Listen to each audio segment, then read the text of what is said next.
GG kanina. Thanks sa pag-join sa squad namin. Anytime.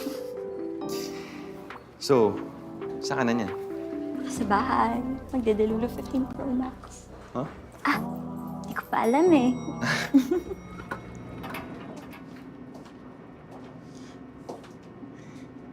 Gusto mo mag-coffee sa tapat?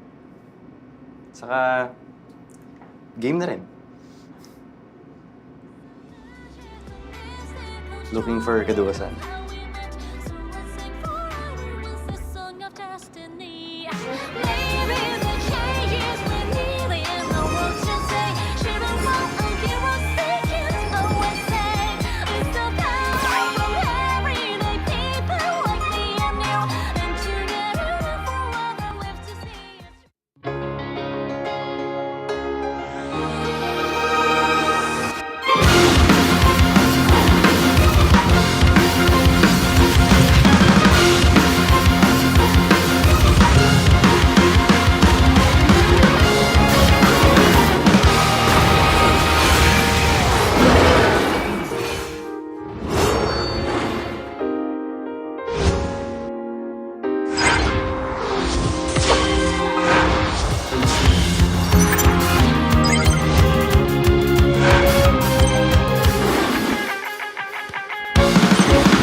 Have you heard the rumors? About what? The rumors from the border. The demon. He's coming! What happened? They're all dead!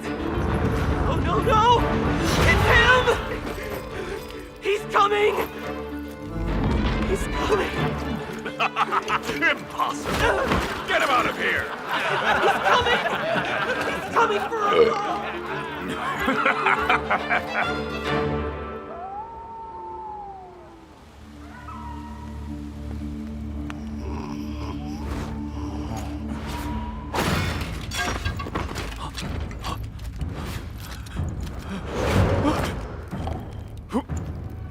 Who's there?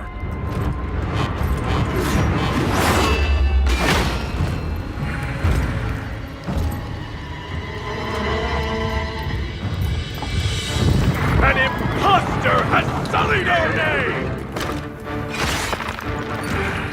We are the might of the kingdom!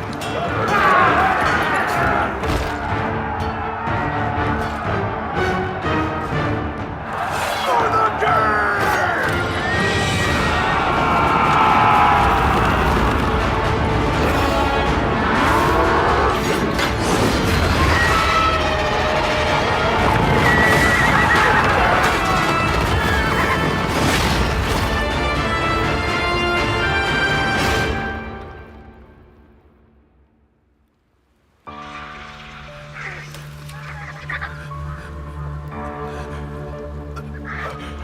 No. Please.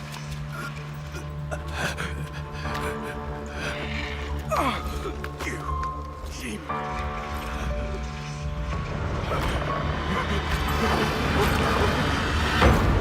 Please.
top, no ifs, no buts. Winning any game para to sa PINAS.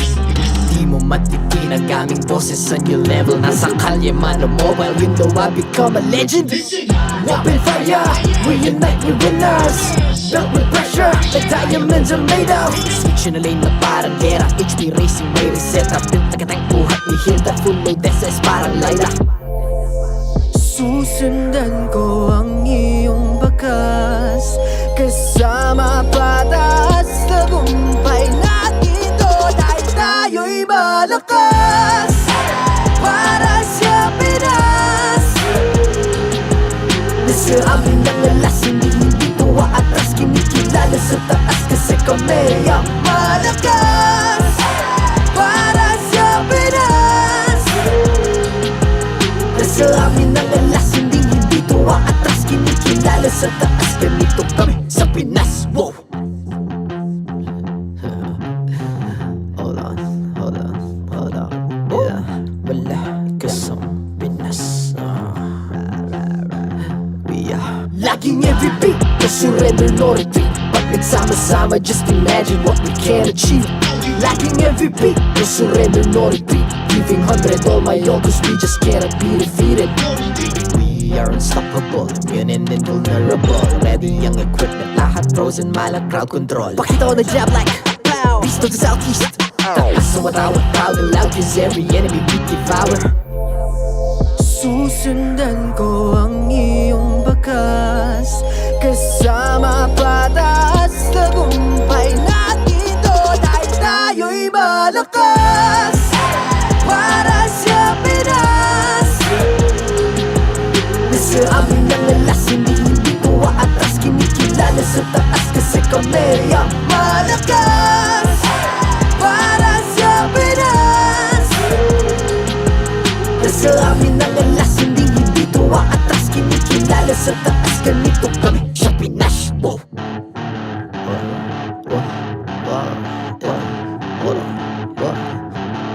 Malakas, Pilipinas, malakas. Kahit anong lane, we become the monsters. Malakas, Pilipinas, malakas. Face the golden sun and repping for the 3 stars.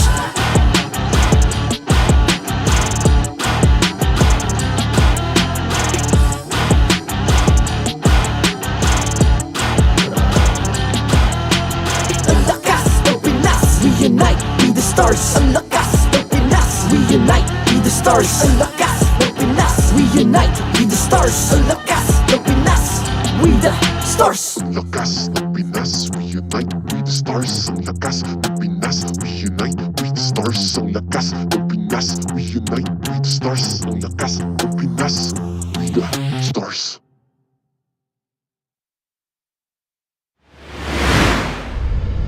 The 13th season of MPL Philippines is brought to you by the following sponsors. Smart, the official telco partner of MPL Philippines Season 13. Infinix GT Series, outplay the rest.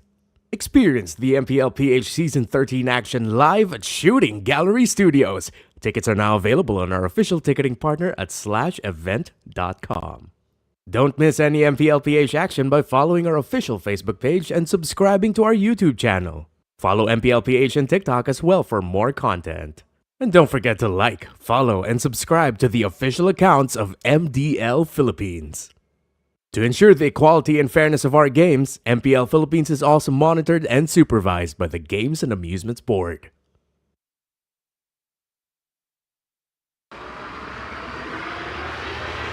MPL na 4PM MPL na 4PM MPL na 4PM MPL na 4PM MPL na 4PM MPL na 4PM MPL na 4PM MPL na 4PM MPL na 4PM MPL na 4PM MPL na 4PM MPL na 4PM MPL na 4PM MPL na 4PM MPL na.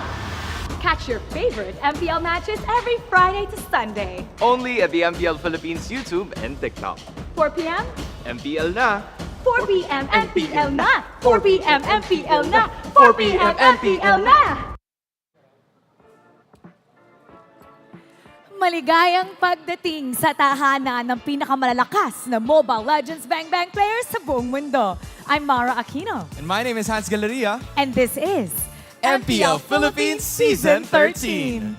After 4 teams secure playoff spots last night, Hans, gaano pa ba kahalaga ang remaining matches natin? Well, for starters, 4 na teams pa ang maglalaban-laban para sa natitirang 2 playoff slots. And as for our 4 other qualified teams, kit-kita naman yan para sa playoff seedings. That's right. Kasi kung babalikan natin, gauntlet format na ang ating playoffs. This means na mas rewarding na ang final seeding na makukuha ng ating teams after the regular season. Mismo. Kaya para sa lahat ng ating MPL fans, asahan yung mas mainit pa sa panahon ngayon ang masasaksihan nyo simula as of this moment. Speaking of, what matches do we have in store for today? Buena mano ngayong araw ang star match of the day sa pagitan ng Echo at RSG Philippines. After that, we'll take a look at what Blacklist International and TNC Pro Team should do as they meet each other anew. Finally, for the last match of the week, we have Spider Miles and MNNE going up against the defending MPL Philippines and world champions APBR. Hans, simulan na natin ang ating bakbakan. This is Echo versus RSG Philippines. Casters, pasok! Good warm afternoon to everyone out there. Welcome to the English desk here. What is up, guys? I'm Naisu, and this is now the Tito desk. I'm here with Rockhard Wolf. Gentlemen, how we feeling? I am feeling very happy today because you didn't get the memo again. Oh wait! I just realized. Yeah!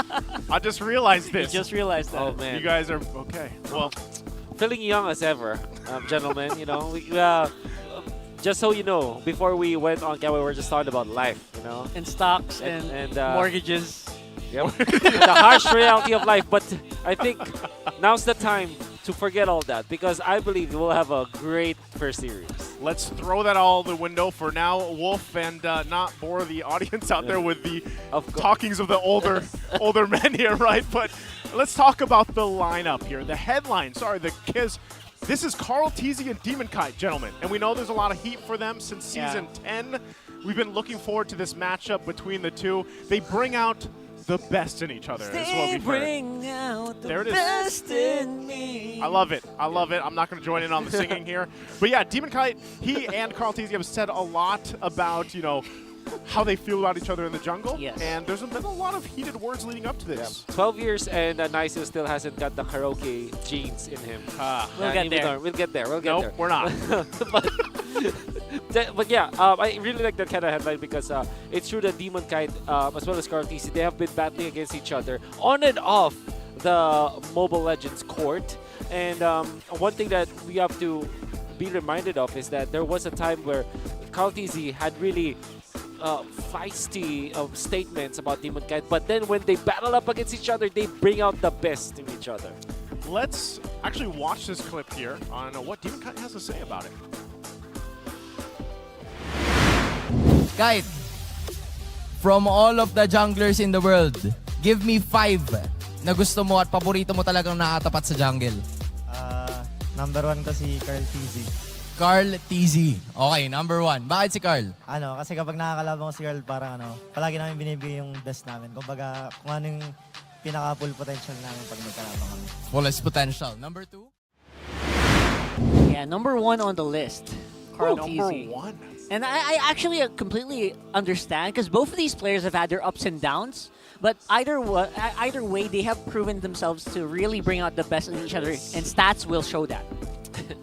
The stats will definitely show it. Love it. I always have to take a moment to look at the graphics because they're amazing. Yeah, now, take us through the stats here, Wolf. I know you love to break this down. Yeah, Demonkite surprisingly had the better KDA during MPL PH Season 13, and then when they faced up against each other, it's also true. Well, for KarlTzy, he really took a really massive step back after he's, we know him as the Lancelot god here in the Philippines and in the world, right? But then when the utility junglers came in, when M4 came in, he really took a massive step back and just focused on supplementing the other stuff, like damage per minute, for example, he trumps Demonkite. That means that he's constantly in there. It's just that when it comes to actual kills and assists, he does not get it. And then when you're looking at their kill participation, their average per kill as well as Lord Control, it's almost the same. I would not depend on the stats like Lord Control as well as average per kill when comparing KarlTzy as well as Demonkite, because I think that they both really flourish in those kind of situations. It's just that RSG is in a good trajectory, like in a good streak when it comes to like their stats. So that's why the stats are skewed towards Demonkite. But yeah, this will be a legendary battle. Yeah, and the big part of that also is obviously KarlTzy has less playtime because they had to swap out with Outplayed and Zyda. Yeah, that's true. And lately, we've actually seen them stick with the lineup, at least for the few matches now. But we also have to make a point so everybody knows that both Echo and RSG have secured, of course, their playoff spots. What they're fighting for, of course, still is that upper bracket slot. And as you take a look at the, their first meeting here, of course, it was a great series. But I will say here, over the course of this regular season, now that we're nearing, of course, down to almost the last couple weeks here, man, have the teams really developed. And that's something that we talked about, even in their first matches, in the early weeks, where it was like, you had this certain expectation, even for Echo. A lot of people, cheering on for Echo. It was kind of like, where are they going to sit? How have they performed? We saw some of the changes, like Rockhart mentioned, that they did with Outplayed and Zyda. But now things are kind of getting a little heated, a little serious, right? Because still, again, that upper bracket slot is definitely something that these teams want to be fighting for, even though they've already secured their slot for the playoffs. Now, of course, before we talk more about the matchup, everybody watching right now, we have something special for you for the star match. What do they have, Rockhart? Yeah, basically you just want to guess or predict who you think is going to come out on top here. Do you think #Echo is going to win or #RSG is going to win? Comment it right there and add your game and server ID. And we'll pick 4 winners. Yeah, 4 winners, of 1,000 diamonds each. That's right. So, predicting. Good luck to everybody out there. Let's go ahead and welcome out our marshals here to do an amazing job. The fairness and the integrity of the game, of course. We've got our boys that have been doing the work throughout the week. It's Jeff, Chico, Patrick, Wilbur. Yo, Chico, you know what? He played with JP back in MPL Philippines in the earlier days, Wow. So this is going to be something. Yep. It's weird that I think there should be a time where we should be talking to Chico more,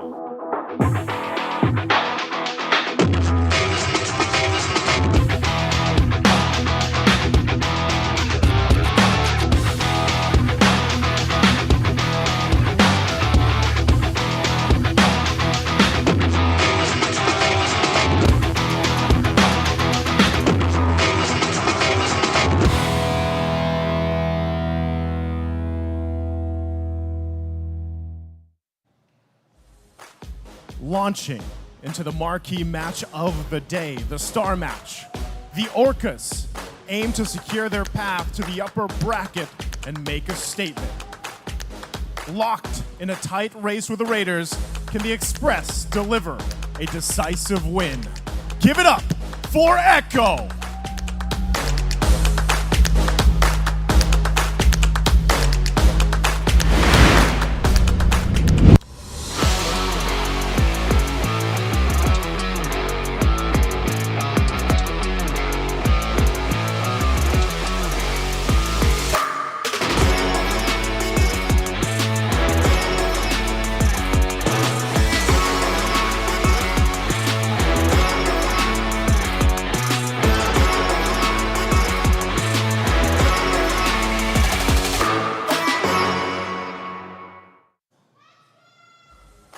The Raiders, also in contention for a coveted upper bracket position. They're eager to demonstrate their prowess once more. Having recently ended a winning streak, can they now derail the Express and halt their advance? It's RSG Philippines!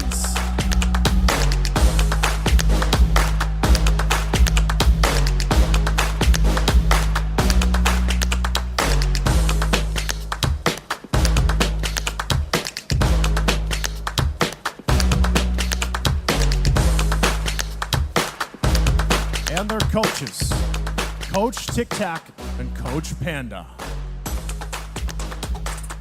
MPL Arena, it's the star match of the day. Will it be Echo or RSG?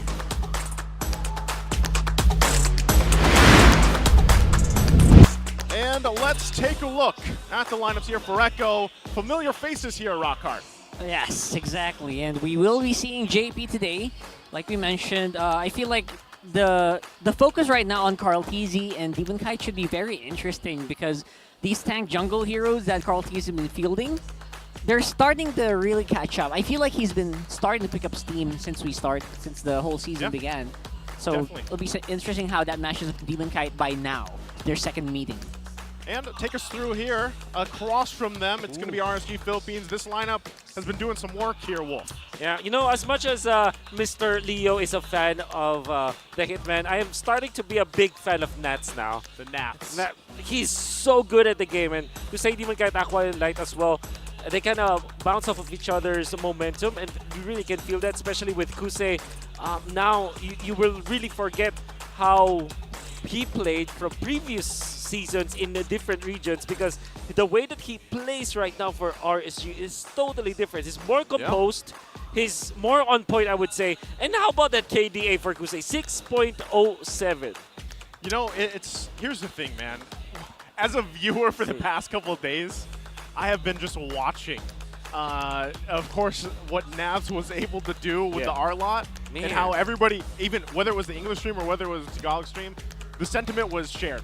Yeah. How is this guy still getting the R-Lot? I How know. is that still going through? Exactly. So maybe that changes here. You know, let's take a look also at the diagrams, how this kind of breaks down here, Wolf. Okay, so first blood ratio, interestingly, the same for both teams. Kill participation, almost the same, so negligible 3%. And also the other stats, like Lord Control ratio as well as tower secured. So you can really say that both of these teams are equal and equally matched when it comes to how they approach the match. And we know for sure that Echo has always been that team with the Echo Express mentality. Now for RSG, you can really feel that too, that their aggression is really felt in their games. Of all the matchups we've had for the whole season, I feel like Echo and RSG feel like they're the most matched, especially around the jungle side and I would say the roamer side as well. Because you know, Light is one of the few remaining Cho players of the game. But we kind of forget JP also plays that Cho. We already imported one of our strongest Cho players, Yaoi. So I'm always watching out for these guys on how they are gonna control that mid area. Yeah, you always want to take a look at that, but also we have to take a look at the Infinix keys to victory here on this matchup. Wolf, take us through it. Yep, you have to respect Snat's playmaking heroes. We already talked about this, interestingly, and that's definitely keys to victory. And I would say that should be for Echo. I think this is swapped. I'm pretty sure this is swapped. And Echo needs to ban Arnold. That's my keys to victory here for Echo. That's all I want to say. And now for RSG, you have to watch out for Sanford's versatile playstyle. So expect the XP laner heroes to be picked last. And I think that's my bold prediction between the two teams. If they get Ruby or Arlott, that they're quite flex, but I think that they will deprioritize their EXP laners just so that they can win when it comes to the lane-to-lane matchup. Lastly, eyes on the opposing roamers initiations. Oh, here we go. I think JP has been known to be criticized in the past, but I think him being a veteran will eventually kick off, and I think it will be triggered this time, especially because he's playing up against Light, a very good roamer. It feels like you have no choice. If you're faced off against a very strong opponent, you have no choice but to really step your game up. And that's one of the reasons why, you know what, these guys bring out the best in each other, not just in jungle, each and every row. I can't wait to see it. I completely agree with what you said too, Rockhart, where these two teams, it feels like it's one of the most even matched kind of matches that we can have, of course, here. So, Alco, we want to invite you guys, everybody watching once again. We had the YouTube one earlier. Now it's time for TikTok. You guys have some goodie bags for you. That's right. Go to TikTok and go to MPL Philippines TikTok channel at MPL PH_official. Click on the official live stream right there on your screens where you'll see our faces. And then once you're in the stream, click on the top left corner of your screen to join the goodie bag lottery. Make sure to click that or press that before the base blows up. Yeah, and not to mention again, don't forget guys, as we get jumped into the draft here for game number 1, you guys watching on YouTube, make sure to join the giveaway as well. 1,000 diamonds for 4 winners over there. Yes, on the English stream. So now we can talk about this. 58%. This is win rate for blue side for Echo. RSG, pretty good win rate for the red side. They like to get those 2 picks picked up. So we're almost through this first phase of the bans. I like the respect. Arlott is banned out. Good choice for Echo to start there. The Louis Yi has been causing some havoc as well across the team. So I just want to say their YouTube comments are agreeing. Yeah, like from Tomato Tomato, he says JP's the GOAT. Let's go. The GOAT. We agree. Early Harith ban here for RSG. Now that's surprising. This opens up the Assassins, right? So Nolan is available. See value in me? But they pick up Frederick. They should. Okay, is this the time where we just let go of the junglers, of the assassin junglers? Okay. Right now, I feel like it's the jungle feels like the easiest, like first 2 picks, right? First free picks. And then, yeah, specifically in this match, I completely agree. Yeah. The XP laners seem to be the most flexible. Nats can play Benedetta. So many weird XP laner picks. Lapu Lapu is always available as well for players like Sanford. So yeah, it's a good call. Fredrin, the typical answer is Minotaur, perhaps, for RSG. Minotaur and Roger is usually their choice. I see lots of prey. Yeah. Okay, Roger. Roger. They want to go with the Roam already. I might not be a legend, man, but I do know my traits. The Barretts, it just seems like the right answer. I mean, considering, okay, we're going to throw that most likely in the jungle. Yes, there's still a possibility that it could be Flex. I just don't see, of course, Navs really wanting to go with that. I don't think so. No. Yeah, like, it's not Navs, right? So it's like, you're just going to go ahead and be like, all right, that's going in the jungle. It's Fredrin and Barretts. It's probably, and we've talked about this pretty extensively previously when these 2 teams have gone against each other. It's like, now KarlTzy and Demonkite, I know we even built up the story of these guys have this rivalry going on and everything else, but they gotta just fit that role. All right, find a way, even when all is forlorn. And secure the objective. Kindness the is the surest path to ruination. And the Vexana picked up here. Now you're, a very early Yuzhong pick here. I think this is not the first time that I'll say this in the English broadcast. It is Sanford's Pikachu. Yeah. That's a good one. Have you said that before? Yes, that's a good one. I think Naisu, I think you were there. That wasn't me, sir. I did not say that. Wolf. Okay. Look, speaking of Sanford, let's take a look at his career hero stats. Yeah, look at that. Look at the Yuzhong. 18-6, man. That's a total of 24 so far. And this guy's young, by the way. So that is his Pikachu. That is his Pikachu, basically. And you know what? I completely agree. This Barretts is not gonna get flexed. I feel like if you ask a player like Nats to play a Barretts, that's like asking Michael Jordan to play golf. You're not gonna get maximum potential out of it, right? True, but he does play golf. But yeah, I understand the metaphor because surely he can play that, but he will not be a 6-time champion with that. Yeah, your talent's wasted, right? Talent's wasted. Well, to be fair, people can. I still respect the people who play XP Barretts. Just I don't know, man. Yeah, especially with a player like Nats. Now, RSG gonna be looking to ban maybe a roamer or a marksman here. Yeah. Claude comes to mind. Hero that can match up against the Roger. And a hero that has been famous, or one of the flavors of the week, is the Nathan. Oh, yeah. Could be, it is in despair that I see the fondest out as soon as you hopes. mention it, Wolf. Sadly. Light me up and watch the world burn! An export. Do you really think Nats will play export? I like that. But then, he Let's does, think about this then. Let's leave it up as what is left for Nats to actually play against the Yuzhong. Like, what would be a great option against that? Lapu Lapu comes to mind. Dueling, straight up dueling. Exactly. It's like an old classic M4 matchup, of course. That's right. A Paquito might be a choice for Nats as well, especially because there's already the Vexana that was shown. Yep. Yeah. And then there's other sustain heroes. I think the fact that Benedetta is still open kind of tells me that Echo wants I've been waiting to for too long. bait that for RSG to pick that up, unless maybe it's just worthy to ban it actually because of how good Nats can be with that hero. You know, sometimes, I know we're talking a lot about Naths here, but I do feel like there was a time, or even sometimes from game to game, Naths feels like he has that big responsibility to pull some of those amazing things off. Most often he does, right? But that's the thing where you really want to round up this lineup that RSG is going to bring to the table here. The Kaj is banned out, so now, again, when we talk about Naths' pick, also the roaming option, Minotaur is still available. Yeah. Do they want to go that? Do they want to go that route here, or is there something better for the roam? I think a Minotaur is really good for RSG. Honestly, for both teams. But then Echo, there's something in me tells me that this could be a Claude Angela closer for Echo. Very strong, and obviously Angela can also get into the Yuzhong at the first few minutes of the game. Yep, that's a viable option here for Echo. So RSG might just pick up the Minotaur right now. It's really good combo too with the heroes that they have.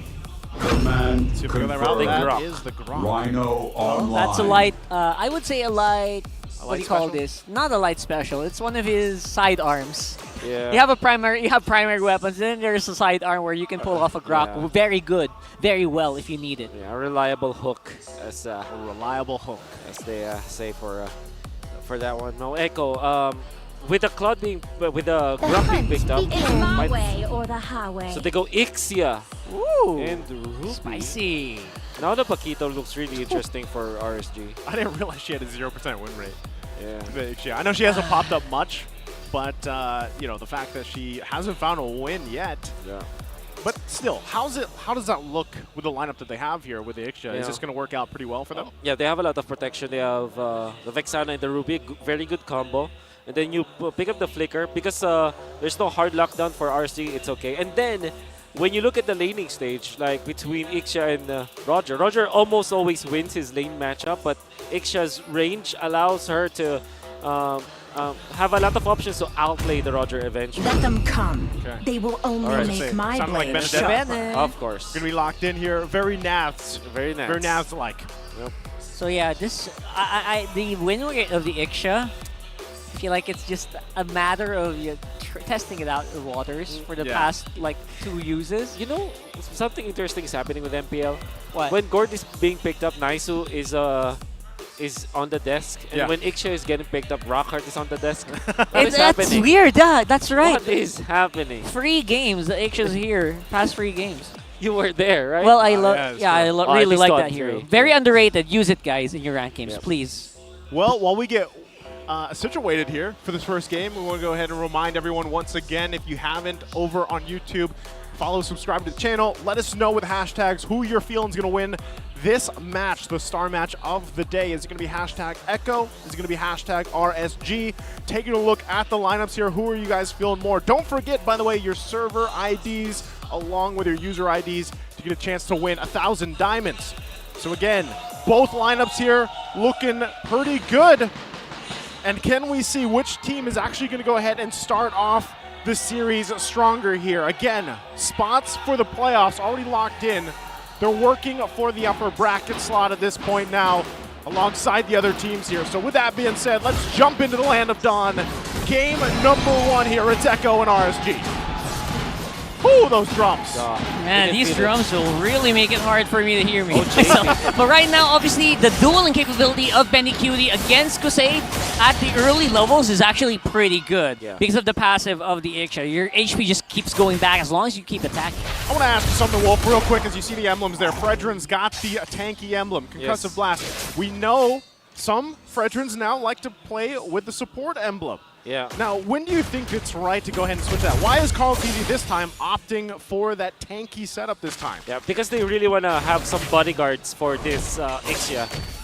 When you go for the support emblem, you kind of want to be the one to supplement the crowd control. And then when you go for the Impure Rage emblem, which is for King Kong, he wants to deal the damage and amplify his farming speed in the jungle. So for KarlTzy going in for the tank emblem, you know that it is for them to peel for this Benny Ixia. Okay, we'll see if they can pull that off. Little trying to freeze a lane there a little bit on the bottom side, but also, you know, at this point, JP, with his hands on this Ruby, you know, like you guys mentioned it, he had a little criticism that he had to deal with previously, so this could, in a way, also be a big redemption game for JP to set things up. Ruby's one of the best heroes to be able to do that, especially when that flicker is available for the combination. Now, the question is, as we get prepped for this first objective of the game, the turtle is up. Some of these still need that level 4. Aqua's also waiting for it. That's why they're waiting in this XP lane to grab that, and they'll set it up. Who's got the better advantage in this team fight this early on? That's interesting. I would say because Light is not level 4 yet, it's Echo. Let's see if they pull it off. Let's see, because right now there is going to be I'm Offended not available yet. Aqua. So everyone else from RSG, they kind of know this is happening. There's a soft reset right now. Eternal Guard already used up. KarlTzy in the middle of the fight. First blood goes over to Light. And now it's going to be Aqua following up on the JP. They're ignoring the Turtle. Turtle's basically bait right now. Wow. Force the flicker out of the Sanji as well. These are very early wins coming into RSG. Raiders come out on top. Unbelievable. Everybody from RSG played so well, alright, in a very smart level. For example, Aqua copied the Yuzhang ultimate instead of the typical Vexana ultimate that you copy, right? And then he went in front of Sanji, forcing that flicker. Sanji could not output the damage for his teammate, and when that happened, Echo didn't have any sort of damage against RSG. And then if you're gonna be looking at Nats, he waited for his turn to go back, to the backlines, and then forced out the kill onto JP eventually.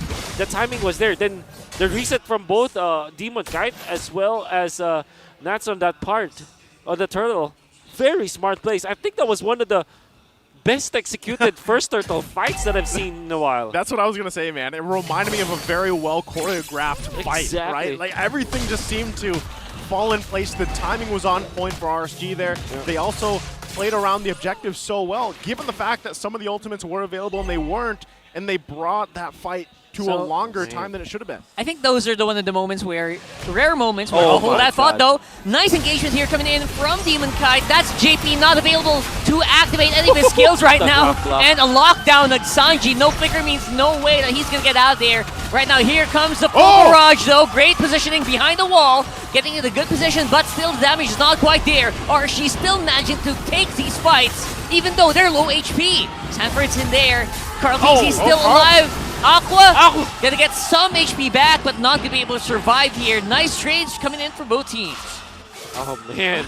Well, Karl, do you want to go ahead and say what you were gonna say before that fight broke out? I was about to say, right, I forgot. I forgot what I was gonna say. Doesn't matter anymore. Doesn't matter anymore, because right now, these fights are looking super smooth for both teams. That was so good. It's like an anime sword fight, man.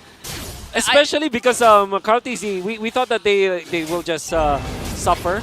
And KarlTzy, as he was running away from there was a Grok block, right? He thought, okay, if I pump my ultimate in this particular area, there are 4 heroes that I will hit so that his HP will be back up. And that's exactly what happened. And Kusei used the Lycan pounce to dodge the Appraiser's Wrath. How cool was that? And then there was Sanford. And then there was Sanji. Like, everybody from both Echo and RC is playing so good. It also helps that these are heroes that have a lot of dodge. It does look like an anime fight. Man. Oh, man. And now we come to this once again. The turtle's going to be up here. So this one looks like it's just going to be that 4-on-4. KarlTzy starting it up.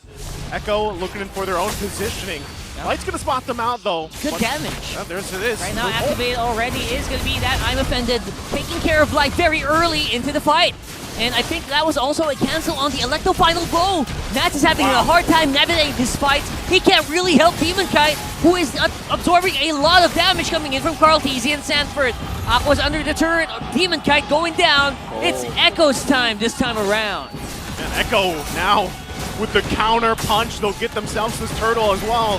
What a team fight for them in that one. Amazing decision to immediately take on Light. Chain stun the Grok where the Power of Nature is not available. Their first skill. And then they went into take out Demonkite. Big props to KarlTzy actually playing this Fredrin so well. So far has been converting so much damage for Echo while keeping his tabs on bigger objectives, like keeping his eye on Demonkite, not letting him go with the chain stuns that you get from the Fredrin. Even when they're both tanky dudes, eventually the Fredrin will out-sustain the Barretts. Big kudos. There are a few people in the world who can cancel an Electro Final Blow, like I was about to say there. Echo, they're one of the few teams who can do that, but look at that. That was a great trade. A great exchange here.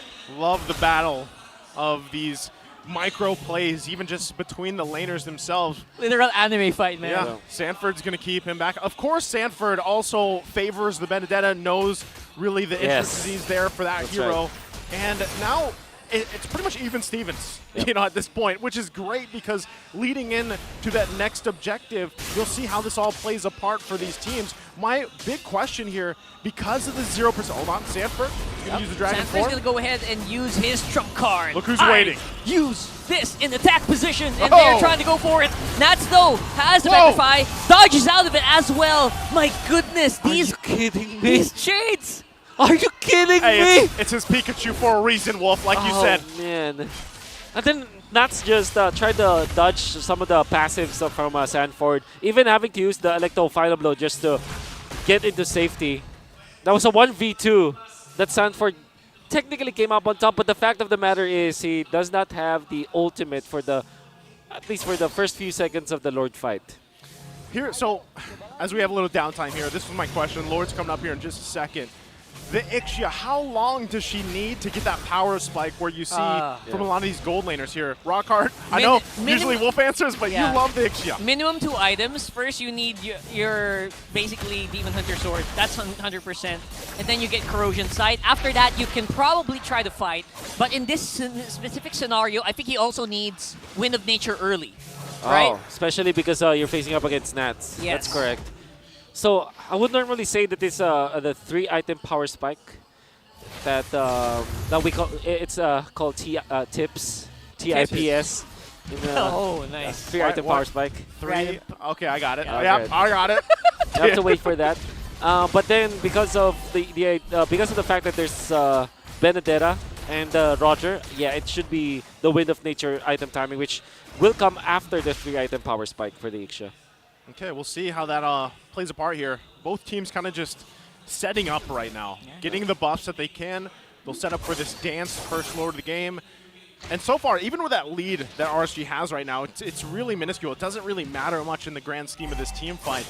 And you can see even both XP laners staying on that top side, putting the pressure where they can. Wow, Sanford though. Sanford 1v2 once again, even forcing Nats back. But Nats, he's also trying to multitask. He's trying to dodge out of harm's way and trying to get some damage onto that turret, which will eventually fall. But the fight is happening right now underneath that turret. Underneath the Lord, rather. And everyone's jumping around. Nice assist coming in from the Lord. Back attack from Aqua as well. But here comes Bettycutie. Full barrage in tow. Takes care of the jungler of RSG. And that's Kasei gone. Or that's not a jungler, that's a gold lane rather. Now it's Demonkite going down. There you go. They got what they wanted though. That's a huge win for Echo in terms of team fights. Unbelievable mechanics that we're seeing from both teams. Echo as well as RSG. You saw Sanford commit the ultimate onto Nats and eventually completing the kill. Nats denied of the push up top as well. But then RSG, for some reason, won the Lord fight. And, well, some of those reasons, one of those reasons will be Aqua, actually, transforming into the dragon form, going directly onto Sanji. The lane-to-lane matchup battles are amazing this game. That's interesting, right? He's been choosing that dragon form for a while now. Because he knows that he can one-shot Sanji. Up until the point where Winter Truncheon is available for Sanji, I think he will keep on doing it. He wants to fly too, man. Yep. You know, that's just part of it. And with that, Aqua's been having a great game for the most part. It's now, when you get to this part, First Lord's taken care of and everything, the juggling of the ultimates that he wants to play around with will play a big part of this. Bettycutie also just picking up that Wind of Nature like you guys mentioned. Look at the damage difference here though between them. It's massive. Obviously there's a huge burst when you use a Roger, but you know what? The Ixia does damage to everything.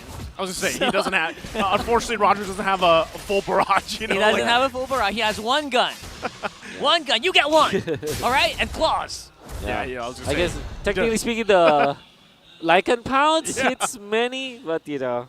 Multi-target, yeah. Multi-target. But yeah, I do agree that, okay, so that's the Wind of Nature that we're talking about.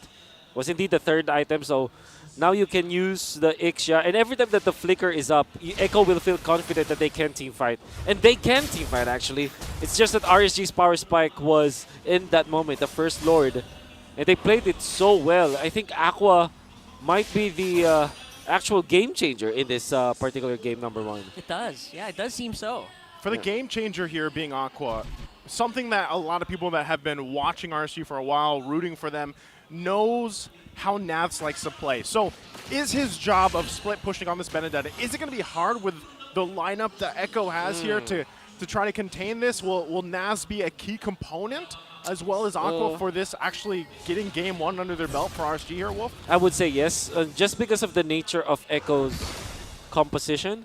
They're quite, it's almost like traditional front to back. It's traditional box that they have to just group up as 5.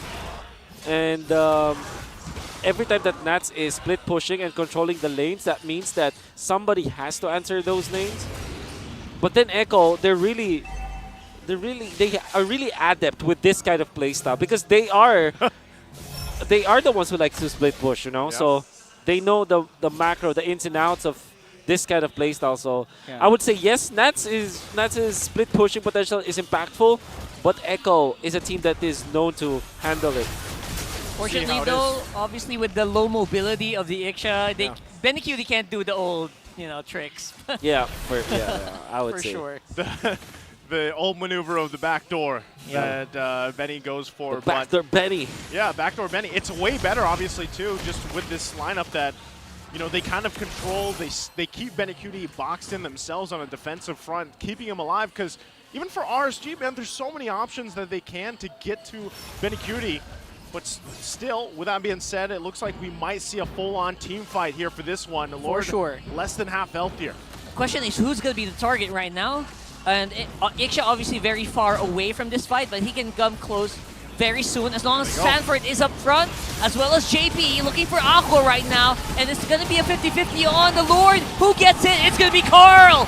And they get it, and they are in a good position to do the good damage right now. And there you go, the bombing being given by BennyQt. Kusei, he's in trouble. He's going to go down. Demonkite and Light is low. Oh my goodness, it's a disaster for RSG, man. Absolute disaster. RSG, their game plan was to look for either Sanji or BennyQt. They have found Sanji and took him out easily. But then, because they have committed the Dragon Form from Aqua and the Petrify onto Nats, BennyQt felt very confident. Didn't even have to pop the flicker in that fight. It was so worth for Echo there.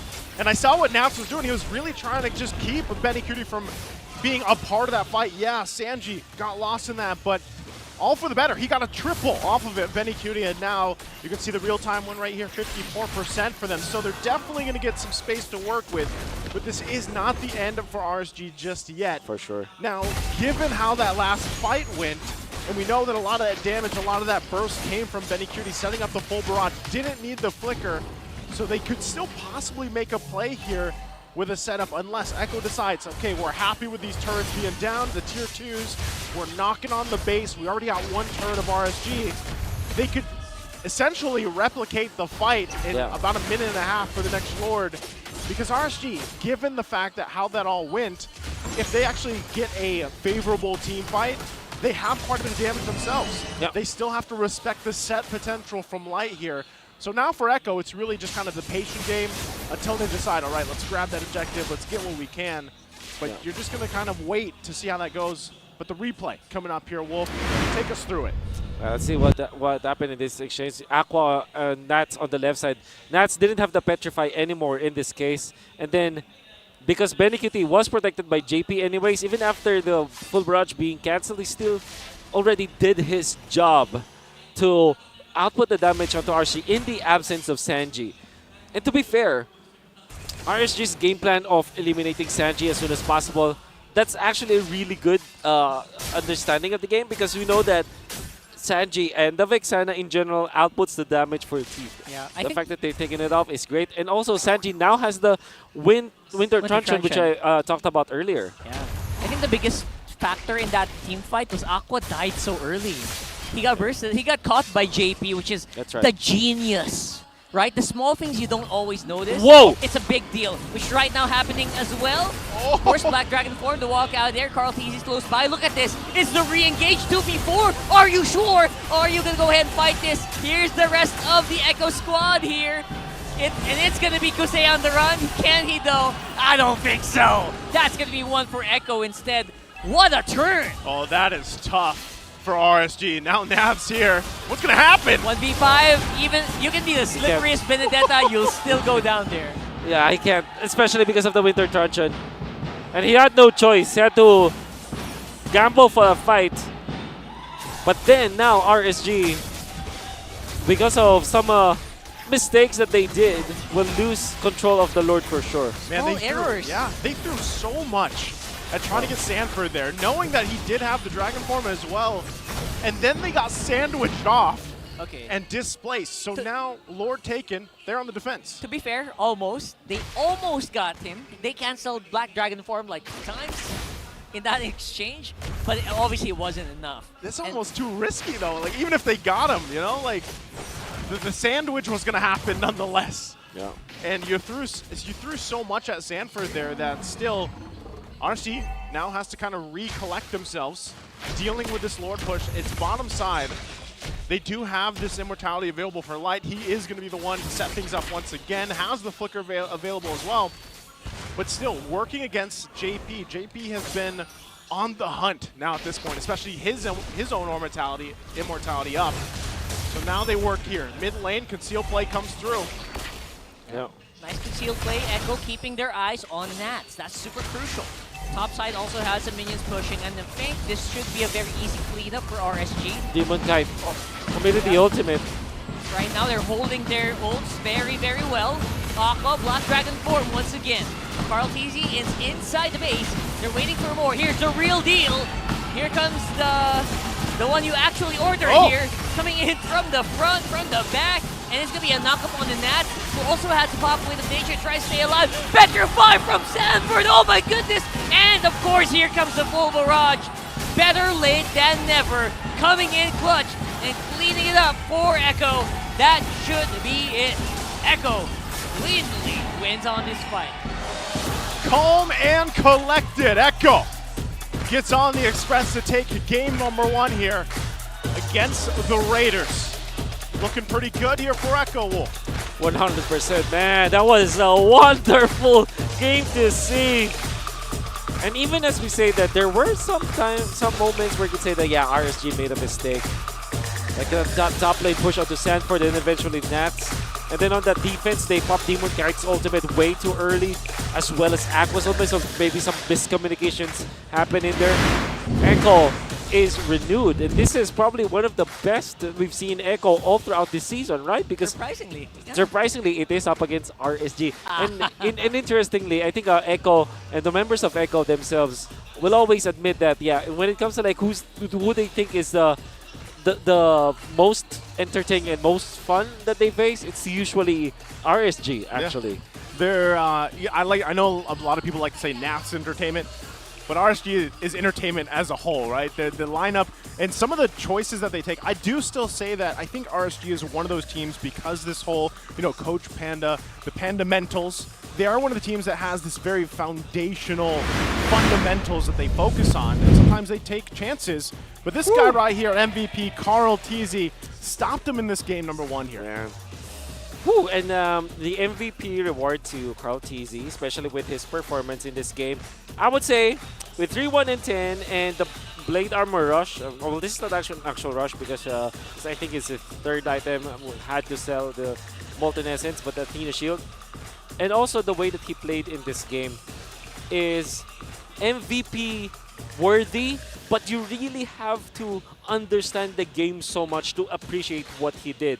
Because my oh my, the way that he utilized this Fredrid is different from any other team. There was one time that he was, if this was basketball, it's like a man-to-man defense versus Demonkite. Great first clash for RSG. Phenomenal, in fact, the way that it's beautifully synchronized for sure. And then watch out for KarlTzy going in and out of the fight, then eventually just pops that first kill to force out Demonkite and then his teammates. Then he eventually gets out of this alive for some reason, and there's the shutdown as well. And then look at that beautiful usage of the Appraiser's Wrath, but eventually his teammate Benny Cutie will be there. KarlTzy still to be taken up by Aqua, but that meant that RSG's positioning was bad afterwards. And this is a great sequence of fights, eventually favoring Echo because of how much they saved Benny Cutie. it kind of felt like Sanji was the bait for RSG to overcommit, and then when the Petrify was used, BLCK was there to punish them afterwards. And look at that chain of stuns. KarlTzy, for some reason, gets out of this alive because of the support of his teammates.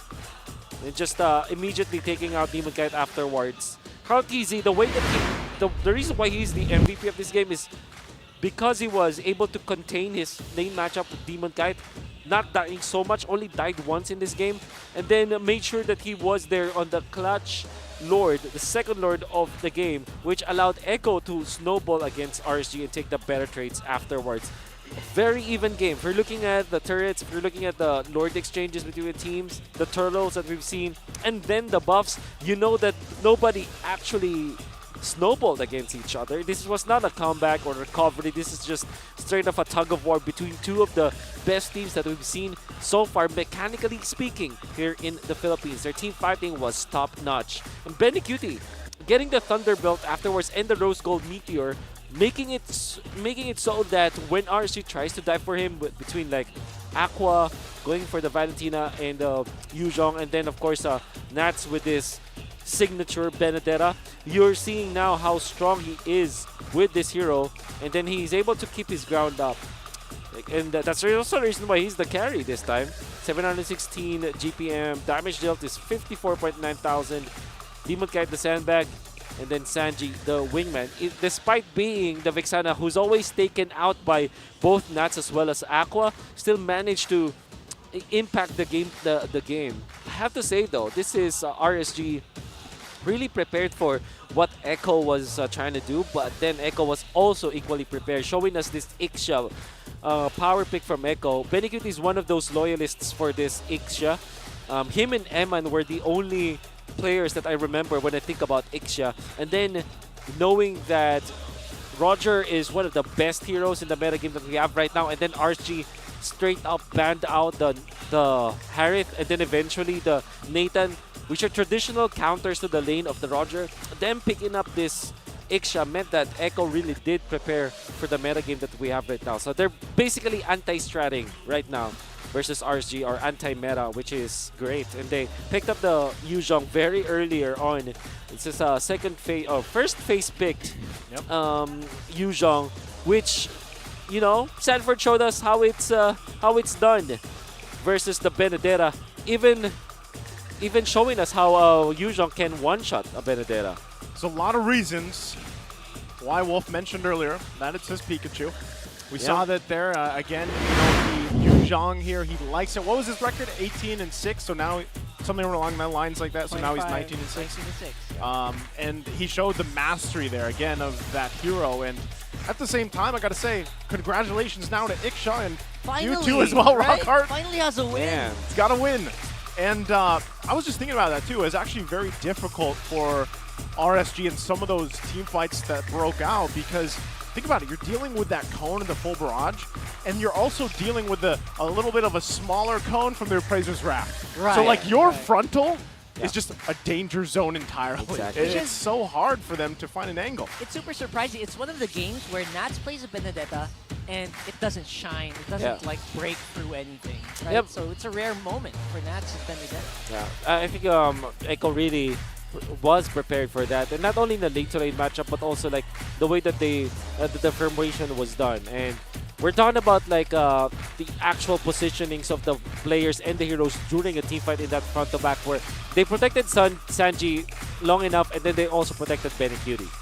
Again, great game number one, but also before we talk more about game two ahead of us, we want to give a big shout out, of course, to all the MLBB players across Calabarzon. That is a tough word to say. The All-Star Caravan Extravaganza will now continue to bring fun, joy, and lots of awesome games. And so, you know what? You can join us on this epic journey from April 1 to April 21 as we visit universities, senior high schools, junior high schools, barangays, and Vista malls. So make sure to come and compete for a chance to win exclusive prizes and free giveaways that's on site. And take note, pro players and casters will also be there to meet and greet you. See you there. I think Burrito, we've seen him. Yeah. With I think I saw Joshi there. I was there as well. Oh, you were there as well. Yeah, it was pretty fun. How do you guys say that? Calabarzon. Calabarzon. Calabarzon. Calabarzon. Calabarzon. Yeah, it's Calabarzon. Shout out to you guys. Yeah. That's Cavite, Laguna, Batangas. Rizal, and Quezon. Okay, good to know. I didn't do very well in my geography class. But now let's take a look at the draft recap from game number 1 here.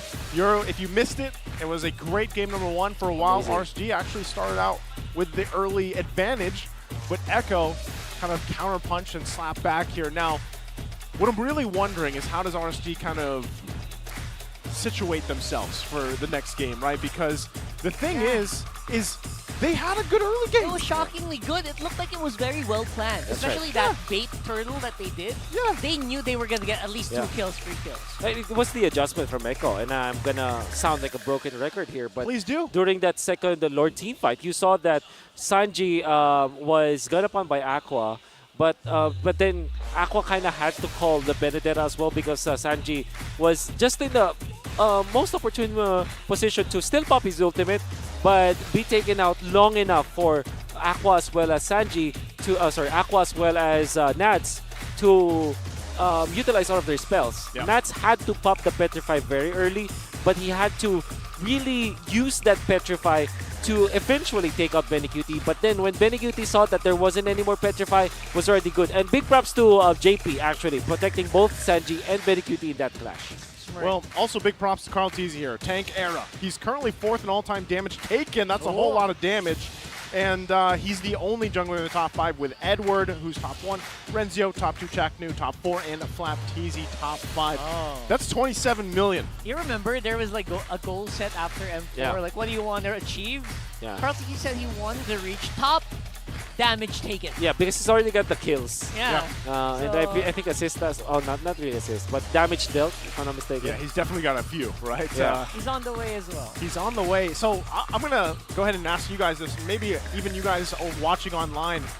Who is, I guess, when you look at the lineups you've seen from Echo, you've seen the outplayed side of lineup, you've seen Benny, and now the KarlTzy lineup. As we take a look here at the roamer options from this, I want to ask you guys how the lineup this one, because this is the second time I think that we've seen now KarlTzy and BennyQt pretty much coming to play, because there's been so much swapping around, right? Yeah.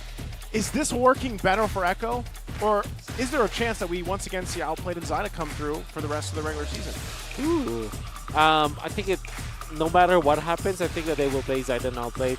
Knowing Echo, they're just that kind of franchise. I would say though that it will take the entire regular season for them to eventually decide who they pick for the playoffs. It's easy for me to say that it's KarlTzy as well as BennyQt, but who knows, man? I think there will come a time where Echo will now be using Outplayed and Zyda against like the top 4 teams. Because so far what they have been doing is to utilize Zyda and Outplayed in teams that are in the lower part of the standings. Let me ask you this, and maybe Rockhard, you can do this. Do you think there's much of a difference when it comes to Zyda and Outplayed in terms of the playstyle of Echo, or is it pretty much the same? I think they're both strong, Yeah. to be honest. It depends on the flavor of the day. I think pro players have that. Like, I believe, like, I've seen teams before where they base it off of what happens during scrims. Right. I don't think Echo plays that way. I think they just tailor-suit it to who they're fighting against that day. Maybe it just so happens that, you know, we see a KarlTzy BennyQt combo twice in a row. Yeah, well, it's so far, again, working here. Red side win rate for them is 75%. We've got 60% for RSG on this blue side. This time, they'll get themselves that first pick here. We see the bands already coming out too, the Loyi, the Barretts this time around. Wondering if they want to go ahead and prioritize the Fredrin for Demonkite this time. Now for Echo, they've already taken out the Faramis and the Matilda. We'll see, again, too, if they still want to respect the whole Arlot thing that we've been talking about for Nats here, if that's the route they want to go. By the way, Nolan was completely ignored in the previous game. Was the changes just, the little changes that he's had, was it just that big of an effect? I think it's more of the playstyle of the two teams. No protection Because I believe that both RSG and Echo, they put their quote-unquote carry in the gold lane role. So, okay, so no Fredrin, no Barretts. I think this is the time where you say, okay, let's go Assassins. Assassins in the jungle. Yep, no Backshot, no Barretts, Fred, no Fredrin. Ooh, is this a challenge? I was going to say, that might be... It feels like a challenge from both teams. Might be a challenge. Again, we were talking about leading into this matchup, Demonkite and KarlTzy. we know that they respect each other quite a bit. So we'll see if they actually want to bring in the assassin junglers for this. Joy is up too. I'm not sure if they actually wanted to put that in Demonkite's hands. We've seen him play it again before. Nolan, though, will come through. Where's the Nolan? Despite what we were just talking about. Is this the best start for them here? Well, yep. Yeah. I think, you know, my guess for Echo is Angela Yuzhong. Oh. It sounds weird, like Arlott being open, but this could be Yuzhong Angela for Echo. I think the last time that Demonkite played this was Friday, and it was a Nolan very successful for them. So yeah. I would say, based on past track record, and you're also denying the Nolan against KarlTzy, so it's two birds, one stone. Yep. What is so? I mean, is the difficult part of making Nolan work? Is he just? Is he too fragile? Yeah. You know, in I most guess times? I would say farm dependent is the term that I would use. Well, it's so it's Arvex. They take the R lot. Yeah, they take the normal route. Scary engagement coming in from Echo. Okay, so when you do pick up the Nolan, what you typically do is have a sustain EXP laner in a hard tank. So I think it's worth it for RSG to pick up the Minotaur this time. Light is a very strong Minotaur player as well. And they do pick up the Valentina. Valentina looks really good here. Even when it's like it's the Vexana that they're picking up. There's two good ultimates already copy. I like that. I also don't forget Final Slash, Aqua. Yeah. He also likes playing around that. Yep. So you're absolutely right. Okay, Charizla. Yep, sustain EXP laner.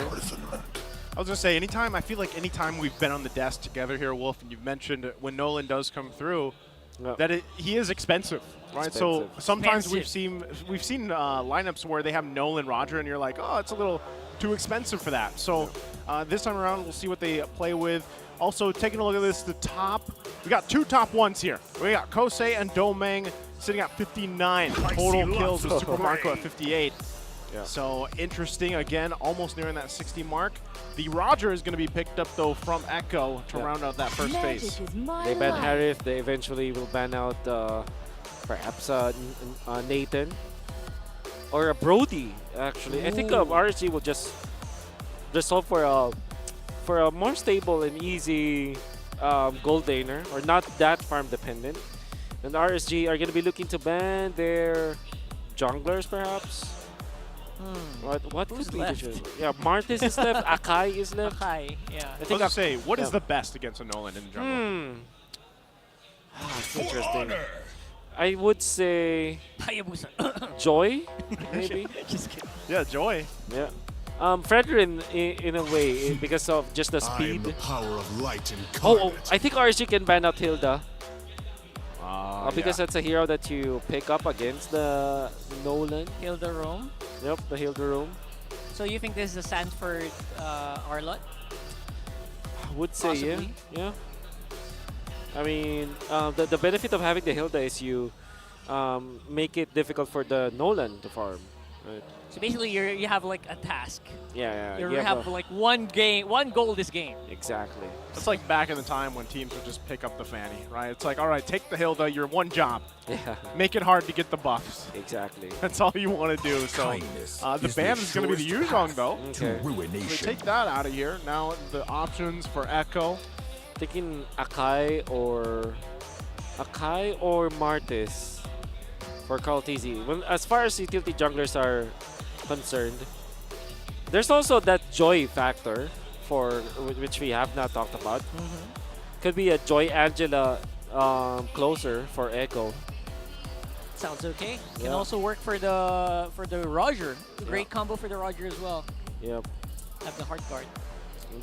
So I think you pick up the jungler here for Echo so that you can keep the Arlott's flexibility. Still keep it a surprise. Yep. Between Mark. Usually Okay. the unseen world that tells the Oh story. man, it has been a long time.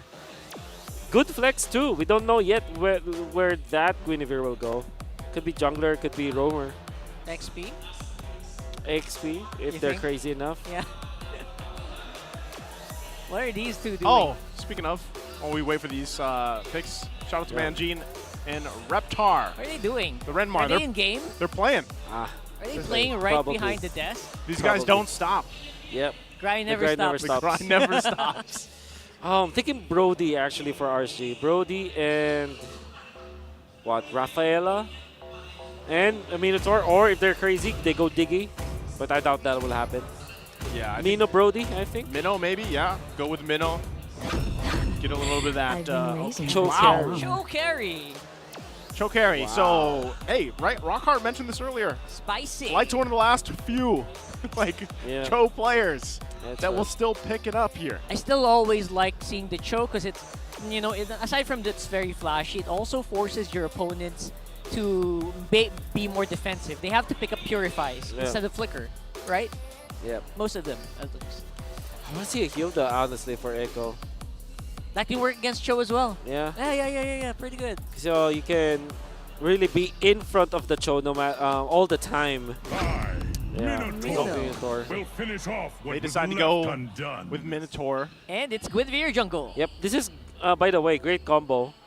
Passive of the Guinevere with all the knockups. Minotaur also, I mean, if you combo the Vexana with the Guinevere too with a lot of knockups, that's also really good. Everyone's jumping. Yep. Everyone's jumping. This lineup, when you look at it from Echo, this is the you can't play lineup. You can't play lineup. Then you might as well just drop your phone. and guess which hero likes to have so much CCs? Yeah. Arlott. Yeah. Exactly. So let us know. Let us know which lineup you guys are feeling more here. You've got our thoughts, of course. Is it going to be RSG? Is it going to be Echo? Don't forget, too, if you're watching on YouTube, we're doing a giveaway for the star match of the day for winners of 1,000 diamonds. You can let us know with either hashtag Echo or hashtag RSG, and then your user ID along with your user ID for server ID, and get a chance to win one of those prizes of 1,000 diamonds. And also for everyone on TikTok, don't forget the goodie bags as well in the top left corner. With all that being said, the drums are sounding. Let's jump into the land of Dawn here. Game 2, match point though for Echo. It's Echo and RSG. If you pay a little bit of attention during the stats that appeared before the match, RSG's crowd control rating is around 3. Echo's crowd control rating is 6 actually, so twice as much as RSG. Man, I have missed those stats, by the way, you know, with the lineups here. Emblem builds, anything sticking out? Okay. Impure Rage on Demonkite. Usually you go Lethal Ignition if you're Nolan. And Impure Rage on Benecutie, by the way. Oh, wow. All right, this should be interesting. Oh, no, All Light. right, now Light being punished very, very heavily here. Obviously by the Guinevere. And that's the beauty of Guinevere, right? You don't need your ultimates. You can fight. You can have so much damage early on. And then when you do have your ultimate, everyone has to make a run for the hills. Yep. That's also the thing with Cho now. That's the reason why Cho is not being picked up as much as he was before this, because of how squishy the Cho can be in the early stages. Especially early on, right? Oh, wow. Benecutie hits. Demonkite feels that too, but that's the thing for Light. He's got to kind of just, it was like, all right, I want to get some vision, but at the same time, he's very susceptible to taking early damage. And really, you just got to wait for that level 4. That's when you want to be making those plays. So now with this, you know, the first blood, the kill going over to KarlTzy, gives him a little bit of boost that he had here. He's going to set up for this first turtle. And we'll see if RSG decides to just give this one up, let it be for now, and kind of recalibrate from there. Yeah. And knowing that they have an assassin jungler, RSG will not even attempt to contest that turtle. Not a chance. Oh. And yeah, that's what you do with the Nolan anyways. You just farm and farm and farm, and you actually get more EXP if you focus on farm. We'll see if they actually want to put the No pressure retribution here. though. Yeah, Light's got the Way of the Dragon. Very deep in, but instead I think he's the one who's going to get punished very severely. Like we mentioned, man, if one of these guys catch you, just put down your phone. Give it up, man. You can't move. Oldest play in the book. When you talk about MOBA, and you're asked, what is the general keys to victory in winning a MOBA? No matter what happens, no matter what MOBA it is, more stuns, more chances of winning. That's it. That's basically it. That's basically it. More stuns. Yep. Okay, that now I know. Yep. I've been playing for so long since the release of the game. I There thought it it was is. just all about Big Damn. No. Your hero does both. Your hero does the That's true. stunts and you do the damage. Yeah, I ignored the So- stuns though. Right? It's all about the Mystic Gush. That's it. The damage. So with that, Naz, they're gonna go for it. Oh, this heavy punishment here coming in from RSG. Sanford, he's playing very well though. He is dodging. He is. Man, that was very close to actually him taking down Aqua as well. But look at this. Answer on the top. It's a gold lane traded. And there could be more, but Light will be under the turret here. Still surviving, but Echo also knows how to punish, man. And you see that zone out from both JP as well as Sanji so that Light will not catch up. And now they will lose one of the cards for the carry. We'll have to give it to Aqua. So that means that their gold laner for RSG is not having a good time. Huh. Okay, so Interesting. This is a tiebreaker, I guess. Little This time. tiebreaker. 10 games played. I would say most of the times when we see the Valentina though, she doesn't even really opt to take the Eternal Guard. You know, for the most part, you see them taking different ultimates for that. So with this, once again, RSG looks like they want to put pressure here. And look at that. This is good pressure. Counter-attack here coming in from Echo is actually stronger for some reason, even though that was started by Light. What was that about? Oh, man. Well, there was the Minotaur that they tried to go for. We know that the Minotaur is very tanky. Body of Smith, unfortunately, not that. The efficacy is not that high yet. And Sanford stealing the orange buff. Yeah, he just pushed him out of there, man. Like, it's tough for Demonkite. And this is what you were talking about, even for the fact that, okay, Nolan, when you consider him picked up for these teams or either given up, he's expensive. Like, you have to protect him or at least give him the opportunity to farm up and have this early game. Because even if he pokes down, you know, a couple members of Echo like this, really, you need so much more time here. Yeah. Even in terms of itemization, he's only got the blade. For sure. That's a big problem and big adjustment that you have to take afterwards. And that means that Echo will now be in control. Oh boy. And this time though, Sanji will have, I would guess that he will be dealing the most damage because compared to the previous game, the only problem that he has to face right now is Demonkite, and Demonkite is not yet a problem for Echo. You think these buffs are going to be a problem here? Big fight here. Minoan Fury used to engage and started up with that beautiful Violet Requiem. Not even Nats can sustain the damage coming in from Echo right now. And even Kusei, he's level 7. What damage can a level 7 carry do against a lineup like this, Boom? Man. We asked how many stuns do you need, Echo? How many knockups do you need? Echo said yes. Yes, sir. That's we the have answer. all of them. It's such a good lineup it is. with what they wanted to execute here. KarlTzy clearly knows how much of a lead they have as well. Light, even just second guessing, maybe not. Let's not kick him because, you know, at the time, the response is going to be there. KarlTzy just showing face. Again, they've garnered themselves a nice lead at this point in the game. Still waiting for that next turtle to come up here. But right now, gold difference-wise, you're seeing it, especially that gold lane. You talked about the missed gold card earlier, and things start to build up here between the gold laners. Yep. Compounding effect. Exponential growth for Benny Cutie for now. That is the gap between the gold laners. And in comes the pinch. Oh, here it comes. So who starts it up? It's going to be JP.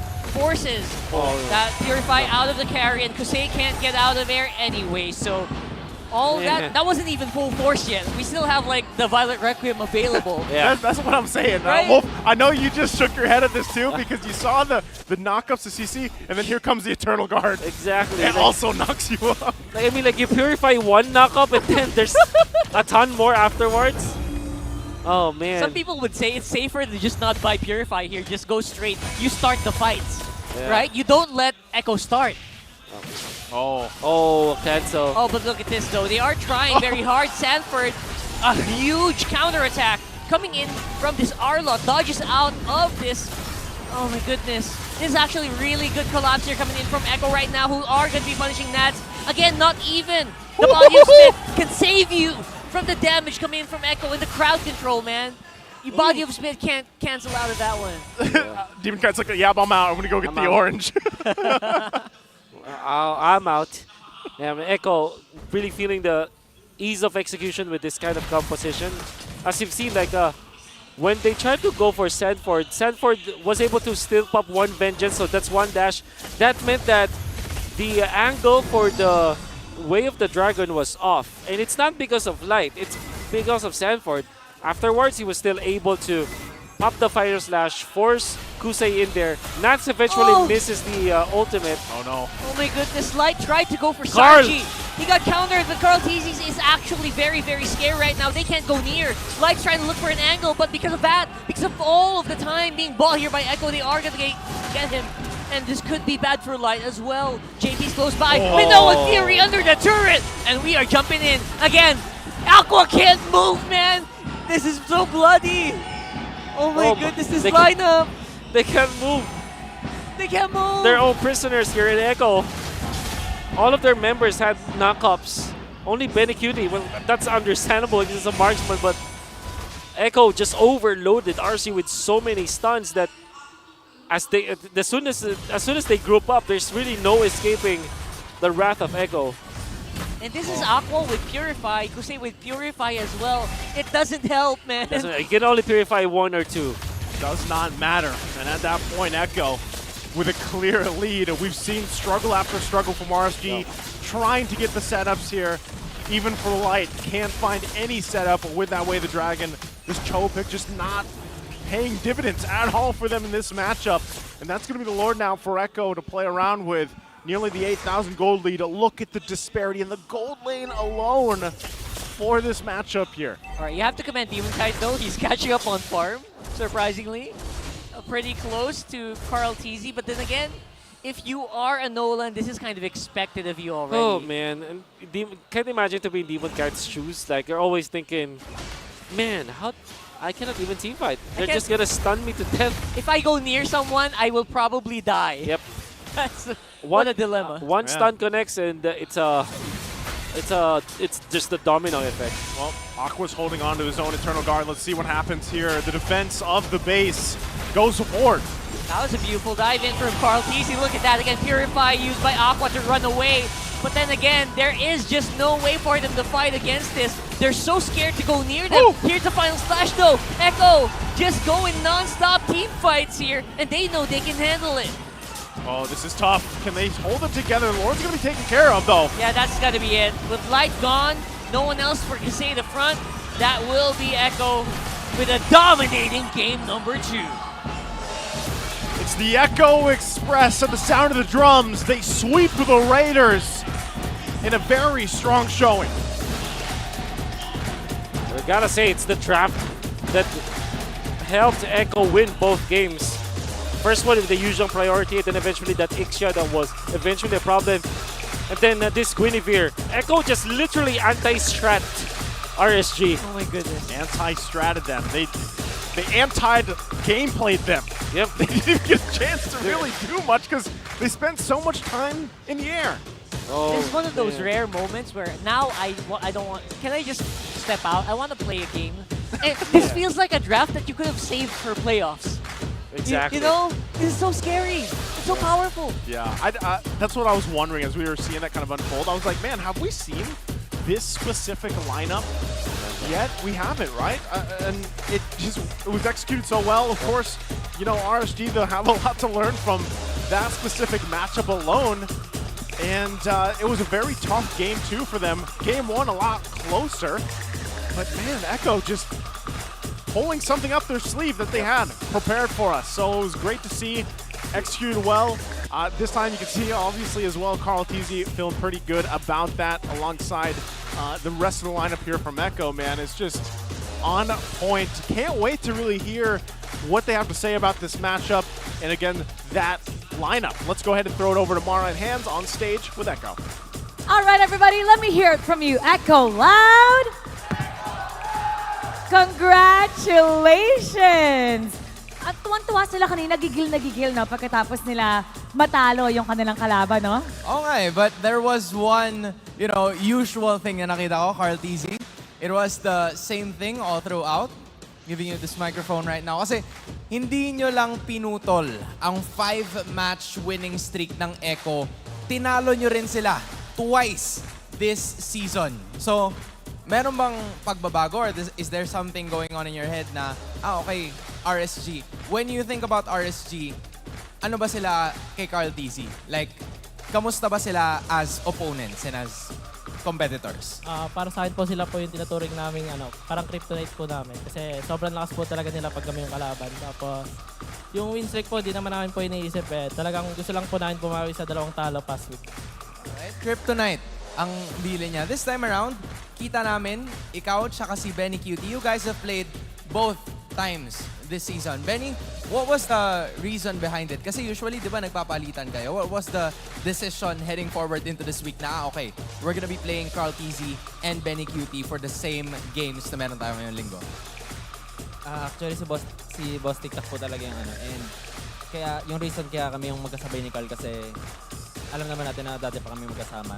And then yung dalawa na magkasama na sila since MDL. Kaya ganun yung naging rotation talaga ng player. Okay. So, familiarity in terms of the game. Matagal na magkakakilala and thus, that's the reason why they're the same lineup they have been. Kausapin naman natin si Sanford. Sanford! So, playoff secured na kayo, pero hindi pa tapos ang bakbakan para sa seeding. So, ano pa dapat ang maasahan namin mula sa Echo? Mas gagalingan pa po namin para makuha po namin yung upper bracket. Mas gagalingan para makuha ang upper bracket. Ang galing nyo na nga eh. At ngayon, ang ating MVP for Game 2, Karl!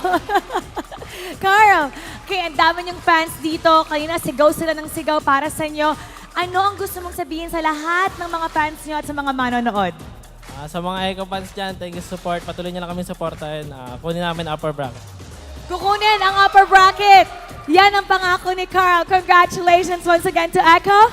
You may now take your bow. And take your walk of victory. Parang nagkahiyaan sila kung sino yung unang mag-walk. Oo nga eh. As in, tutulakan pa sila. Nagtutulakan sila. Kumbaga, hindi ko na masabi kung ano ba yung dapat ko sabihin. But one thing's for sure, they got RSG's number this season. And you know, sabi nga ni Karl, gusto nilang kunin yung upper bracket with what they're showing right now. Hindi malabo na magiging top seed sila. Silipin natin kung ano nga ba ang sasabihin ng ating mga casters. Casters, pasok. So now, the streaks are gone. Yep. They've been depleted here. And I would say that, you know, we have our teams, of course, that have secured their slots for the playoffs. I can't wait to see them continue to unfold here now. Take us through, once again, we know the MVP is none other than KarlTzy. Once again on this Guinevere here, part of the whole lineup that we saw work for this game here, Wolf. Yes. Take us through it. Woo, 100% great job coming up from KarlTzy. Believe that he played Nolan enough to understand that there will be heroes that are much faster when it comes to farming compared to the Nolan. And Guinevere is under that category. And as we've seen, he was able to get into a early kill or early poke. We can see through the highlights how his pattern was. So this was one of those fights where JP was gunned upon by the way of the dragon, but they took so much time. And KarlTzy was also on point, landing the first kill. And look at this. Look at that combo with JP starting it off. The Violent Requiem right afterwards. Good juggling. That sounds like a fighting game kind of term that we see. But definitely that's what we saw from this game. And another one as KarlTzy finds more, prompting that Purify onto Aqua. Aqua didn't have a chance to react. And another one, always multiple heroes being caught by the Violent Requiem and the stun coming out, the knockup, I mean, from KarlTzy. And as we've said, look at that. Anybody who gets caught is not going to be going down. It's practically just airborne for the entirety of the skirmish. And then Aqua being found by Sanford. Great job for him. Demonkite eventually takes out KarlTzy. Because KarlTzy had no more spells to use and contribute to that. But that meant that the entirety of Echo just focused on the building. Base building. And I hope that we have some stats like a crowd control time for Echo, because my oh my, that game looked to be a game where if you're caught by Echo, you just straight up go to sleep. That's literally how it is. And if you're looking at Echo, a big snowball on their part. 10 minutes into this game, they already finished it. And one important factor is that they're also able to contain Kusei in this game. Not only Demonkite, but also Kusei. 0-2 for this game, not having the farm as well. Look at the gold difference between the two gold laners. That's about 2 items worth for Benecutie, up with the Endless Battle, Windtalker, as well as this Malefic Roar to go with the Impure Rage. There's so much damage in the early stages of the game coming out from Benecutie that Kusei weren't able to really just catch up, and they're also getting denied up top because of the moves that Echo were able to do. And then, despite Demonkite not dying in this game, still had not much of an impact as the Nolan because he cannot go to Echo. There's just so much crowd control on the side of Echo that's difficult to deal with. And then Sanji being the carry for this game. As we've mentioned, and we did predict this to happen, Sanji will be dealing the most damage because there's no one from RSG to force to be a problem for the Vexana. Technically speaking, this Nolan is a problem for Sanji, but because of how much safety there was from Echo between the crowd controls that they have, there was no option for Demonkite to go for Sanji in this particular game.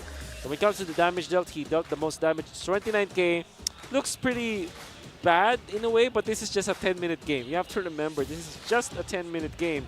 We've seen from Echo as they finish. And then when it comes to the GPM, undeniable that Benecutie was really funneled a lot of resources in this because of the aggression from Sanji as well as KarlTzy and the protection from JP that we saw from this game. Overall, it all went down to Echo being the anti-strat or the anti-meta that we've seen. And we can see through the heat map how KarlTzy managed to take over the first 5 minutes of the game, going into the EXP lane, in fact, and not go to the gold lane, just because they know that the Arlet, if it is activated earlier, it meant that the combo will complete. They will have 4 of their heroes that are focused on crowd control that can now be utilized in the first few skirmishes. Yeah, 10-minute game, I feel like 25% of the time, RSG was in the air. Yes. That's, yeah, if there was only an airtime counter, right? Yeah. So, again, that's an express game for Echo, and that's why they had that whole Echo Express. So, that wraps up that match, the star match of the day. Now, next ahead of us, we have Blacklist International and TNC for match number 2. Now, for this, there's still obviously a lot on the line here. TNC still, they've been struggling. We heard even before what they've been going through, the whole shot calling and everything else. Now, Blacklist International, we even saw the quotes that have been floating around. You know, they're used to this position that they're in, and they've been here before. So we'll see if they can continue forward. But we are going to be taking a short break, so sit tight. We'll be back after this. Again, I'm Naisu. This is Rockhart, Wolf. We're going to take a short break ourselves, and we'll be back with you guys after this. We'll see you soon. The 13th season of MPL Philippines is brought to you by the following sponsors. Smart, the official telco partner of MPL Philippines Season 13. Infinix GT Series, outplay the rest.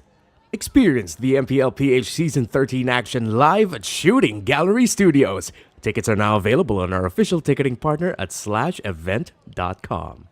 Don't miss any MPL PH action by following our official Facebook page and subscribing to our YouTube channel. Follow MPL PH on TikTok as well for more content. And don't forget to like, follow, and subscribe to the official accounts of MDL Philippines. To ensure the equality and fairness of our games, MPL Philippines is also monitored and supervised by the Games and Amusements Board.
zone and ripping for the 3 stars. Look at us to the top, no ifs, no buts. Winning any game para to sa PNS. Di mo matitinag aming boses sa new level. Nasa kalye man o mobile, you know I become a legend. Open fire, reunite with winners. Built with pressure, like diamonds are made of. Switching na lane na parang gera. HP racing, may reset. Built na katang buhat ni Hilda. Full load SS parang Lyra. Susundan ko ang iyong bakas. Kasama patas, tagumpay natin to. Dahil tayo'y malakas para sa Pinas. Nasa amin ang alas, hindi tuwa atras. Kinikilala sa taas kasi kami ang malakas para sa Pinas. Nasa amin ang alas, hindi tuwa atras. Kinikilala sa taas, ganito kami sa Pinas. Wow! Hold on. Yeah, wala ka sa Pinas. We are laging every beat, no surrender, no retreat. Pag nagsama-sama, just imagine what we can achieve. Lacking every beat, no surrender, no retreat. Giving 100 all my all, cause we just cannot be defeated. We are unstoppable, immune and invulnerable. Ready ang equipment, lahat frozen, malang crowd control. Pakita ko na jab like pow, beast of the southeast. Taas sa matawag, proud and loud, cause every enemy we devour. Susundan ko ang iyong bakas. Kasama patas, tagumpay natin to. Dahil tayo'y malakas para sa Pinas. Nasa amin ang alas, hindi tuwa atras. Kinikilala sa taas kasi kami ang malakas para sa Pinas. Nasa amin ang alas, hindi tuwa atras. Kinikilala sa taas, ganito kami sa Pinas. Wow!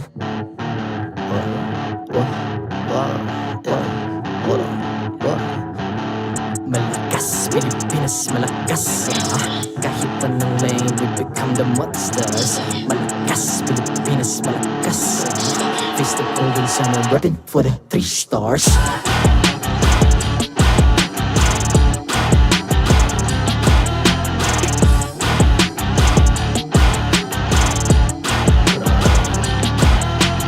Ang lakas ng Pinas, reunite, be the stars. Ang lakas ng Pinas, reunite, be the stars. Ang lakas ng Pinas, reunite, be the stars. Ang lakas ng Pinas, we the stars. Ang lakas ng Pinas, reunite, we the stars. Ang lakas ng Pinas, reunite, we the stars. Ang lakas ng Pinas, reunite, we the stars. Ang lakas ng Pinas, we the stars.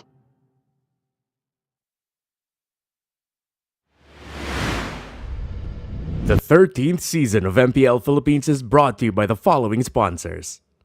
Smart, the official telco partner of MPL Philippines Season 13. Infinix GT Series, outplay the rest. Experience the MPL PH Season 13 action live at Shooting Gallery Studios. Tickets are now available on our official ticketing partner at /event.com. Don't miss any MPL PH action by following our official Facebook page and subscribing to our YouTube channel. Follow MPL PH on TikTok as well for more content. And don't forget to like, follow, and subscribe to the official accounts of MDL Philippines. To ensure the equality and fairness of our games, MPL Philippines is also monitored and supervised by the Games and Amusements Board.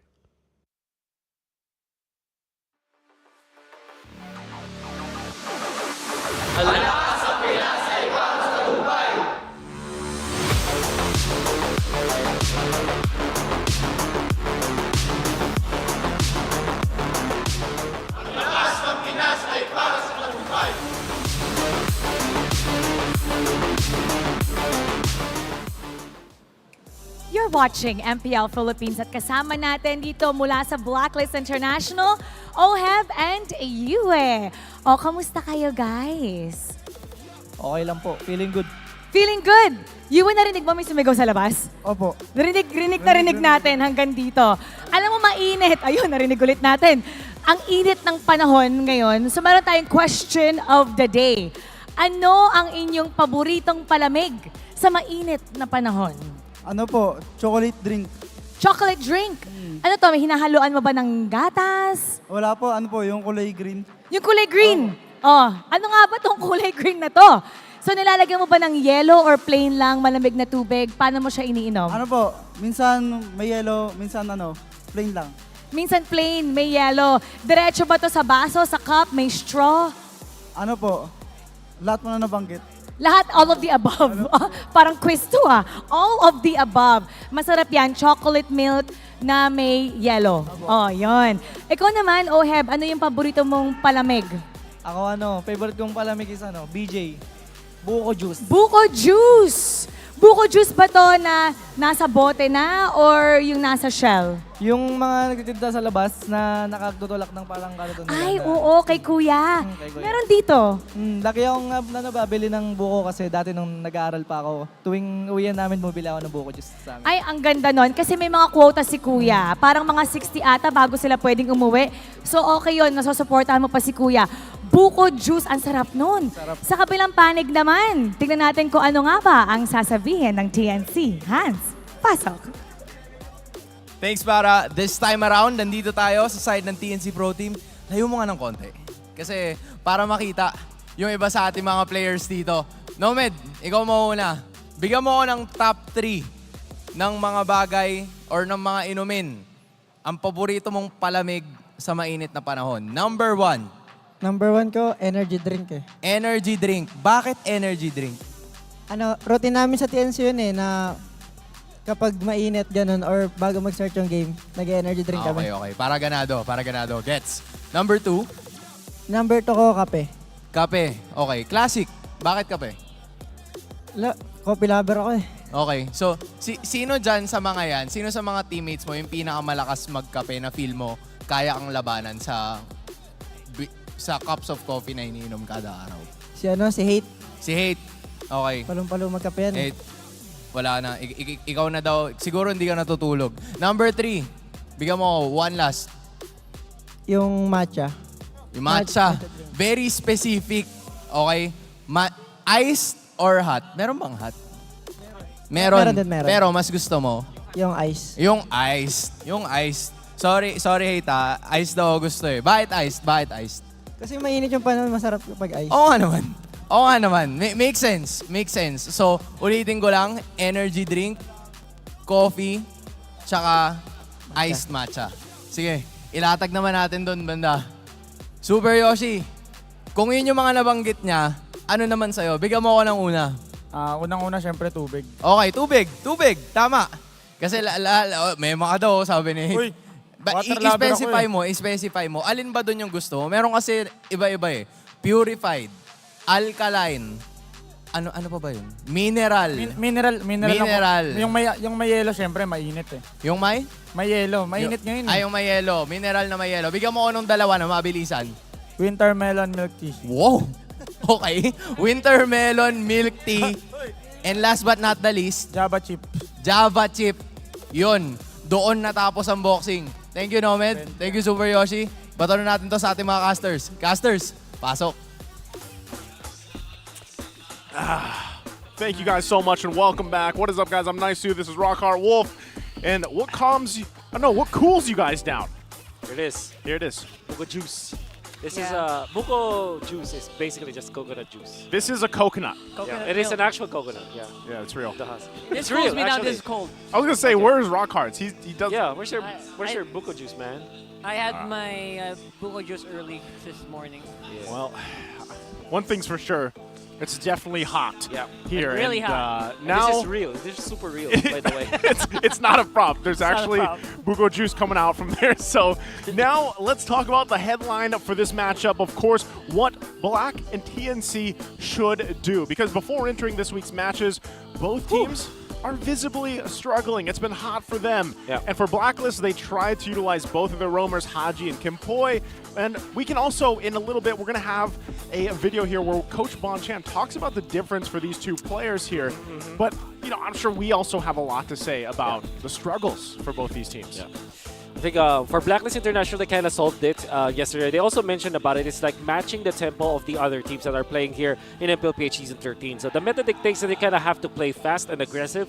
And Blacklist International have always been those that kind of team that's not that aggressive. That's why they were able to solve it afterwards. Well, I love that point, Wolf. But let's also, again, hear what Coach Bonchan has to say. Last week na-mention mo, Coach, na isa sa challenges ng team is yung shot calling. So, ano lang yung, for you as coach, ano yung major difference ni Haji and ni Kimpoy in terms of shot calling? Sa shot calling kasi mas, kung sa mechanics, pag si Haji siguro masasabi kong si Haji ang nakakagamang wherein sa shot calling, kahit papano, merong doon nakakaangat si Kimpoy. Although, kaka-start niya lang mag-practice this week. So, kailangan pa din talaga namin i-improve. Kailangan namin siyang ihabol. Right, so basically the differences between these two roamers here, one is mechanically edged and one kind of, you know, has a mind for the game. Yeah, shot calling is also a big thing you could point out from both these teams, because we also heard this is a similar problem for TNC. That's right. And it was actually also Coach Ben Things that talked about this, and we'll hear from that in just a second. But that's shot calling is such an important part for these teams. And so we heard Coach Bonchan. Now let's hear from Coach Ben Things. Paano magiging direction ng TNC na alam niyo na yung sagot eh, alam niyo na yung gagawin niyo, pero nasaan yung sorry for the lack of better term, yung problema na Siguro sa shot calling talaga siya eh. Yung sa shot call, kailangan may isang tao na mag-i-step up, tapos na handa siyang magkamali para sa ikabubuti ng team. Handa siyang tumalino sa pagkakamali na yan. Para experience kasi yun eh. Example, kung si Yoshi, kung shot caller namin, tapos dumating yung crucial game, hindi siya nakapag-shot call. Kasi sabihin, example, ayaw niya magkamali, takot siya magkamali, takot siya gumawa ng move. Yun yung pangit eh. Alam mo yung gagawin pero wala kang ginawa. Na magiging regret siya eh. Tapos, pag kasi nasanay ka na ikaw yung nagko-call sa mga crucial game, yung player na kung sino man yung nakatoka sa amin. Pag nasanay ka na kasi sa trabaho mo na mag-shot call in a crucial game, dun ka tatalino eh. Kasi dun ka magiging wais pa, no? Kasi lagi mo na naranasan eh. Next time, alam mo na yung gagawin. Okay, next time ito yung gagawin. Kasi pag wala kang ginawang step, kahit alam mo naman yung gagawin, hindi mo ginawa, regret siya. Hindi mo malalaman na kung tama ba yan o mali. So there we go, hearing from Coach Ben Things, and you know, he's speaking from experience, guys. That's right. Before he was coach, of course, he was roaming for TNC for the longest time, and that's kind of what he's trying to instill on the players right now. So we'll see if both teams fix out their shot calling here for the matchup. Those are two different things that actually Ben Things talked about. First is about actual shot calling, and second is to not be afraid to explore and experience some mistakes. Because that's true. That is one thing that you have to kind of really do in the regular season for a long tournament like this for MPL. You have a little bit of a leeway in the regular season to make the mistakes and then learn from it. Well, who do you guys think are going to make less mistakes here, right? I was going to say. Tune in to our official YouTube streams and comment #Black or #TNC with your game and server ID, and one of you, or four of you rather, will get a chance to win 500 diamonds. So maybe that's it, right? It's just about who makes less mistakes here at this point. At that point, it is, and you know, we'll have to see, because right now we're going to welcome the marshals out to stage once again for the fairness and the integrity of the game here. Of course, we've got Jeff, Chico, Patrick, Wilbert, and how do they cool down? Well, they wear those jackets in the heat. And they karate chop, by the way. So let's welcome out the teams as well for this matchup.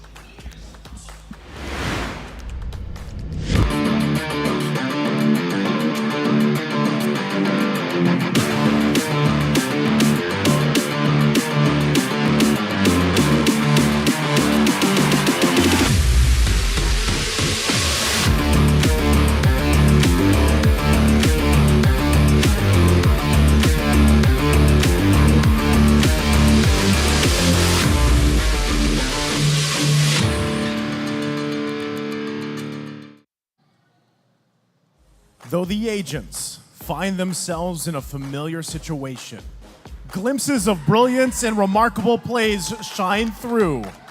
Will their strategic code and prowess prevail against the Phoenix holding on to their flames?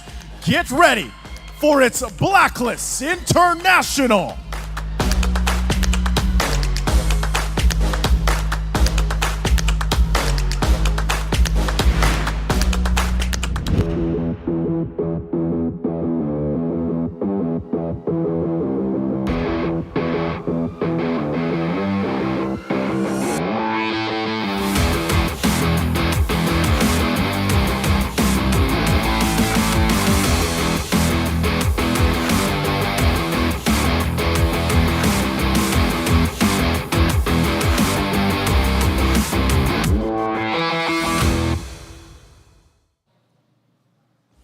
The Phoenix still possesses the opportunity to soar and ignite the flames of victory. Can they reverse their fortunes against the agents? Will the strategic moves be executed to secure a win for the week? Let's find out and give it up for TNC Pro Team.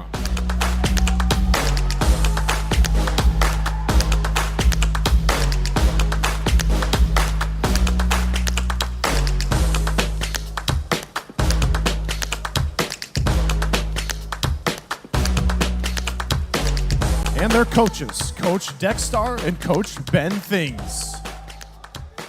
MPL Arena, we're gonna find out, will it be TNC or Blacklist International?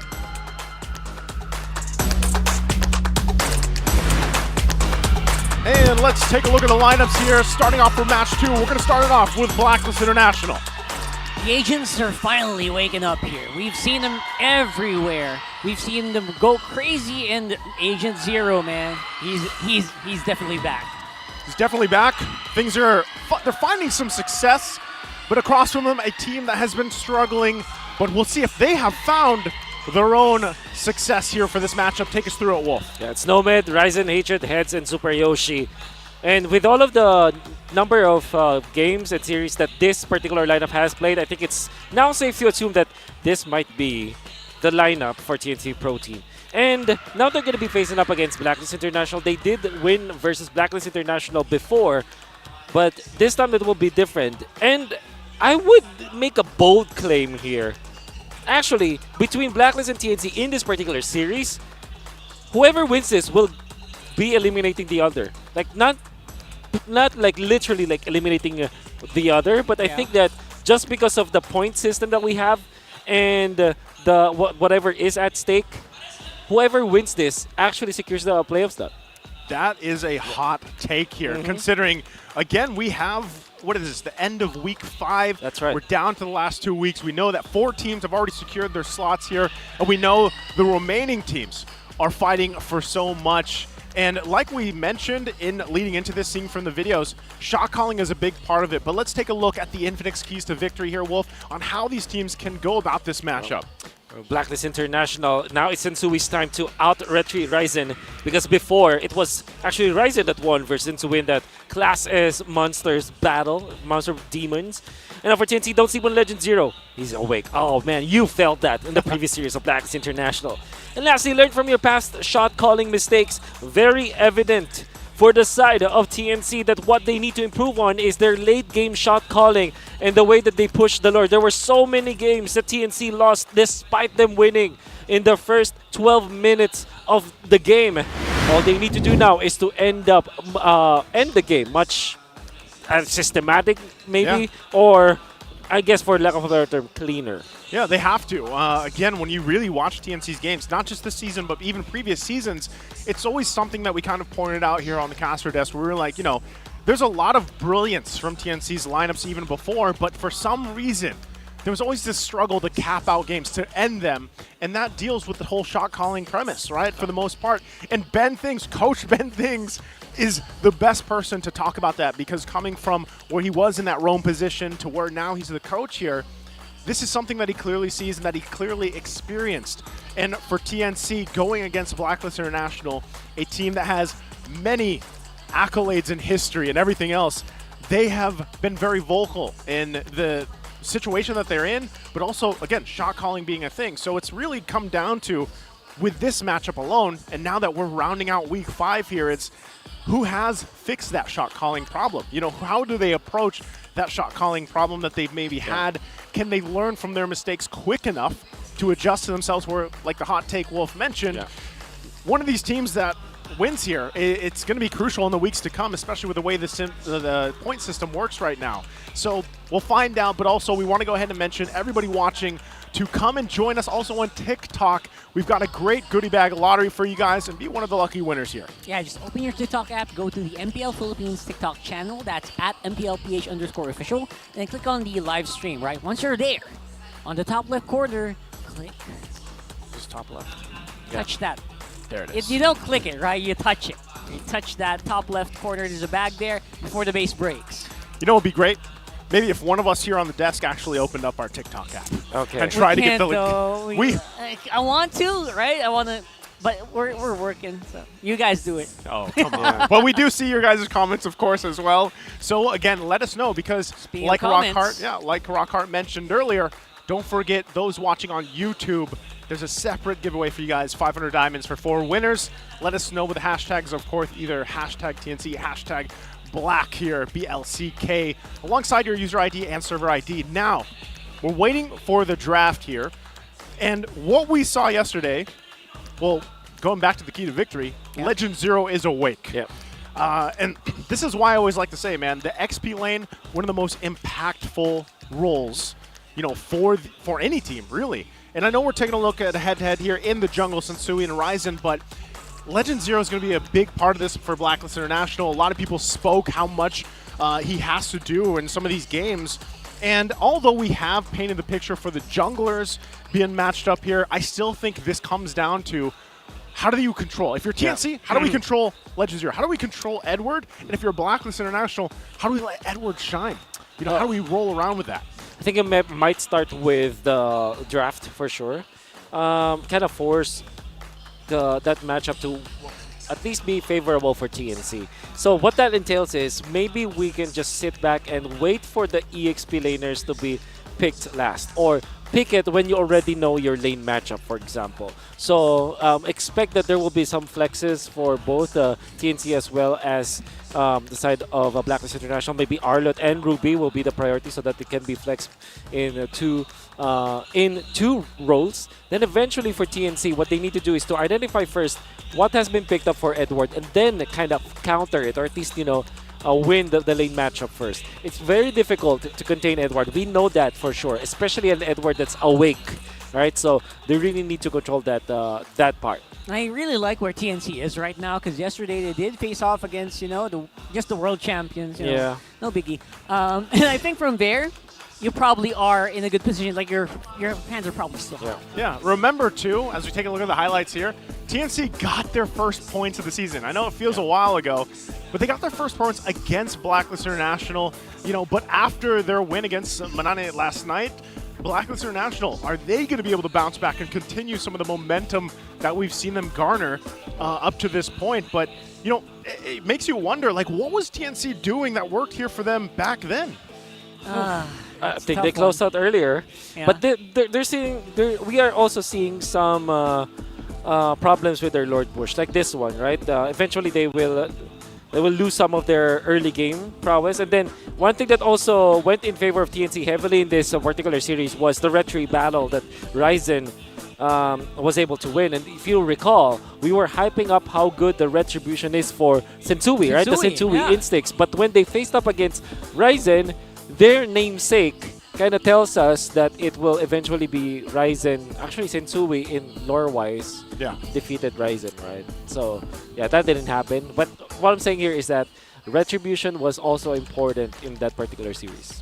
Yeah, especially right now where obviously there are big questions being thrown around in regards to shot calling. It's not always about like who gets the last retry first, or who gets the last retry, but how the team fights after it, right? Yeah. Like, who's gonna decide? Do we fight? Do we keep going? Do we take Do we take them kills, or do we completely back off? Like, there's a big problem. There's a big difference, right? Which is something we saw in the first series, where they didn't even notice the turtle. There was like Echo completely like focused on turtle, and then it was like RSG, let's go kill him, everyone. So that's what I feel like with I guess the play style. Even when TNC kind of changes some of the roster or they mix things up, their play style is literally like a phoenix. Like they're on fire at moments, but then sometimes maybe that fire gets too hot and the flames get distinguished, right? And that's something that teams have really kind of found out in playing against TNC. And I think that's why really when you come down to it, it's all about that shot calling, fixing that, because that's what it is. And when it comes down to these objectives, it sounds so simple, you know, when you hear it, like, oh yeah, it's just shot calling. But obviously when you're dealing with it in the actual game, it can get quite extensive depending on how things fall in place. Like we saw from the highlight there where they were pushing with the Lord, but then unfortunately a bad call, you learn from it. That's what even Coach Ben Things mentioned. Like, you regret it a little bit, but ultimately it's a lesson. You know, it's how you kind of adjust from that and work from that. And so given this whole thing, we have to see if TNC especially has fixed and learned from the past 4+ weeks at this point. So let's jump into the draft here. Game number 1. TNC will be on that blue side. That is a tough win rate on the blue side. Really? 0%. 0%. We can only go up from here. Yes. Okay. Well, very good. This is actually a good floor to start with, right? It's the the best ceiling floor, is very far away. It's a good floor because from here, you can really do no wrong. I really like what's happening on the YouTube comments, by the way, where one of them is saying, Fia Sin says the match was pretty experimental. They think teams were actually in an experimental phase back then. I kind of do agree. But this time around, I think we should be done by that. So this draft should be cool. Yeah, Fredrin is the priority here for Blacklist and the Faramis. Classic combo. I believe the TNC might just go for a Vexana in this case, or a Valentina. Heroes that Hatred really likes. And Xborg looks good, actually, for TNC. Yeah. Eventually. Heads is also, he looks really good with that Xborg in the previous series. So this time Mino Claude looks really good for TNC as well. Oh, a Benedetta early on! Super early Benedetta. That's very early, yeah. Wow. Oof. Okay, Blacklist knows how to solve this. What they can do now is pick up Carry, maybe? Or Roger. Carry or Roger. Carry or Roger, yeah. Arlott also is available, by the way, so that's also scary. Arlott Fredrin. No, he's... it was banned. They decided to ban him out, so he's taken out of there. Okay. Loyi? Just kidding. It's also banned first. Yeah, it's also banned. Alright, there it is. I mean, at that point, really, like I was saying, if you're in TNC's shoes here, you know that things are kind of dire in terms of points and what you need. I guess that always leaves the question, like, do we go to our really comfort picks and try to execute there? But then again, the question is, like, what is the most comfortable for TNC? A lot of the times they work so well in the early game, they usually get a lead, but then things kind of fall apart. I think the fact that you have a Barretts and a Minotaur work great for, okay, we can at least, we can fix some of the mistakes we might make in game, but our setup potential is great. They also took that Benedetta, so they have that available, but given the fact that that was such an early pickup, you know, is that troublesome here for TNC against Edward as we take a look at his career hero spotlight? The stats he had for all of this, the Benedetta just speaks volumes I think that's for Legend Zero. That's one of the very few moments where it's good to early pick the Benedetta if you're against a very specific Benedetta player, right? Yeah, and this are the stats from Season 7 anyways, when he started to play really on that EXP lane, or quote-unquote the off lane before, when the EXP lane wasn't a thing, you know. And he's playing Benedetta so much, and it's a deny pick for sure. However, it's true. There's some merit to kind of reserve that EXP lane. But now look at this. The immediate answer for Blacklist: pick up the Paquito, right? And then now they banned both the Valentina and Vexana, two of the heroes that I mentioned for TNC. Love it. Love it for Blacklist. Gonna hate it for TNC for sure, because now you're gonna be left with what for Mr. Hatred? Aurora, perhaps. I don't mind that. Actually, you know what? The Aurora game that Hatred played was really good, Really right? good. The previous Aurora game he had, it's just the follow-up Again, it all revolves around that shot calling Yeah. was very problematic, and they agree and they admitted that. He's one of the only players that actually brought the Aurora That's to, right. to play, actually. So, Yeah. Again, we'll see if they actually go that route. There's still some options available for them, but really good banning on Yeah. both sides. And I was actually rejoicing. I know we see the chip banned out now, but I was actually happy to see it this week. Yeah. Come through finally. That was fun. Yeah, it was fun. And It you was even fun. heard the player sentiments. I think it was KarlTzy that mentioned, like, yeah, they don't like playing against it. Like, Yeah. it's kind of annoying, right? It's Because annoying. all of a sudden, boom, you have this whole squad of team joining the fight. So now that that's taken out, Tiger. where does this leave us? Tiger. Oh, Claude. They snatched the Claude. Very nice coming up from Blacklist. Now for TNC. Oh, man. This is difficult because Claude would have been the hero that deals with the Theramis, but they don't have that anymore. And then, obviously, you have the Benedetta. So I think you're left with what? Aurora, maybe Gord. Gord, yeah. Yep. Or Ixia? yeah. I'm thinking Ixia against the Claude and Paquito. If the Gord gets picked up, the theory is true. Yeah. I think you're left with Harith, actually, for TNC. Got no choice. Harith is pretty good here, actually. Yeah. It actually might do more, because you want more AoE damage. Yeah. So Bruno. Bruno. What's going in the mid lane here? TNC. Aurora or Gord. All right. No Varia. How do we forget? How do we forget? To be fair, you know what? A lot of drafts, Yeah. Novaria has been completely snubbed. It's weird, right? Yeah, for the past week. Yeah. She's just kind of, it's not even that she's fallen off. It's just I think some teams really like to go, Yeah. for that Vexana being available, the Valentina obviously, changes some of the dynamic. But this actually works great for the lineup at least that they have drafted for TNC. Okay, so Tiger is pretty normal for Haji to pick a Cho as well. Not be surprised if this is something like a Natalia, you know. But this is different. Florin, all right. Yep.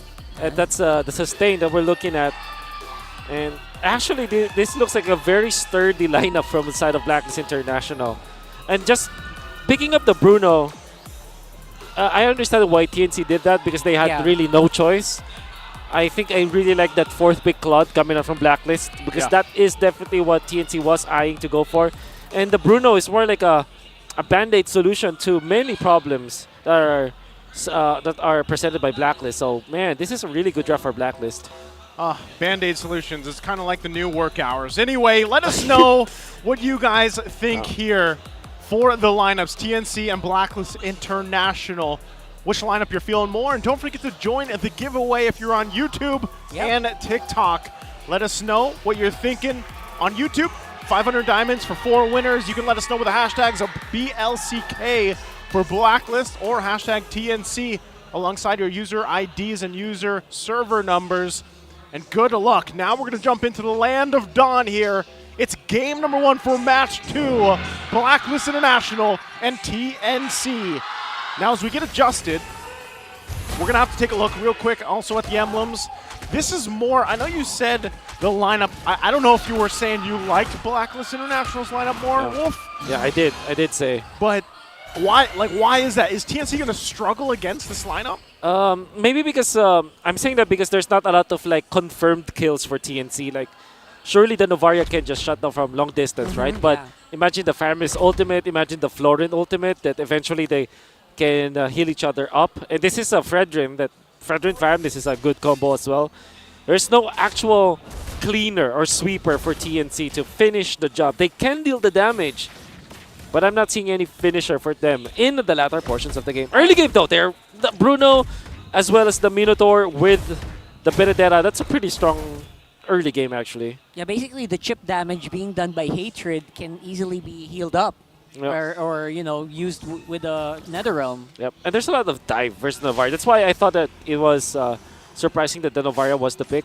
Because there's Paquito, there's the Claude with this time a sprint, interestingly. Yeah.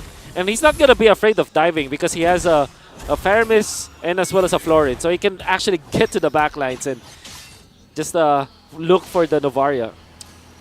Okay, well, let's look at this because early game, and what we've seen before where TNC does often sometimes control that early game. And when they can, it works great in their favor. But this time around, given the lineups here, Blacklist International might be able to control this if they can. But really what it comes down to when you watch these games before is TNC on this first objective. Can they go ahead, secure it for themselves, start this up? Remember even before, weeks ago, it was all about Sensui's Ultra Instinct. Yeah. The guy was known for, okay. Heads. Look at that, Heads doing work here on the Benedetta. Completely caught Haji out by surprise here for first blood. It looks still really good. We still have some knockups here coming in from the Noah Fury, and there you go. The follow-up coming in from this Benedetta is insane. And now even the NetherRealm could not be as problematic. He's gonna be able to walk out of there. The moves. What a swap. What do you call that? The bait and switch. The bait and switch, the moves and grooves, baby. Heads on a roll. On a roll, definitely. But I still have to credit it to Hatred. I mean, he landed the Star Shatter onto Haji and actually took him solo. It was Heads to finish him off with, by the way, the Lethal Ignition. And wow. Okay, Hatred's feeling it. And Hatred's feeling it. Heads with that lead now that Heads has on this Benedetta, it's gonna work great for the lineup matchup, the lane matchup there in the XP lane. He can work around that and hopefully play around the map with it too. Even though they trade here, both junglers, Super Yoshi there, of course, you're seeing things kind of already fall into place. Especially, let's look at the XP lane here. Item-wise, nothing too big picked up just yet, but on the path there. Right now, obviously, there is going to be a lot. You know what? TNC's just showing that they can team fight, right? That's what they're trying to flex right now, just to make sure that Blacklist does not get the confidence to go ahead and fight. Right now, though, the engagement is pretty good, but obviously, there's no one to follow it up. Yeah. Now the question is, when is it time to go? Might be, I mean, they're going to go and work on that gold, get it there on Nomad. TNC right now, this is exactly what I was talking about early game, where they have this lead. Let's see if they can maintain it this time. Yeah. And that's where you have to pay attention. If you guys are watching this, you haven't watched so much of TNC, you have to see, check their shot calling. Does it look like they've fixed it? Do they look like they've learned? Right now, so far, at this point in the game, they're doing a great job here, working together as a team with the lineup they have. And that is the first turret going down here in the bottom side. It's the top lane. Good defense from Heads. Keeping himself up. Okay, that's the Petrify. Oh, Electro final blow. It's creating a zone. Force the flicker out Edward here, and he's probably going to go down here. That is a very spicy Benedetta being shown by Heads today. Head turner for sure. 100%. Not every day you see Edward lose against his signature hero as well in a 1v1 scenario. Yeah, that's Edward Balboa, man. Exactly. That's saying something. Right now, with all this fun placement, TNC is on fire in the early game. And with Heads, so Heads having this lead 3-0 on the Benedetta. We've seen this before, even in the hands of Edward, where he has been playing that Benedetta. And with this lead, you know how much of an impact now that Heads can have for this. Yeah. Real quick, though, how are the items looking here, Wolf? Okay, so because of the massive lead that TNT have built up, that meant that they will have the Hask Claws now available for Nomad. You can see the priority hit for him. Going for items that with maximum impact with just low. Okay, that's interesting. That was interesting. I think he got caught by Energy Eruption and he couldn't walk out. Yeah. Exactly, the chain studs were there. Anyways, yeah, it's just Nomad focus on maximum value from the items that you get with low price. So that made Legion Sword, Hask Claws. Hask Claws is not that much of a priority now for the Bruno, but Nomad felt like, okay, let's take advantage of the early game and let's try to finish this off as early as possible. These turrets don't stand a chance against Nomad, man. Look at that. They're cleaning up. Well, remember, Bruno is known as like the turret destroyer. Like, he's That's one of them. true. Just picks up the Berserker's Fury here, too. He's got the 2 items, and really, for a lot of times, that's what a Bruno needs. He needs that Hask Claws, the Berserker's Fury, and he's pretty much good to go. Now, Prolific Roar BOD next, yeah, probably. going that One of route. those, yeah. Super Yoshi also picking up the flask here, so TNC in a good position for these next couple objective fights, these next skirmishes here. Wondering where do they pay attention to next? It looks like it's the top lane to get that tier 1 down here. You're getting so much damage on Nomad now, Berserker's Fury. That's a 1,000 gold lead. Look at those crits, man. It hurts. Heads though again, outplaying 2v1 right now for Blacklist. Ohab, he's really mad. He wants to get some work done here against Heads. He does have some healing available from Haji, but doesn't have the ultimate, so I think they might have to save this up. Heads 1v4 right now on the bottom side of the map. He's trying to be as slippery as he can, buying so much time for Nomad here on the top side. That's 4 members of Blacklist being used to basically deal with a single Benedetta. Yeah.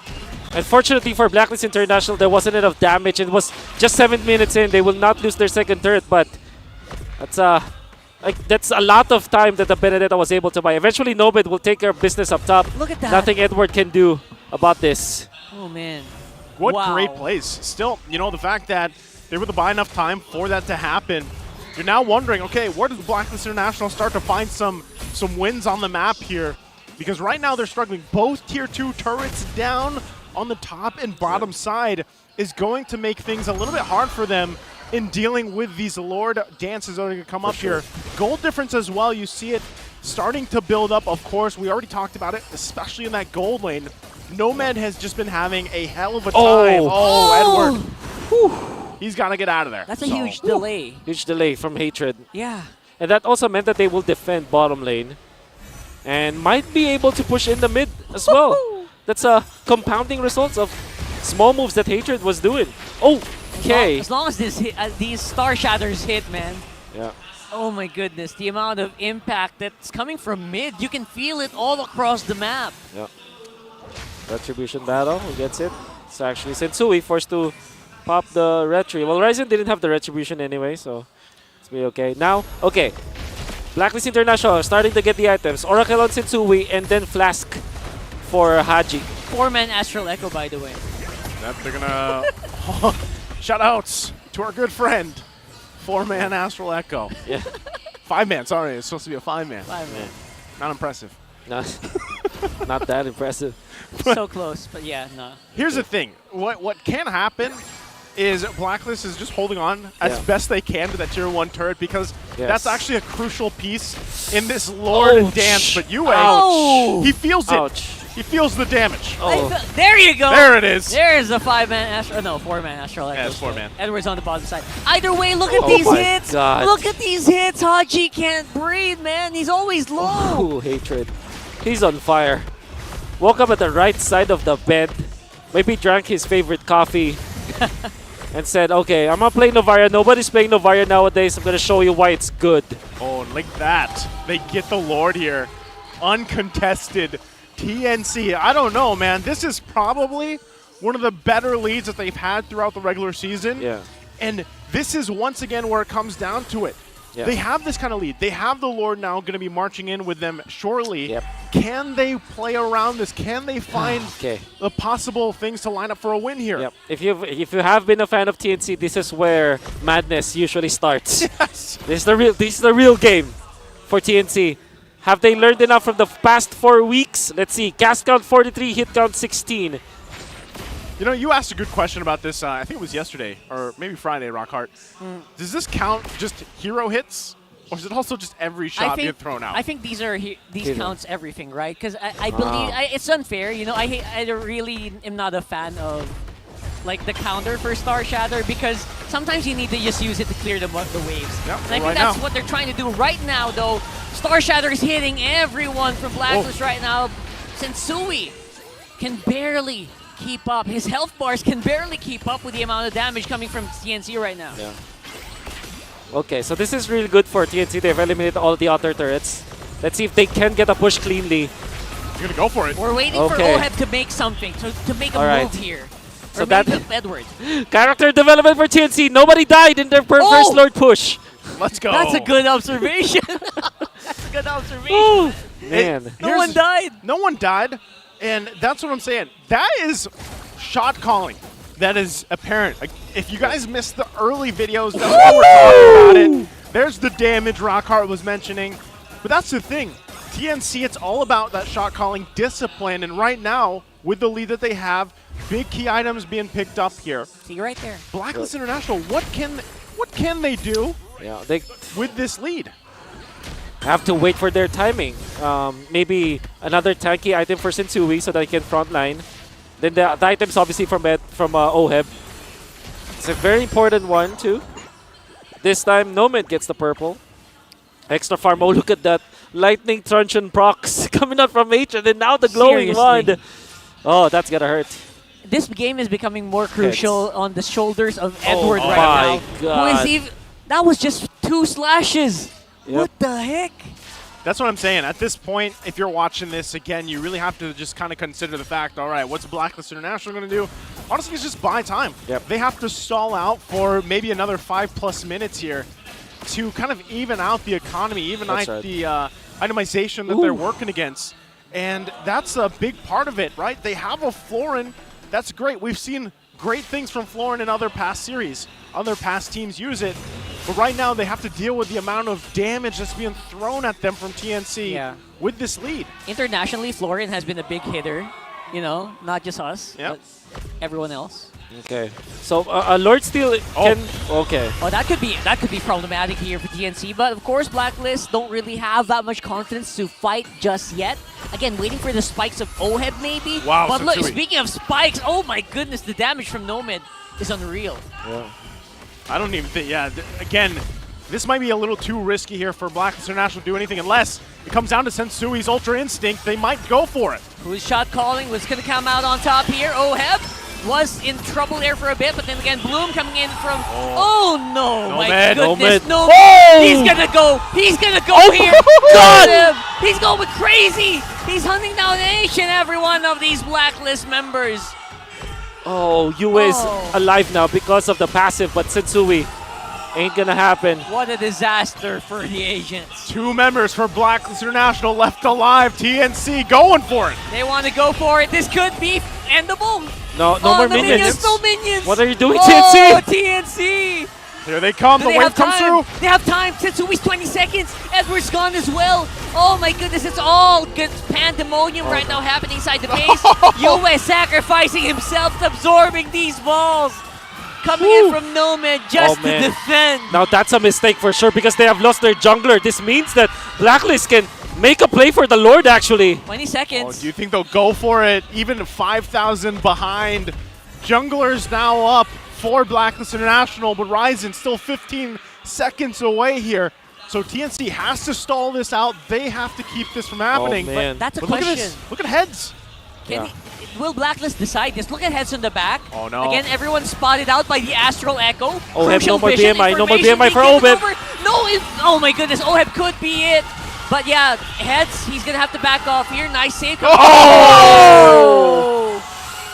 These crits coming from Nomad. Oh my God. Unreal. Hatred. Could get He's one. going for a shot. Could get for one Yue. from Yue maybe. No, he's That's not gonna be in range. But they got what they came for. Got what they came got the for. Lord.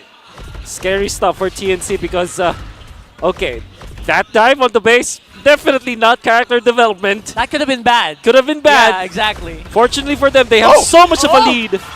My goodness, Edward Massive looked like he rumble. could have caught Nomad there for a second, but look at this, Heads. He's here to answer. Maybe add some more pressure coming in from TNC. 5-man up on mid. Sensui's gonna be up soon as well. He's up now. Can they defend this? Here they go. They got to deal with the Lord. Yeah, Lord's up there, and of course, Turret going to be taken down on the bottom. It's a very clean base here. Super Yoshi with the Minoan Fury, but Sensui going straight for the damage dealers. Doesn't have really enough firepower to back it up. And now it's going to be half HP right now for Nomad. Oheb finally getting a kill on the board here, and could get more, as we are seeing this Claude tear it up. Blacklist finally, signs of life. TNC! What's happening? They cannot end the game, even with the lead. That's definitely gonna have to credit it to Sensui because after Super Yoshi dove onto Blacklist International, called many members of Blacklist, what he did was to block the follow-up. So he sacrificed himself actually with the Paramis ult and the Bloom available. We talked about how Sensui can be very tanky in this case. And he was the one to block off the eventual damage coming out from TNC. Let's look at the replay this time. That was a worthy sacrifice. Worthy sacrifice. Look at the jump from Super Yoshi, but Sensui manning the front lines. Nomad in trouble. When that happened, didn't have the Wind of Nature anymore. The perfect timing for Oheb to actually pop off with the BMI up as well. So that's perfect timing for Blacklist International's members. What is happening? Wow. There are people wondering, TNC, what happened there in that match? Again, that defense for Blacklist International. And this is the compounding effect that we talked about even beforehand. Yeah. And really, when it comes down to this, Given how that whole sequence went here, Wolf, yes, TNC has this little bit of lead. They have the map lead as well. You have to consider that all base turrets are down for Blacklist International. Yep. So is Blacklist International in a good position to contest the next Lord in 30 seconds? Yeah, for sure. Do we see them want to fight that? And then again, does TNC go and put heads on pressure in one of the side lanes, or does he join that fight? Because look at the real-time win rate here, 69%. Nice. Yeah. Nice for TNC, but look at that, what's happened in the previous minutes. Yeah. So to answer your question, I think Blacklist International can contest because they can team fight now. It's 17 minutes, so Ohim is locked up. And Setsui is almost in an impenetrable wall at this point because of the Faramis ultimate. And they also have dive. So it's going to be up to the Lord Dance, but not the actual Lord Dance, the Lord Dance that's happening outside of it. So The lane control. pre-Lord Dance? The pre-Lord Post-Lord Dance. Dance? Yeah, exactly. Like the 1v1s that's happening between the XP laners. Look at the nice minion wave for Blacklist up top. There's one extra minion up there, so that means it's a slow push. Yep. And then the bottom lane being pushed by TNC. See how they handle this again. Half health, both teams still trying to kind of feel out the situation here. Head's going to make his way down that mid lane, keeping that wave in control here. Shows himself, and that's a Lord evolving now. Okay, the reset comes through. 18-minute Lord. Right. It almost has to boil down to the spiciness of our XP laners, right? Yep. Their fights, their 1v1s, are like literal anime fights again. Just someone could die in one instant. But look at this. Interesting position from Heads. Yeah, he's there. He wants to finish this, but look at this. Edward Balboa. Edward knows. Edward facing the challenge, obviously. 4v4 right now around the Lord Pit. 1v1 on top for our XP laners. That's a nice idea, Commander, from Hits, because that means that you manage 2 lanes of minions as they just spawn. Okay, they might go for a play up to Edward! Oh, Edward!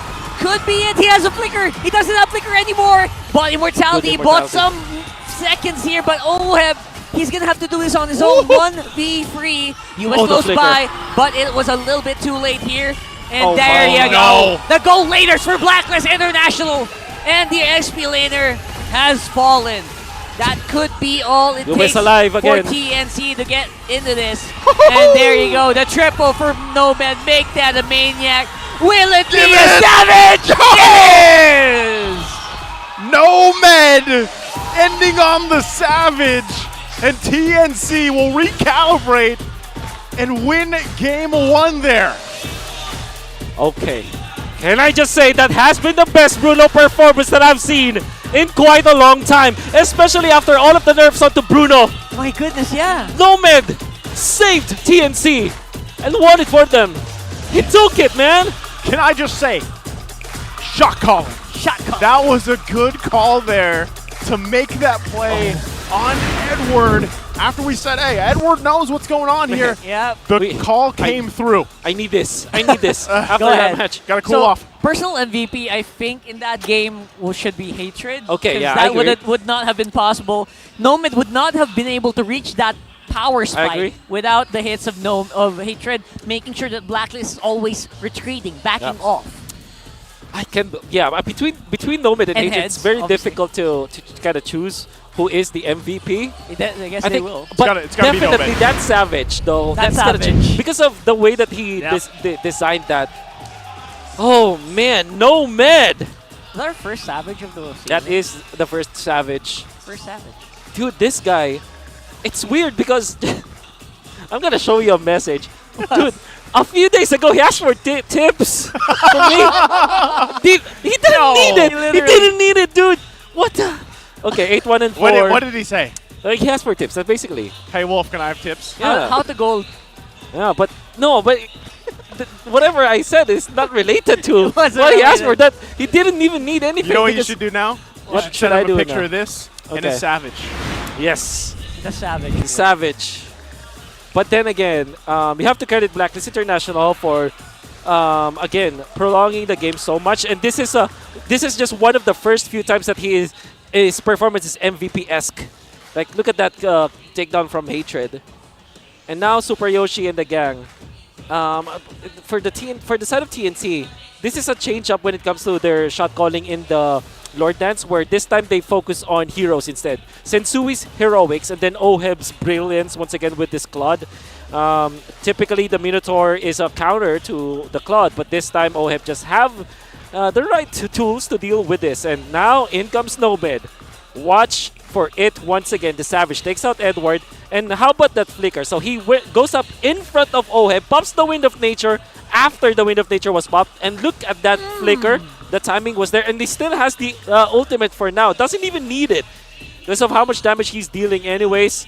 And look at the way that he dodges. Look at that also. The target selection that he went for the right targets to go for. Completes the Savage and wins it for the side of TNC. He basically did exactly the opposite of what my teammates in rank do, which is just whoever's in front. Yeah. He did the hero targeting thing. Hero yeah, lock. yeah. The hero luck. Oh, what shout out to my a rank game partners. shout out to all the rank game partners out there. Yep. Again, it was you're kind of holding your breath, man. Yeah. You know, because you're like, oh He no. showed I showed a message. Ew, why'd you leave him on red? No, I called him. Yeah, like, basically. Oh, good Yeah. guy. Good Yeah. guy. I thought you left him on red. I don't give tips through chat, dude. It's difficult. It's difficult, right? Yeah. That's true. That's actually But true. then, like I said, it's besides the point, dude.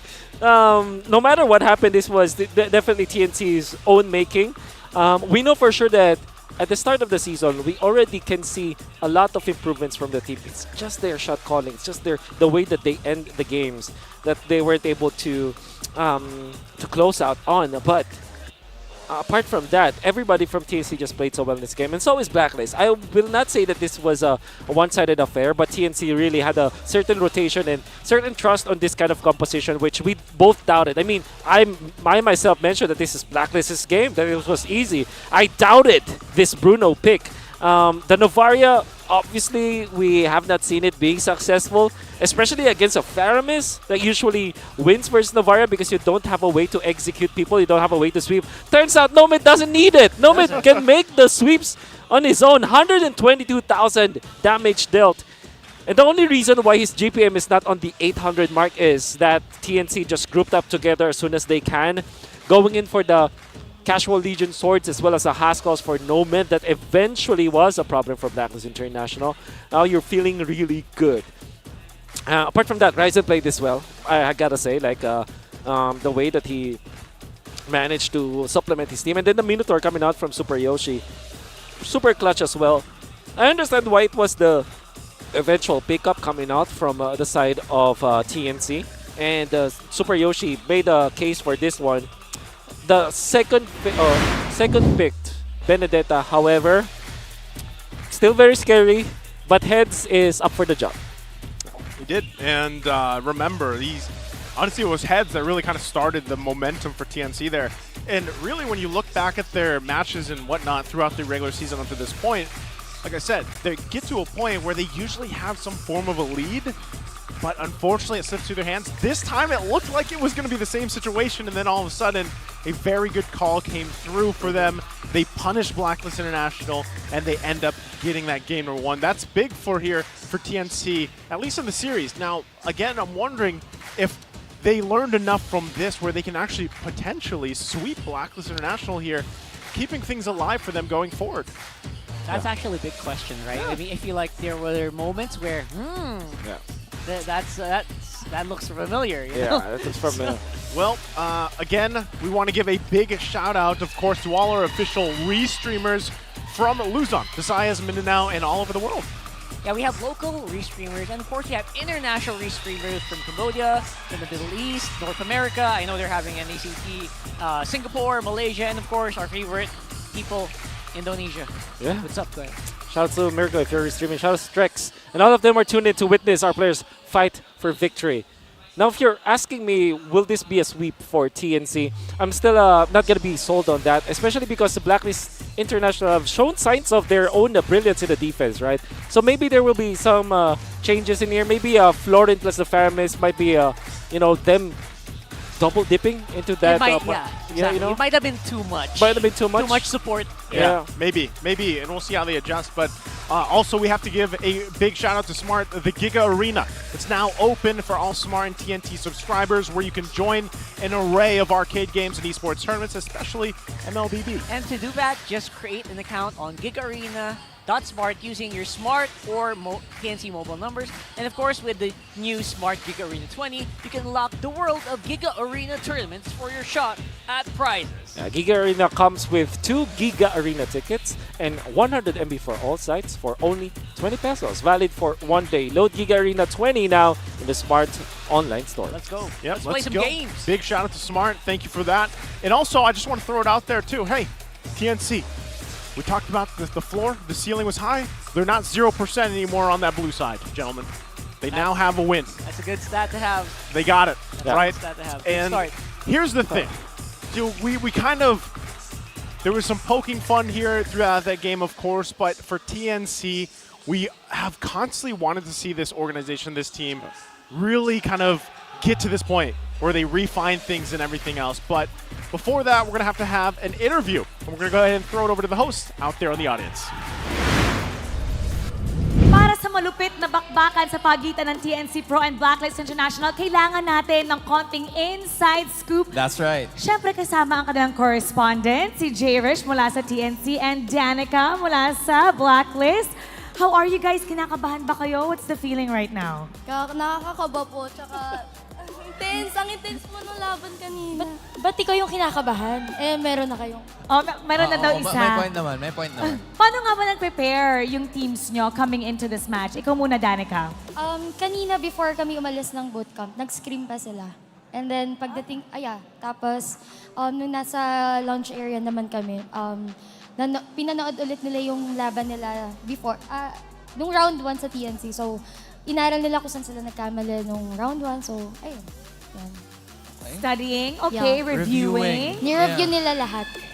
How about naman for TNC? Sa amin naman po, same lang din. Before umalis, nag-scream, and then minomotivate po namin yung isa't isa, lalo na po yung mga players. And then, syempre po, ang pinaka-importante sa lahat, praying. Praying talaga. Oh, lagi ko sila nakikita mag-pray. Okay, you've mentioned more about the motivation part, diba? Kamusta ang TNC, like, mentally wise? Like, good vibes ba sila heading into this match? Kinakabahan ba sila? What did you hear from the rest of them? Okay naman po sila kasi most likely po, like, ang ginagawa lang naman po is, syempre po, scream, and then minomotivate yung isa't isa, tapos ayun po. Okay. So, I assume si Coach Ben Tings, di ba? Siya ang leader ng mga motivational quotes. Pero sa side ba ng Blacklist International, I wanna know, kamusta ang vibes ng boys heading forward into this match? Actually, okay silang lahat. Like, nakikita ko na nagtutulungan sila. So, alam naman natin galing kami sa lose streak, di ba? Pero, I can see sa team na to na talagang alam nila na kaya pa rin nilang lumaban and alam nilang kaya nilang umabot ng playoffs. So, ayun, nakakatuwa lang din makita yon behind the scenes. Para naman ma-motivate sila, we want a cheer from both of you, okay? Okay, simulan muna natin sa TNC. Cheer for your team. You can get the crowd going. It's up to you. Okay. Let's go, TNC! Kayang-kaya natin to. Huwag tayong susuko, tiwala lang tayo kay God. Love it! Okay, para naman sa Blacklist, ikaw naman, Danica. Let's go, Blacklist! Kaya natin to. Abot tayo sa playoffs. Oh, may mga nag-cheer din dito at siguradong ready na ang dalawang koponan para sa ating game number 2. Kaya babalik na tayo sa ating mga casters. Casters, pasok! Thank you so much, Mara, Hans, Danica, and Jerish. Great to hear from you again. Is that the right way to say it? Jerish. You gotta ask Manjin for that one. Gotta ask Manjin. Okay, now we know. But again, this is an interesting series that we have to kind of talk about. Now that these weeks, again, we're closing out week 5 here today, so things are going to be coming into place, I would say, already for the playoff spots. There's 4 secured. Teams are still fighting for it, of course. You take a look at the Game 1 draft here, the recap, how things fell into place. TNC, like I said, And Wolf mentioned the early pickup for the Benedetta actually worked great for them. It really established that early kind of lead for them in the game. So I'm wondering, you know, with the considering of flipping sides and everything else, how does TNC kind of replicate that great early game that they had in the previous one?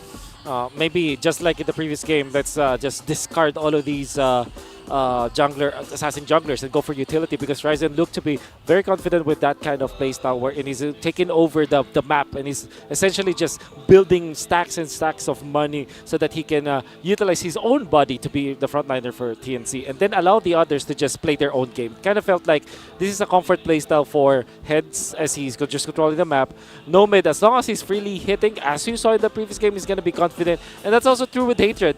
Hatred didn't have to follow where Super Yoshi was, and he's just doing his own thing, basically. Yeah. He's just landing the shots. I feel like that's just it, right? You're landing your shots, you make sure they hit, but it's also a question of making sure that there was a reason why you land those shots. Yeah. Sometimes you play in a Varia, oh, you hit a shot, good job for you, but what happened afterwards, right? Here, in this specific lineup that we saw, it made the rest of Blacklist back off. It opened up space for TNC, right? So it doesn't matter if he's not getting kills with it, as long as it's doing the intended effect. Yeah, for a part too. A lot of the times those shots were landing towards the end of the game, man, where you know it was bringing members of Blacklist International down to half health or less, and so that's threat enough. Exactly. I like that you pointed it out because that happened with Haji as well as Yue. And when Yue is low, like when he gets hit by the Star Shatter, he doesn't necessarily die, but he's down like what, 10-15% HP.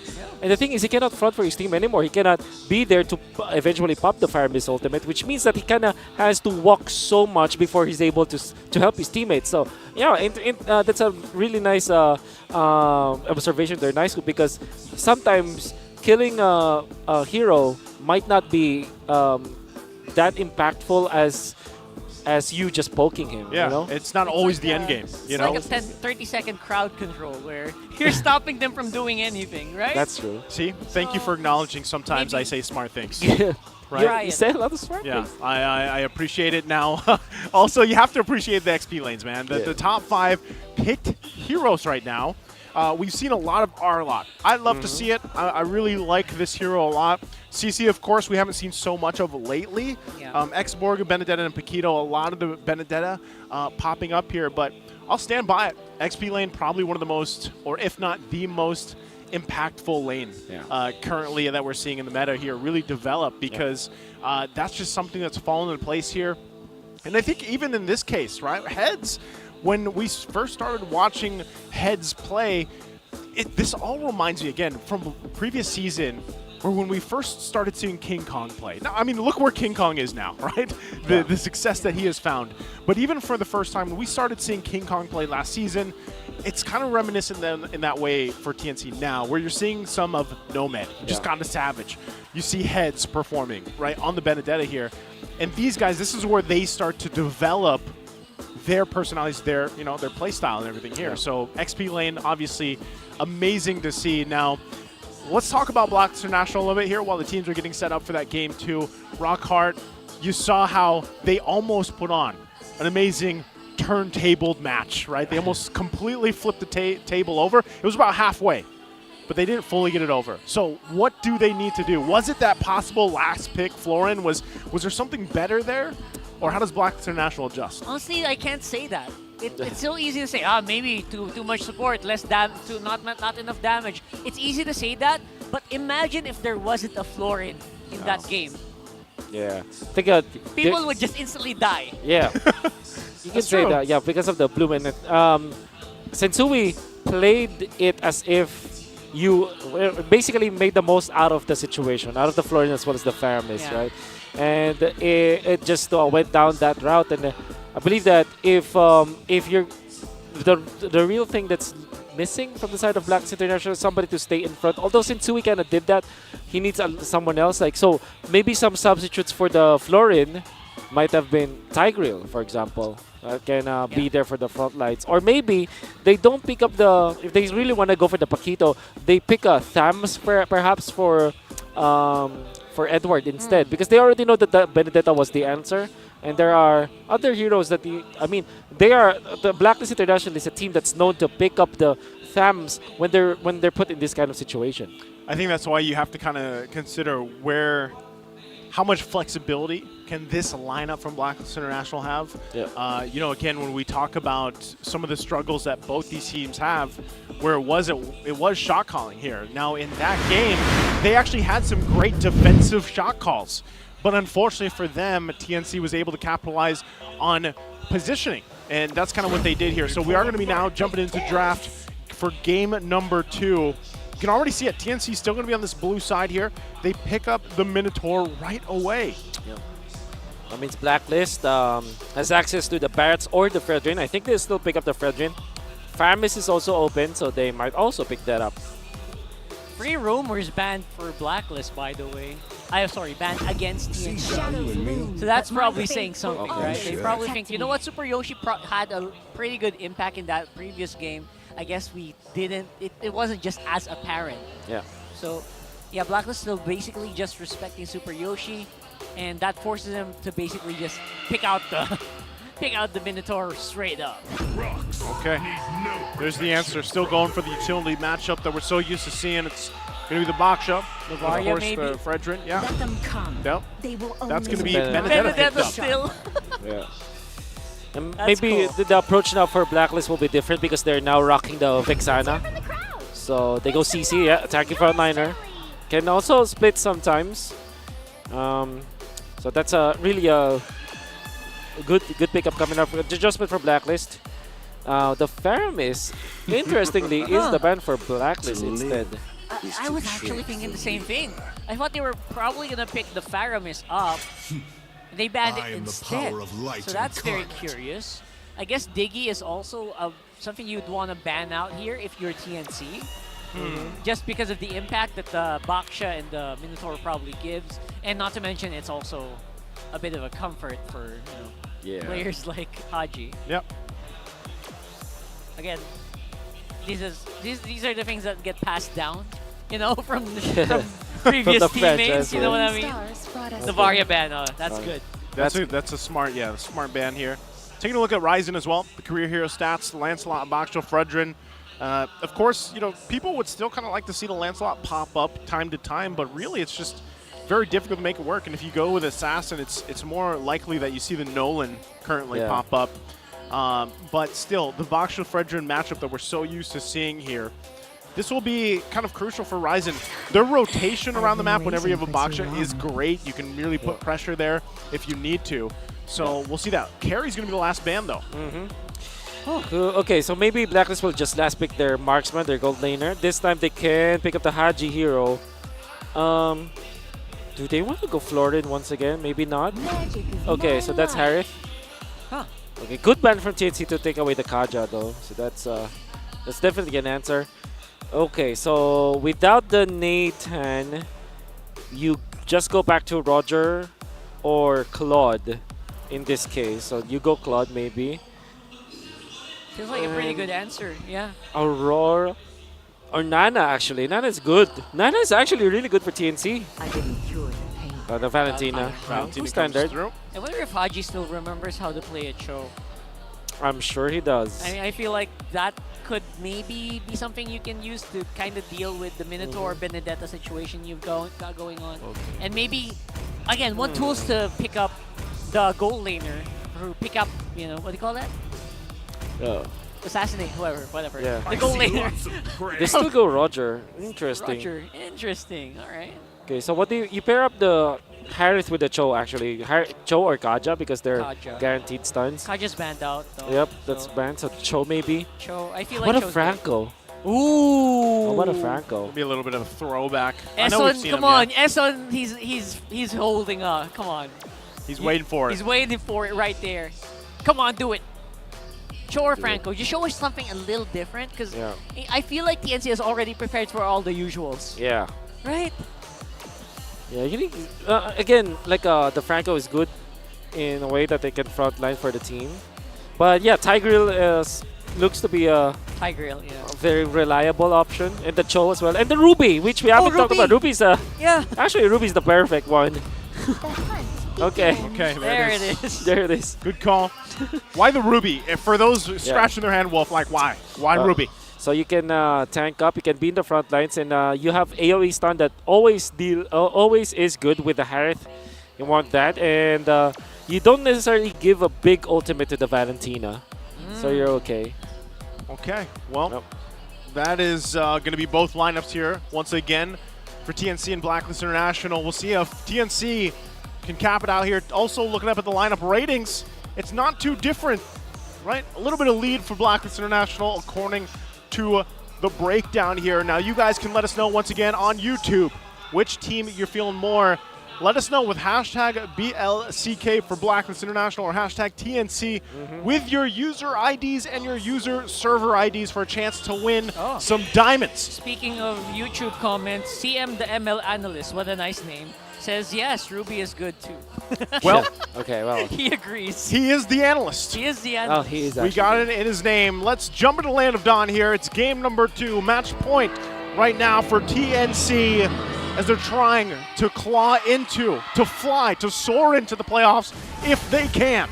But Blacklist International looking to end that here as we go into a game 2. Can they bring it to game 3 in this best of 3 series? Not be surprised if this will be a game 3. The last time that both of these teams faced up against it was also the same situation where game 1 went to TNC, Blacklist took game number 2, and then TNC just finished it off. This time it's going to be Edward CC versus Benedetta.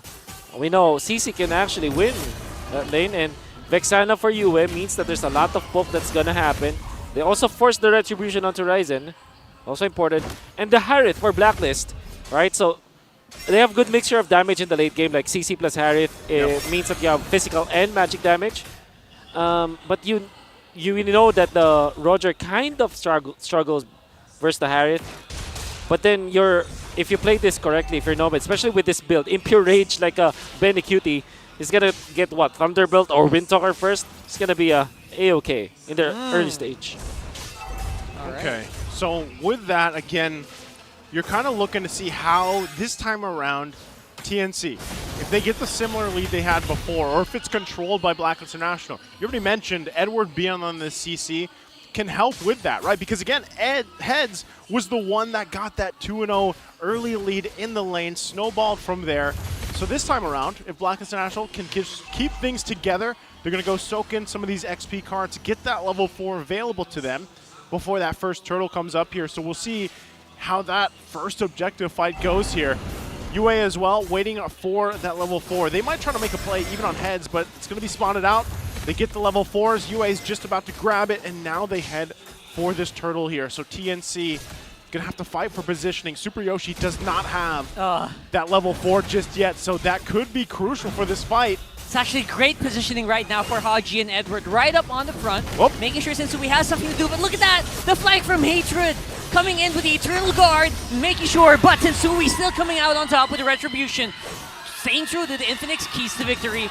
Chases on for Haji. Oh, misses out just by an inch. Just by an inch. But then Blacklist International, great plays from them. Super Yoshi wasn't level 4 yet during that moment. So despite the flank coming out from Hatred, they didn't deal the damage. Enough damage, I mean. And Blacklist International are abusing the fact that they have good early game compared to TNC. Okay, so let's see again. Okay, some early damage, early pokes here, but Blacklist International guarding themselves. That first, objective already gives them this little advantage they can work around with. But can they find a kill? Hold on. Yeah, they're looking for that right now. Oheb doing a pretty huge job, and Sensui first blood. Man, the Oheb difference with the Harith, you can feel it right away. So I agree, Wolf. Their early game is insane. Insane. And the fact that they also denied that cart up top, the gold lane cart versus this Nomad Roger, that's actually pretty good. And they're trying to deny him even more. Might call on his teammates here. Up, Super Yoshi, check that one.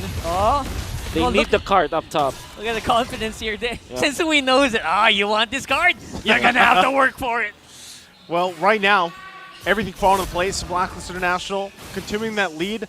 It's great for Blacklist International to kind of find this in the early game. Given the circumstance of their lineup, though, is TNC just the lineup where, hey, all right, we need a little more time? Obviously, we know that Roger's a little expensive, takes time to build up here, so maybe that's the game plan for TNC here, Wolf.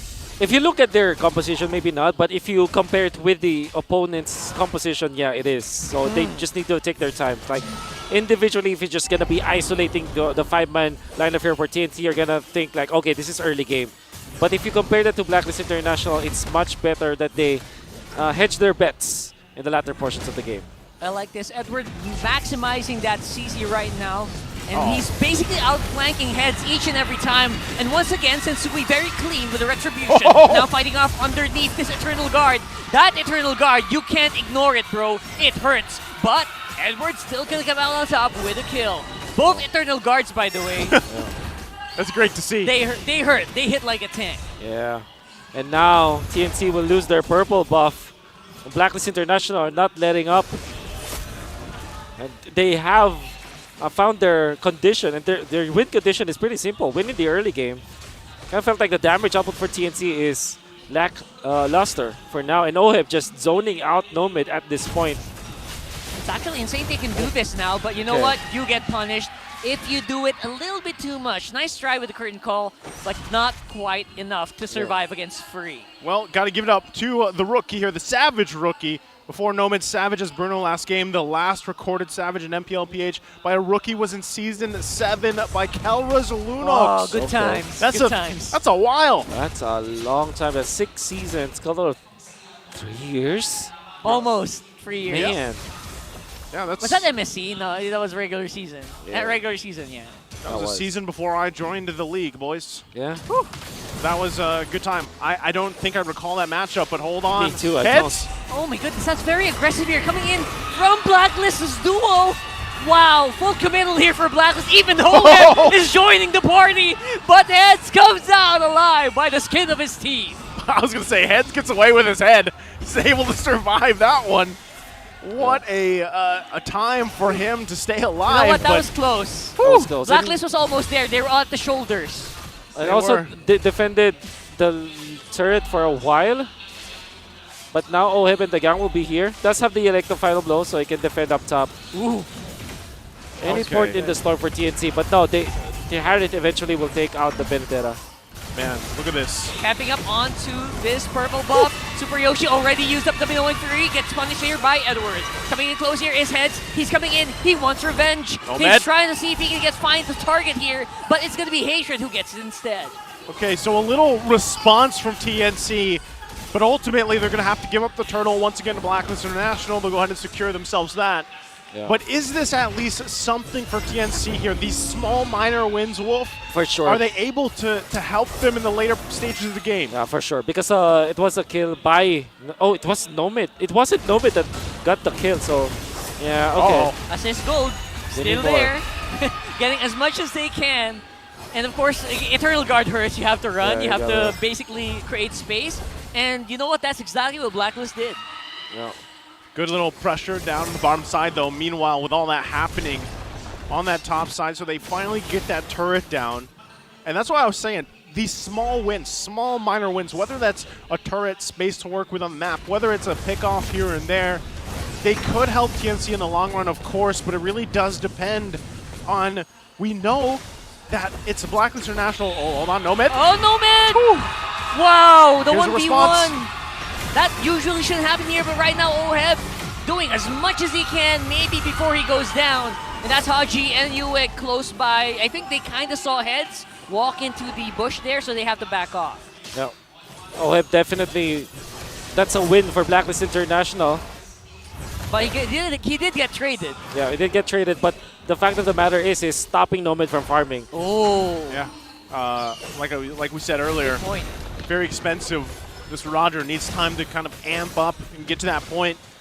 And so with that, again, you know, you're looking at TNC, looking at the lineup that they have, seeing the deficit they're working against here. And with that, look at the items in the gold lane alone here. Quite a gap. Yeah. Gonna be difficult now for catch up for TNC, and it's not like Blacklist's composition from the previous game, where they have the Claude, which deals AoE damage.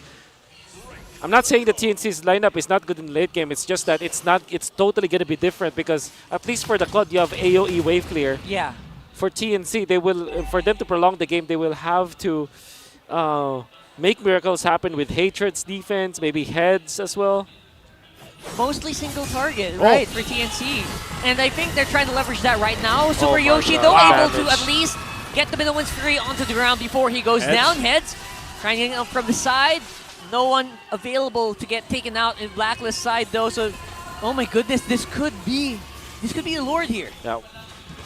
Surely going to be the Lord. Oh, Ryzen without retribution. Oh no. Takes so much time. Haji! Whoa! What a pull-in! Coming in from Haji, of course, no follow-up damage. Edward not really built in terms of damage right now. The yo-yo! What the heck? He was playing under that turret so confidently.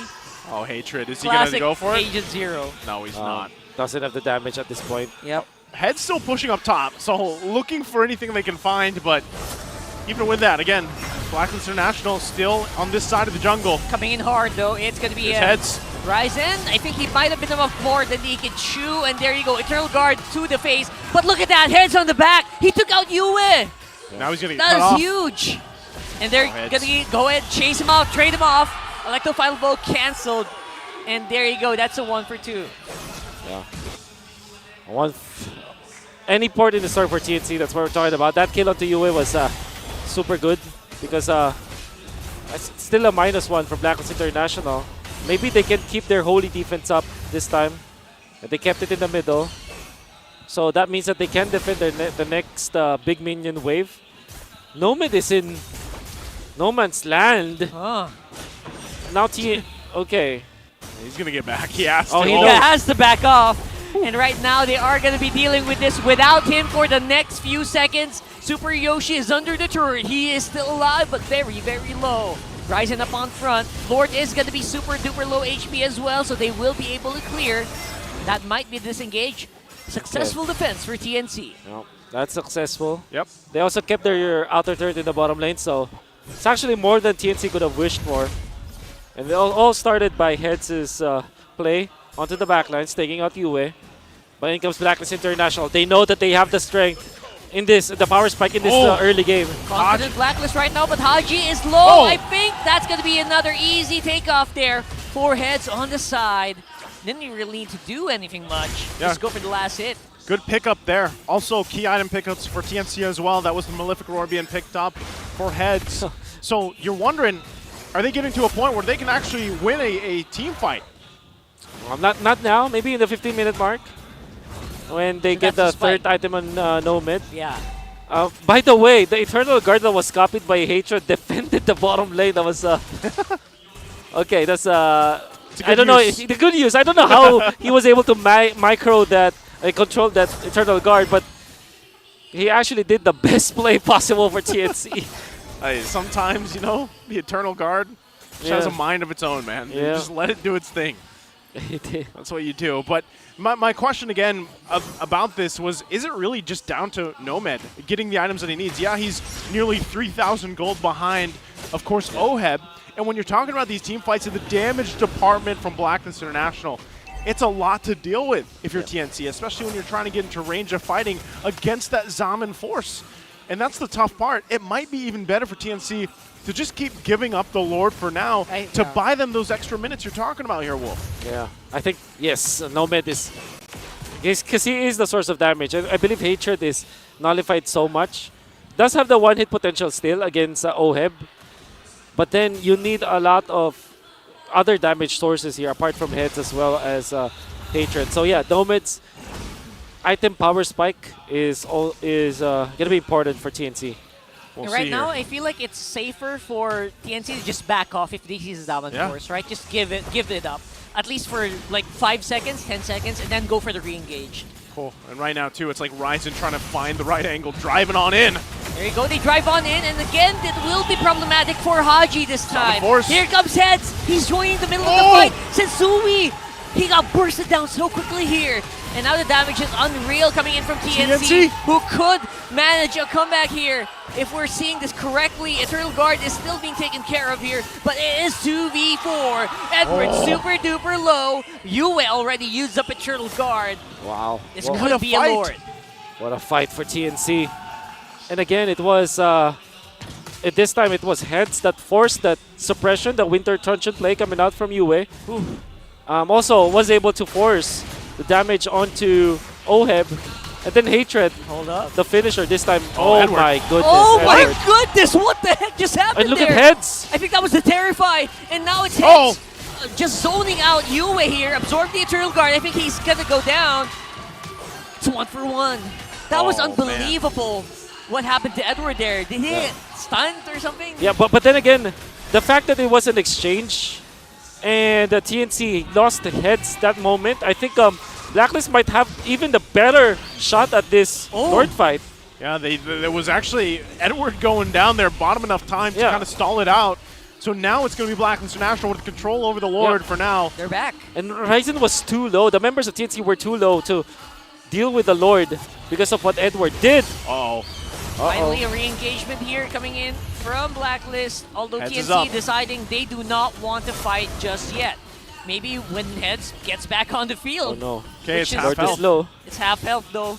This Lord take could be close. Blacklist going 4-man on mid, trying to see if they can maybe cut off Heads' rotation. Heads has been flanking non-stop here. Okay. So, Once again, it's going to start up here. They went with that full reset. Both teams also just back into it. Full force. Edward's going to be the one caught out here. Curtain call, slows down Nomad. Oh my goodness, and then re-engage, counter-engage rather by Super Yoshi against Oheb. There's the Zaman Force on the side. It's going to be Heads diving in, getting a lot of damage into the Blacklist members, but they're still alive. Nomad though, nice cleanup coming in from the Blacklist squad. Everyone's low, but I think they came out on top there. 3 members down for TNC. Edward again. He's just playing the part. Gets the attention, forces a fight, and now they go for more. Oheb going straight for Hatred there and takes out the turret on the way out. I think that you're correct. What do you call that? The curtain call. It locked down Nomad. Yeah, that was crucial. That's crucial. Edward is working on the Lord. Can we look at the Lord health right now? How low is it? Even without Sensui, they might take it. They might take it. Yeah. Oh, it was too slow. Sensui will be up though. They're going to be able to get it. They got the Eternal Guard there as well. Lord versus Mini Lord. And there it is. Blacklist. This time it was Edward just being very tanky. Great idea from TNC, but they didn't have enough damage. And then Nomad jumps in front, like literally in the bubble of Blacklist International, and then was controlled afterwards. Despite Super Yoshi tanking through, Blacklist International still managed to find the big opening out there. And now, I believe that TNC is identifying, okay, we need Hatred for these fights. He's the AoE damage dealer in the finisher, if ever. Yep. For the kills. We'll see it this time again. Yeah, there's a pretty big lead for Blacklist International, but TNC, they can actually win some of these fights. Yeah. It really depends on that setup potential. Also, Hatred, which ultimate is he going to use and help with this fight himself? So he doesn't have one just yet, but Lord and the rest of Blacklist here now. Yep, diving in onto that. It's going to be, that was a nice pull. That was a nice pull from Haji. They take out the crucial tank, the front line of TNC. 4 members still alive, Heads clearing up on top, and now they're trying to see if they can maybe finish this. Eternal Guard is still up. Clear are the minions, though. So no minions means no push for Blacklist for the meantime, but maybe they can wait up for the next wave. Yeah, they have the next wave. Might still be able to push it in. Good damage coming in from Edward as well, locking down Ryzen. And I think with that, we are going to a game number 3. Blacklist International will do it in game 2, extending the series to game 3. TNC not able to keep up that time. This time, overall team fighting coming out from the side of Blacklist International once again, proving to be really good. I believe Sensui with Fredrin played so well, and then of course the early game advantage with the Harith. Super well done coming up from Oheb. Took advantage of that. Again, it was, I think it was just a really good mix of damage that this lineup had from Black International this time. You talked about it earlier as well with the Harith there. And the CC, man. Edward, a lot of the times, like you're thinking, whoa, Edward, you're getting caught out. It kind of throws it back to game one, right? Where the Paquito, but it's like, no, this is CC. Yeah. I can survive some of this. And then, like you guys mentioned, the current call as well. Yeah. Really just playing a great part for that whole lineup to round out here.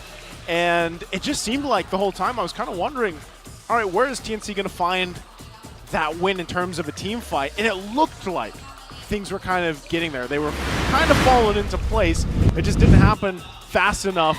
The MVP for game 2, though, going to be none other than Yue. And you can hear, like, if you are here in the arena, I don't know if it's just that same person that's always shouting the Yue, but it's here. Yeah, you Again, can feel it. Congratulations on that Vexana pick here. Great gameplay. Yep. Massive gameplay from Yue, just outputting the damage that's needed for Blacklist International, going in for the Winter Truncheon plays as well. That also showed us how good he is when it comes to baiting the commitments coming out from TNC. And that's definitely going to be a problem for Heads. I think that if you're playing the Benedetta, it's much better if you are ahead, because that means that your enemies will not have enough of a time to get the Winter Truncheon gold that's needed. And then TNC, unfortunately, fought the first 2 turtles despite them not having the advantage, and Blacklist International really just abused that factor. And Super Yoshi is easily taken out in this game. I think that there's always a merit to identify what first item you will get as the Minotaur. Of course, you're baited to go for the Flask of the Oasis, but sometimes it helps if you have other defensive items. Nomad also proving his worth as a gold laner. Massive plays from him, and that's Edward escaping death, certain death. Oheb with the Purify. And then, despite the jump coming out from his, there wasn't any more damage. Nomad, although he tried to go for the play on the Sensui, was still left in the middle of the fight for Blacklist International. And then Oheb, knowing that there's no other escape for Hatred at that point, has managed to run away into to run away with a kill, with murder up against that Valentina. And Hatred, unfortunately, far too late on him copying the ultimate of the Vexana. That's why he wasn't able to get anything out of it afterwards. And in this case, for the side of TNC, it's clear that when they needed the early stage to be in their favor before they're actually able to convert into the game. It looks like it's very scrappy for them, but we know that they can team fight, and that's one thing that maybe could be the trend for the next game. They might choose for heroes that are good at team fighting, because in this case for TNC, they're good at splitting the map, and maybe they change this Roger to a good late game hero. We saw the Bruno in game number 1, and had it been that the Bruno was picked up in this game, maybe things could have been different. Maybe they have some strength in the early stages of the game, but unfortunately it wasn't the case, and Blacklist International comes up with a victory. And we can see that for Blacklist International, they picked up this Harith that prioritized the Stardom site into the Feather of Heaven, and at a certain point in this game, Nomad couldn't lane against Oheb. When we said that the Benny QT build would have been good, like that's Impure Rage and Thunderbelt as the priorities for the Roger, that might have been the choice for Nomad to kind of salvage his game, but unfortunately it wasn't the case, and he allowed Oheb to be the carry of this game as well as the rich guy. 88,000 damage dealt by the Harith, and to take note, this is a Harith with a Vexana as a teammate, so that meant that he really did his job. Oheb, unfortunately for TNC, Nomad received 70,000 damage compared to Oheb as the Roger, as the gold laner. And that speaks for his aggression in this game, and the fact that he's getting pummeled most of the time. And to be fair, despite the loss for TNC, I believe that Nomad played this game well enough. And now, when it comes to damage dealt, it's Oheb and then Hatred. Look at that, 74,000 damage compared to Yue, 55k. It's rare for a Valentina to out-damage the Vexana, but it seems like the Vexana is going to be the game changer in this game. Back-to-back wins for the, well, for Yue, for the Vexana versus this Valentina. And this game that we saw. And then Edward also made a lot of wonderful plays in this game. And despite us seeing the Benedetta being really good for the metagame that we have, we forget that the CC is actually still a pretty good hero, as you've seen in this game. Difficult to take down, difficult to also manage, and kind of is the way to deal with the Benedetta. So maybe teams that are picking up the Benedetta might look at the CC as one of the counters, I guess, or the lane counters at least. Yeah, and I think that's take a sip, Wolf. Go ahead. Great breakdown there. It was a lot happening, of course, in that game.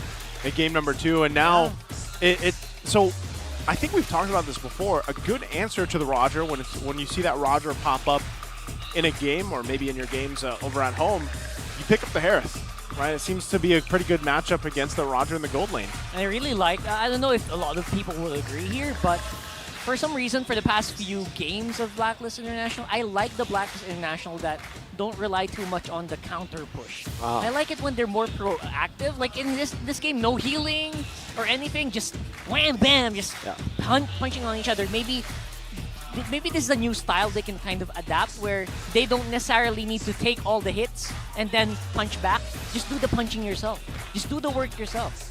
They look good at that one. Could be the answer.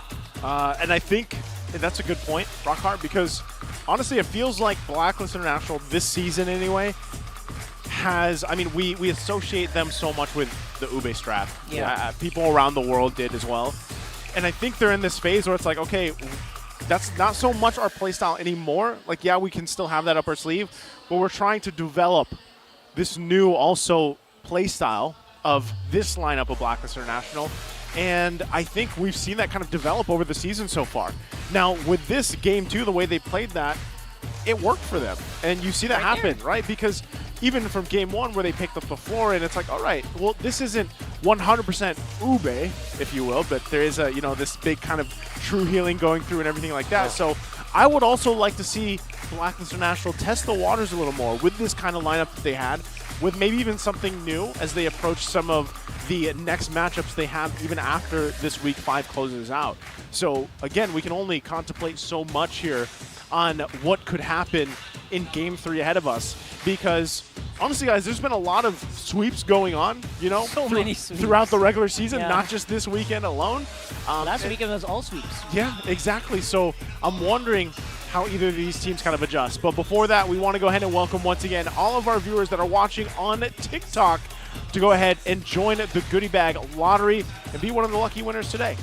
What's up, TikTokers? Just go to TikTok and open the MPL Philippines TikTok channel. That's at MPL PH_official. And then click on the official live stream. And once you're there, top left, wow, we know where to point now. Click on the goodie bag. That's gonna be there until the base breaks. Make sure to click it before the base breaks. Once it breaks, it's gone. Yeah, by the way, some people have asked, I thought it was like when the game started, I thought it was before the base breaks. It's random, guys. It's random. Depending on the week, not like randomly here. Yeah. To be fair, the entire time before the base breaks quite a long time. That's true. That's true. So you're still correct, I think. You were yeah, that's true. Now that I think about it, Wolf, that's true. You're right. But again, and also for everybody watching on YouTube, yes, we see you. We are, of course, also keeping an eye out for you guys that are joining the giveaway happening on YouTube. So wherever you decide to watch and join us, feel free to join the giveaways and goodie bags here. Now, we're just a couple minutes away here from the 3rd game. I know you guys have both shared things about this matchup, and again, we have to talk about what's sort of, in a way, what's on the line. Because every time we get to this point in the regular season, we start to really feel the pressure of playoffs. Yep. The pressure for these teams building up here. It's funny because I literally saw Ben Fing's post. He hates the number 8 right now. Yeah. And I feel for the guy, I know exactly what he's been going through. And he's been going through that for how many seasons now? Yeah.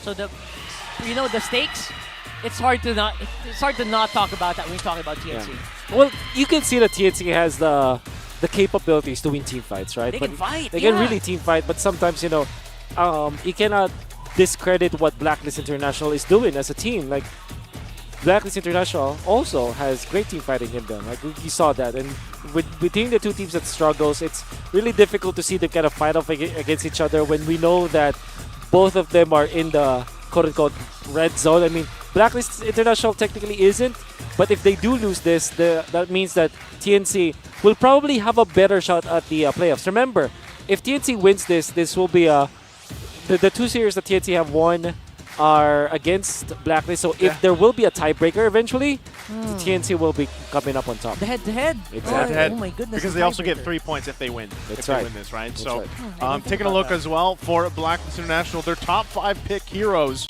the Arlott, the Nathan, the Fredrin, the Xana, the Barretts here. And so far, like we've said, based on these heroes, based on the different games that we've seen Blacklist International play, they have done their own experimentation, throughout the regular season here. And really, when you look at these top picks for Blacklist International, kind of paints that picture as well. I'm wondering if we actually see the Nathan kind of pop up here, for example, for this next matchup. The Arlott, we've seen so much of Arlott lately from other teams, so to speak. So again, what kind of falls into place here, and really, what is that game plan for both of these teams? Because we know the Phoenix Army is out there, guys. We know that TNC has, these avid fans that really want to see them succeed and rise up, because we've had glimpses of that. The best season they had goes back to season 9. Season 9, yeah. It was season 9. Third place, and that was a very fun season because you had these, It's a roller coaster. Yeah, it was a roller coaster, but you had so much of this story from TNC as well, kind of building up there. And so, they've been trying to find that from seasons after that, and unfortunately, they've been struggling. But this is the thing. These teams kind of have to go through this. This is the typical, ebb and flow, if you will, of teams here in the organizations in the league. So with all that being said, let's jump into Game 3 draft here between TNC and Blacklist International. This time around, it's still TNC on that blue side, Blacklist on the red here. Oh, Louis Yi picked up first for TNC. And now we know we are gonna have some fun today. Yep. Today. Today. Okay. I believe that the answer should be Fredrin here for Blacklist. They really like that hero. Maybe not the Faramis to go with it. Maybe Fredrin and CC. I think. CC's banned out. Oh, CC's banned. Oh, okay. CC's banned. That's When the body Taking out a suffers, picture oh, here. they picked up the Benedetta. spirit blooms. Right. Here we Okay. go. And there's Finally, says Agent Zero. Okay. Oh, I can finally use it? Really? Oh, finally. This is the game to This pull it real out, life? though, right? Like, this is the one. And they go for it, so they lock that in. I'm wondering, guys, think about all the crazy combinations of Louis Yi we've seen. Like, not just here, but even in other regions. Yeah. Now that are utilizing this Louis Yi pick, and some of the great uses of obviously the diversions, the great use with some of the other heroes like we've seen even before. Of course, like the Claude still being available. So let's see. Barretts and the Paquito. Okay. Paquito, the counter for Benedetta. And the Barretts, obviously the jungler here. Well, Blacklist, now is the right time to pick up the Florin, I believe. Is it? Well, not literally this slot, but I think this game. This game. Yeah. Right. Because why do you feel that way, Wolf? So that you will be able to support your teammates even when you're far away. The global presence of the Louis should be countered by a global healing, I would say. Global versus global. Is that like in general? Not really. Not But knowing Blacklist, maybe that's the way to go. Huh. Or no Varia pickup. Well, that's a classic Yue hero, so I would say that's pretty good. I like that pickup. Yeah. The Grok obviously is a good ban here. Maybe a Ruby gonna be banned by Blacklist eventually. Super Yoshi likes that, and then Ruby plus Ruby plus Louis. It's gonna be good. Masha is a hero that is also being considered here. That could be good for Super Yoshi. Not sure if Blacklist will allow that Louis Masha to be picked up. That's explosive, right? Like that's like literally sending a bomb. Exactly. Intercontinental ballistic Masha. Yes. Exactly. It's an ICBM. Exactly. Oh my goodness. And then you don't want that, especially when that happens. one of the most vulnerable parts of this Blacklist lineup is going to be OHEB as well. Yep. So yeah, you're right. That's scary. Makes me think that Blacklist might just last pick the OHEB hero, and maybe ban that Masha just so that they will have less problems. Ban Masha or Ruby up against Super Yoshi. I almost feel like it's better to just go ahead and maybe do the Ruby. I don't know, Masha can be pretty scary, but maybe they go with a Ruby this time around. You like that Ruby game Yeah. in previous gun? Yeah, that was an interesting one. Oh, they go with the Masha though, so Less problems, man. there's the call. Less stress in life. Less stress in life, like we talked about earlier. Why would you like leave a stressor out there? Yeah. Like if you have the capability to remove a stressor from your life, just pull the trigger, right? This is a stressor in the previous game for TNC. The 30 games played from OHEB on this Harith, 23-7. Man. That's pretty good. Oh, pretty good. It's above, I believe, 70? Some would say that's pro level. Yeah, it's okay. Oh, yeah, probably, right? 27 bit. Come on. Yeah. 27. You know what else is at pro level? What?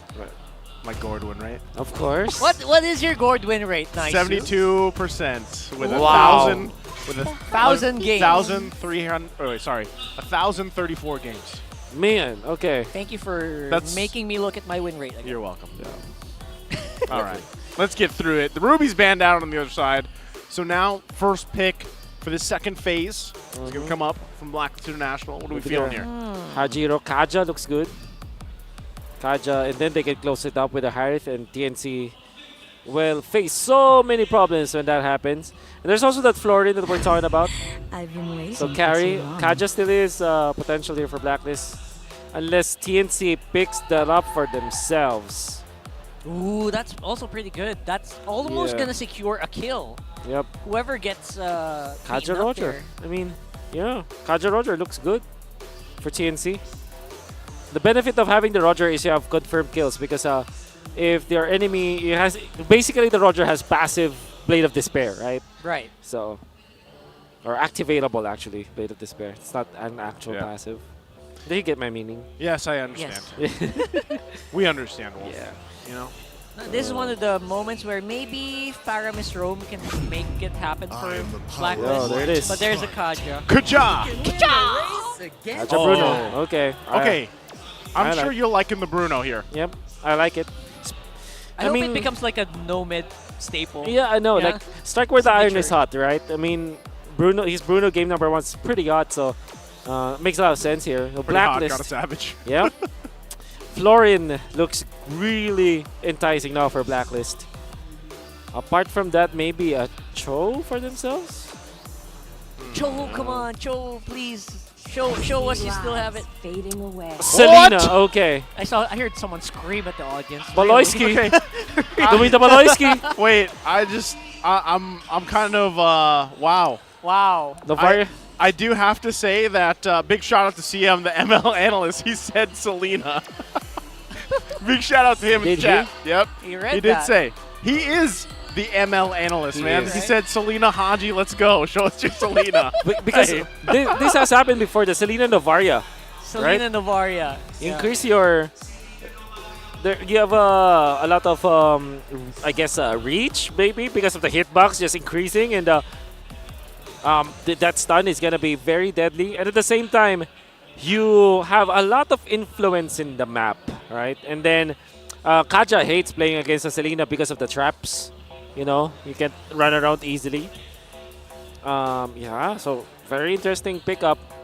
Like I said, it has worked before. This is a Baloyski, a boy combo back in MPL Indonesia. Ooh.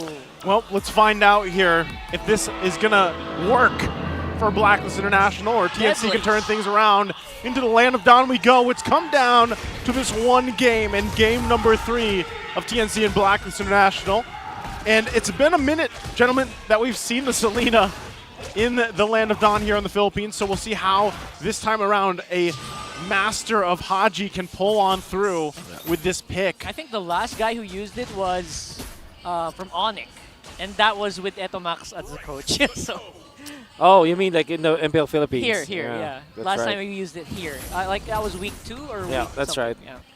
Together with, well, not literally with the Louis, but it was also the same week Same that week. they picked up the Louis. When Good Louis times. wasn't cool yet. Did it before it was cool. Yeah. Trendsetters. Well, with that, you know, given how this is going, and Nomad as well, you do still have to consider the fact that there is a Kaja. There's a great pickoff potential from TNC. Yeah. There also is, again, with Selena, this is, like I said, it's a hero that the potential is there, and you constantly have to worry about dodging those abyssal arrows. So it's something that can work for Blacklist International, and it's really something, it's almost a mini game for TNC to deal with. Exactly. You know? And not only that, they have to dodge the Star Shatter too. Yeah. So it's like a... My guy, you are in your own game within a game. Yeah. And with all of that, imagine the amount of time you can buy for the carry. The amount of time you can buy for maybe Edward to make something happen across the map. Yeah. It's good points here. Again, waiting for that first turtle to come up. Both teams going to be working to get those level 4s available here. And similarly, like we saw earlier, I'm wondering if Super Yoshi's going to be able to get that level 4, get that Divine Judgment. Doesn't look like he's going to be able to. Has to flicker as well. So he's huge. dealing with it. Yep. And Okay. right now, We got the blue. We got the move though. We got the Diversion. blue Oh coming in, my and the God. duality actually proc, which means the damage was through the roof. Oh my god. I call that a diversion. Good Whoa, job, okay. Super Yoshi. Okay. That was explosive. I did not expect that at all. I mean, clearly, Blacklist International also did not expect that. And the fact that they took away both positions 4 and 5 so easily, Yeah. it's like a massive bonus now. They don't have to worry about retribution. Well, smartly though, TNC will not invade. And now, Sensui, that was the right thing to do. We highlighted this last week where we were surprised by how much damage Super Friends was doing on the Louis. Then people forgot. You know what? The Louis passive, it's insane when two targets are together and they have a different charge. 1v1, it's so bad. Yeah. But if there are 2 people, it's like or at least 2 people, more and even more, it really amps it up. So it's a weird hero to have. Like Louis going up against one player is super weak. Yep. But when there are two opponents, it becomes very strong. When they're especially bunched up, right? Yeah, the exactly. way that it works, and that's where she really gets to shine. I mean, even with the lethal ignition, having that emblem set, the damage, the poke potential is great. And Super Yoshi, now that he has the Divine Judgment available, he's just kind of gonna most likely wait the next 23 seconds for that flicker to be available, and then they always have this kind of on-command pick-off potential that they can throw at Blacklist International. And you have to consider the fact, too, that if they get that automatic -1, let's say they really get that Divine Judgment off, they get a kill for TNC, numbers advantage-wise, it's going to help them because at the same time, you can use the diversion with that. We saw this, I think it was just yesterday, where that play was made with the diversion into the conceal with the Kaja. Yeah. And there are traps all over the place. Like I said, it's difficult to play the Kaja when there's a Selena. And you also... That's probably the reason why Blacklist International allowed the Louis to be picked up, because they know that they can be prepared. Because you can put the Selena traps on typical Louis teleport or portal places, diversion places, and then have extra information for your team. Wow. Oh, there it is. There you go. Finally, a successful activation of the Kaja. Divine Judgment. Obviously, Sensui though quite tanky as a Frederick. But imagine that's going to be the frontliner for Blacklist down in very low HP, so that they might not be able to respond to this turtle right now. They will be giving it up. Is that a diversion play? Where is it? Where's on the side? There you go. Oheb. He's the target. Does he know this though? Does he know this? Oh, he does. He dodged one spell. That's enough. The flicker though. I think he missed out on the timing where he, Divine Judgment's on cooldown. I think he missed on the comms there. So that's huge for TNC. Huge win up on top. That means they will have to give away that turret. Man, I really like what Sensui is doing right now. He's taking away important jungle creeps away from Ryzen. So despite Blacklist International struggling, I think that they'll have a good shot on the next Lord just because of the EXP gap. And Sensui is not trailing behind when it comes to the farm. So it's really good stuff that you're seeing from Sensui and his instinct. I think again, you're just kind of when it's this situation, you're like, I just got to get what I can. Yeah. And if that's parts of the enemy jungle of TNC, then Ooh, that Blacklist combo. can work with that. combo. And if they can, it's really like, well, we just wait to meet TNC in these objectives because right now, like you guys mentioned, they've kind of just had to give up these 2 turtles. Right now, TNC setting that pace. But we'll see if they're punished as the farming continues up here for Blacklist International. If you're really looking for that silver lining for Blacklist, it's, okay, well, they haven't had too many deaths. It's only 2. They only have a 2K gold lead to work against. But TNC, on the other hand, they've got great setup potential, great diversions that can be set up here. Again, great pickoff potential with that. And like we said earlier, Nomad on this Bruno, where you got a Savage in game 1, could help them out here. Heads going to spawn out Edward, trying to set up on the backside. And they set things up. Diversion again. Another diversion. It's only like 2 people being sent out. And you know what? The advantage that you also have of the Selena is these traps are just so good. You can check so many bushes and maybe be safer. Nomad 1v1 with Sensui. That's an oof. How did that start? Big oof. The Purified not gonna work versus a Fredrin that has a lot of stunts to have. And then it happened because Sensui is farming constantly. He didn't stop farming. Go for Haji. Super Yoshi used the flicker and the combo with the Divine Judgment, but no follow-up. That is a huge ultimate being used up, and there is a turtle on the map. Oh man, TNC making the bad plays now. Uh-oh. Right, a lot of vision being given off by the Astral Echo. Ryzen taken out, and there you go. It's suddenly a 4v5 for Blacklist. I'm surprised TNC just didn't give this turtle up. As soon as Nomad went down, I don't know. They should have probably just been like, you know what? And especially when the Divine Judgment didn't work out for them. It should have been. Oh no. Let's call it back. Yep. Fortunately for TNC, it was Super Yoshi to take that orange buff. But now, I do agree with you, especially because we don't have the Kaja ultimate up. That's you consider yourself dead if you're Super Yoshi if you don't have the time if the Divine Judgment, right? Yep. So it's practically a 5v3 at that moment. 3.5. Yeah. So yeah, and I now see the combo for Blacklist. Edward with the Petrify. That confirms 1 stun, so you can follow up with another stun from Haji and then the damage from Yue. They can do it from very far away. Exactly. So that's a scary stuff for sure for TNC. And right now, TNC, that lead they had, that little bit of lead like we were talking about, completely diminished at this point just from that whole interaction for that 3rd turtle of the game for Blacklist International over the Securite. So now this sets themselves up. You already mentioned this earlier, Wolf. Their fighting potential, the team fight potential that Blacklist International has is actually pretty good. Yep. And also Edward picking up the Malefic Roar here. Nomad really needs to be careful with his positioning. Yes. He isn't exactly where he needs to be just yet. Yeah, he's got that Purify, but like you mentioned, that only helps so much dealing with the lineup that Blacklist has here. So in 30 seconds or so, we're going to find that Lord come up, and both teams trying to get that space they can work with, get some of these tier 1s down, some of these other turrets. And as they even out, there's another diversion play, but not going to be able to find anything.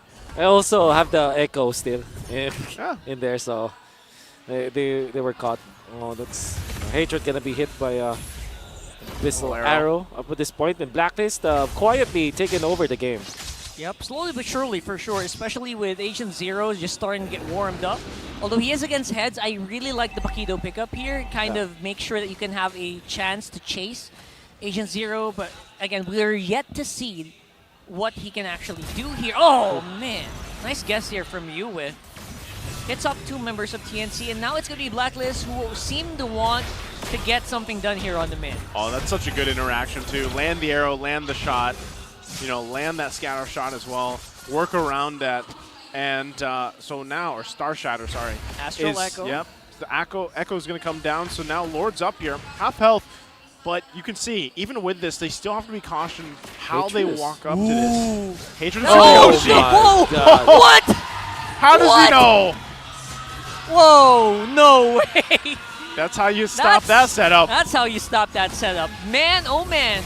And that was not a joke. That was actually max damage, I think, on the Astral Echo. Sorry. Spotted again. Recall, and there you go. That's going to be 2v2, 2v4 right there. That might be a sacrifice. The team fight looks really bad for Blacklist. The free members from the back can't join the 2 on the front. Wow! Isolated. Good isolation coming out from TNC, and Ryzen just tanky enough to kind of hold his ground, soak some of the damage from Blacklist International, and then equalize it with that beautiful Daytona's welcome. Whew. Man, neither team able to secure the Lord just yet. Full Good spot info. out. Diversion coming in to support this play here. Complete 5-man squad again for TNC, and now it's still 3v5. Here for Blacklist, Oheb for some reason trying to see if he can get some fight done with Nomad, but it is a no-go. It's TNC coming out with the Lord. Now more damage coming in, Ryzen absorbing all of that. For some reason, he's tanky enough though. Yeah, going for the Sky Helmet, good decision. And then the Kiras. Back in Season 6, I remember Barretts as one of those heroes that counters the Selena just because of the... because back then, resilience wasn't that big of a thing. Yeah. And Barretts is one of those heroes with natural resilience. And resilience is basically reducing the amount of time controlled. Tough boots. Yep, basically. Yeah. And so that's why Ryzen can afford to get that, and the Sky Guardian helmet helps a lot. We'll see how they play around this again. A lot of shots here from Haji, landing about 26% of them. It don't you know, it looks kind of bad, but don't forget he also uses check bushes. Yeah, exactly. So right now it's gonna be Super Yoshi caught up here. God. Energy eruption forces them to fuse a flicker there, and Is he he could have alive? been really bad, but at least they're alive. Better not land on a trap there, Super Yoshi. So he's going to be fine. Blacklist International makes quick work of the Lord. They hold on to as much as they can here. Yep.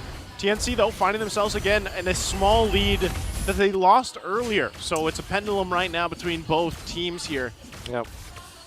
Blacklist, though. Woo, damage difference. Okay. Interestingly, Yoshi dealt more damage. Well, it's a roaming Selena, by the way, so that's alright. But then, the Novaria, look at that. That's the thing with the Novaria. No matter what happens, you have an impact.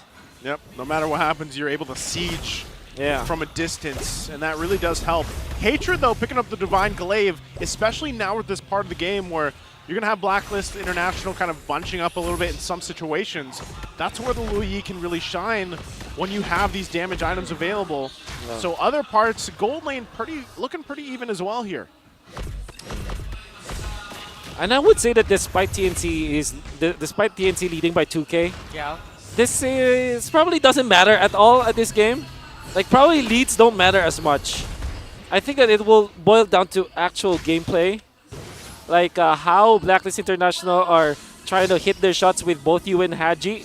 And then conversely, it's the ultimate from Hatred that if they find a big opening, which they're trying to do now, it's just for scouting at this point.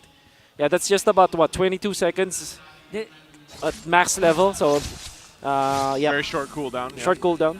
This Novaria Selena line duo is like a literal embodiment of shoot your shot. You know, Yes. you might not always find the target, Yes. but as long as you shoot your shot, you could provide vision, you're providing info. Yep. Maybe for next time, you'll do better. Yeah, I mean, think how much coverage you actually have with both those heroes. You know, working together, being Push able check. to getting information.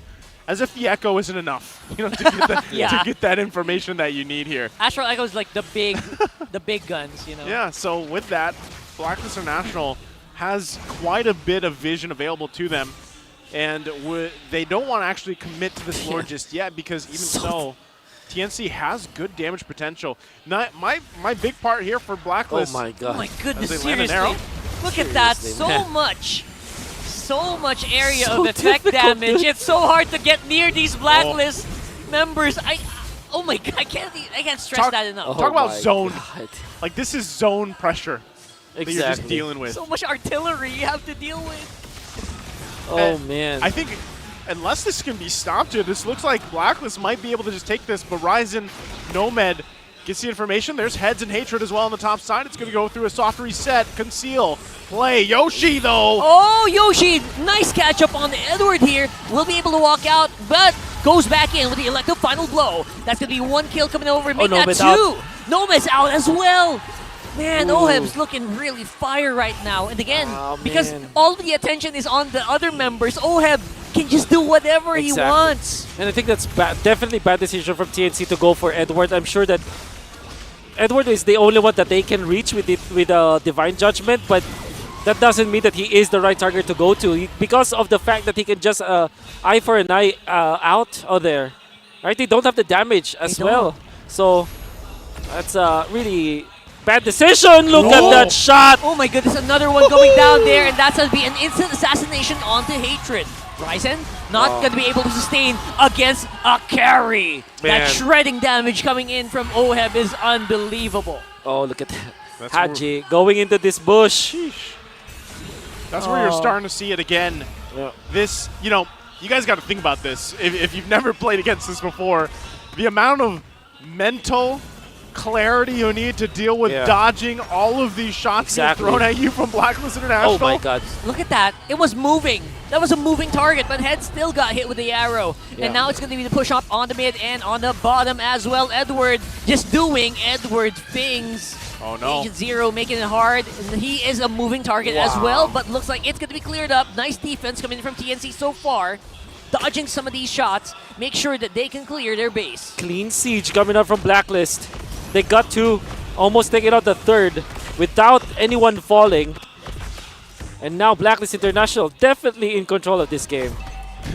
Both Hatred and Ryzen picking up those Winter Tranchets to be available here. The real-time win rate flip-flopping. Now big favor for Blacklist International. We take a look quickly at the items here. You mentioned earlier, the leads don't matter much, but how about the items? Items matter so much because now it means that Oheb can one-shot people. Oh, Edward! Immortality Pop. He still has some of these skills, but not going to be able to use them at all. Okay, no. Nice pick off there from TNC. Unfortunately, Hatred got the orange, so it's a little bit of a oof there for TNC. Definitely want to give it to Nomad at this point because any additional damage source is going to be much welcome for the Bruno. Yeah. But that taking out Edward though, that's a massive play. It's a good start. TNC. Good start. I was about to ask, like, what does TNC actually need to do to play around it? Yeah. You know, play around these stuns and these skill shots. And you know what? That's one of them. Yeah. Try to get a pick off when it matters. Exactly. And just deal with the fact that you kind of have to accept, like, all right, we're like, no matter where we are, we're gonna get somehow spotted out. Like, Blacklist is gonna know where we are, so. How can we utilize? How can we utilize the Luigi pick? I think that's really where they have to go, and that's working against the traps, even for the most part. So that's a key factor here for TNC is how do we utilize this diversion play, especially when we're talking about in the next 10 seconds when that Lord comes up. If they can somehow find a surprise angle on Blacklist International, I think they can actually find a win in the team fight. But right now, it's dealing with this vision control. Which again is super doubly hard to make a good Loyi play. I like it. Super doubly. Super doubly hard to make a Loyi play because of the traps everywhere. Exactly. So even if you do find a good flank, Blacklist will be aware of it and they can plan. But I guess you have to get to a point where they're aware, but they can't do anything about it. Yeah. For TNT, I think the most ideal scenario for them is just like in Lord number 1 where Edward eventually runs in front of Ryzen and then they isolate it with the damage that they have and then they keep Nomad safe, so probably is the case here. But Ryzen, especially with the damage output that Oheb can bring to the table now, kind of feels like they don't want to, they cannot put Ryzen up there as much as they would. And look at the traps, they're being prepared. They have been found out. See what I mean? See what I mean? It's so difficult to make a play, and now it's going to be Blacklist going non-stop into the fights here, and it's still going to be basically 1-for-1 happening right now. It's going to be Blacklist with that Lord, and now the jump in by Oheb with a flicker forward. Nomad though, trying to see if he can get a death.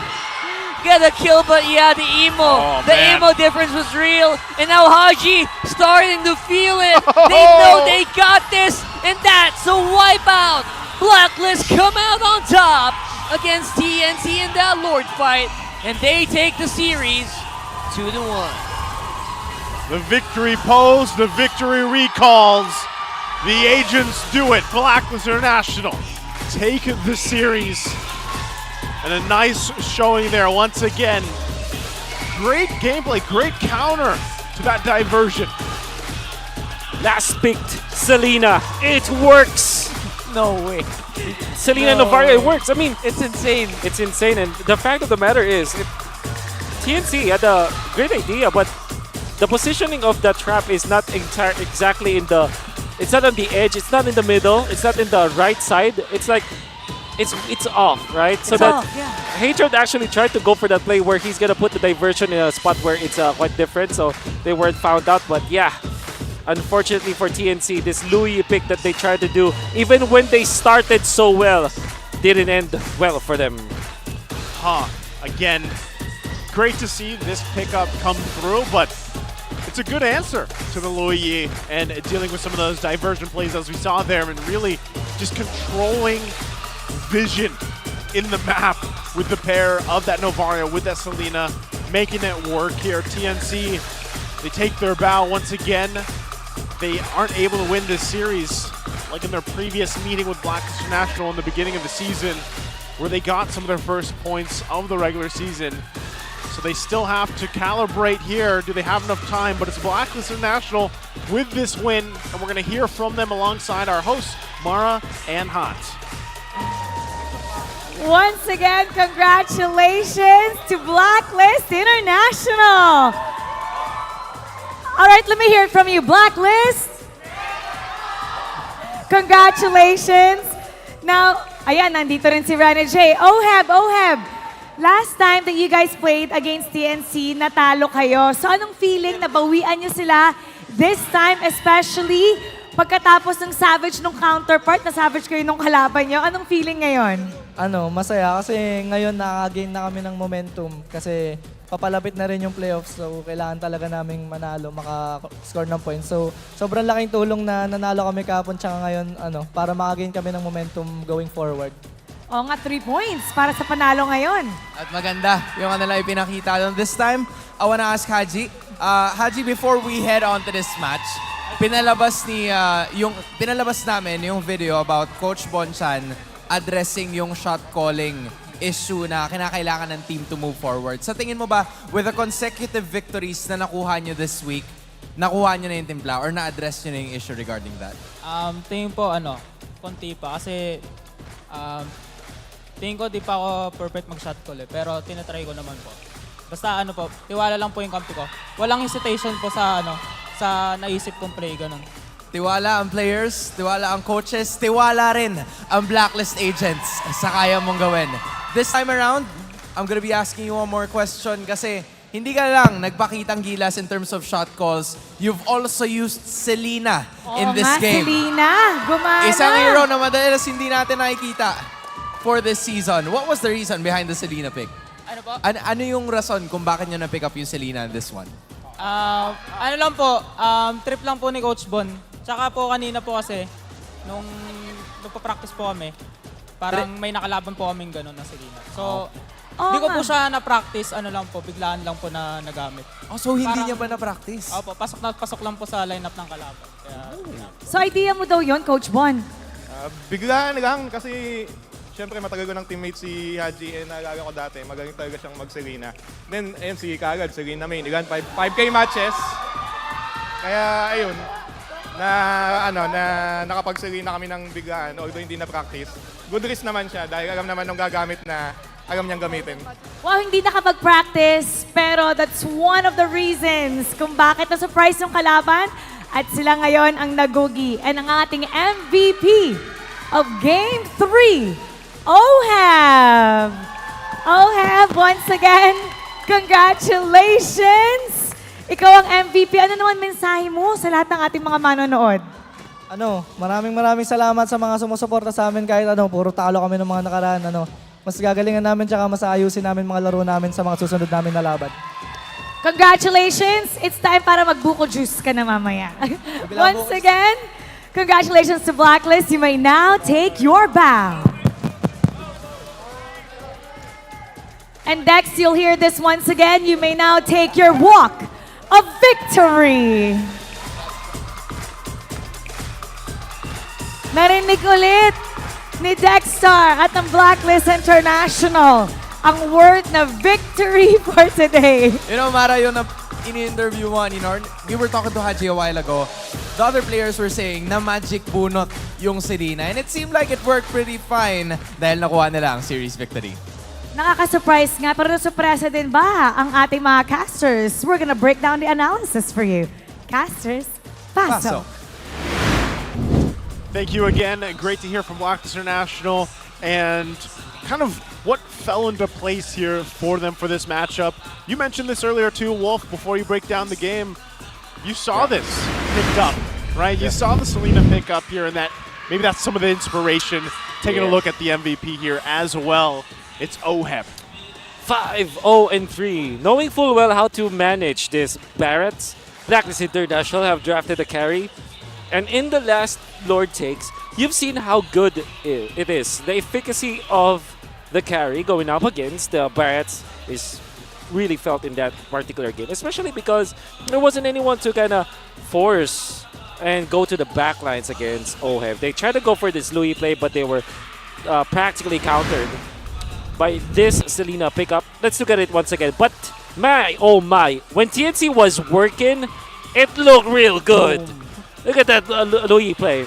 But then the start of the problems that were beginning for TNC. This looks good. Watch out for what Heads was able to do, and then the suppression onto Edward. Ryzen still can tank the damage of OHEB at this point. And Heads, good pokes from him. Unfortunately, this was the start of the issues now for TNC because they went in for Edward first. And we know that that is not the best idea in this particular case. And then Haji, how about that?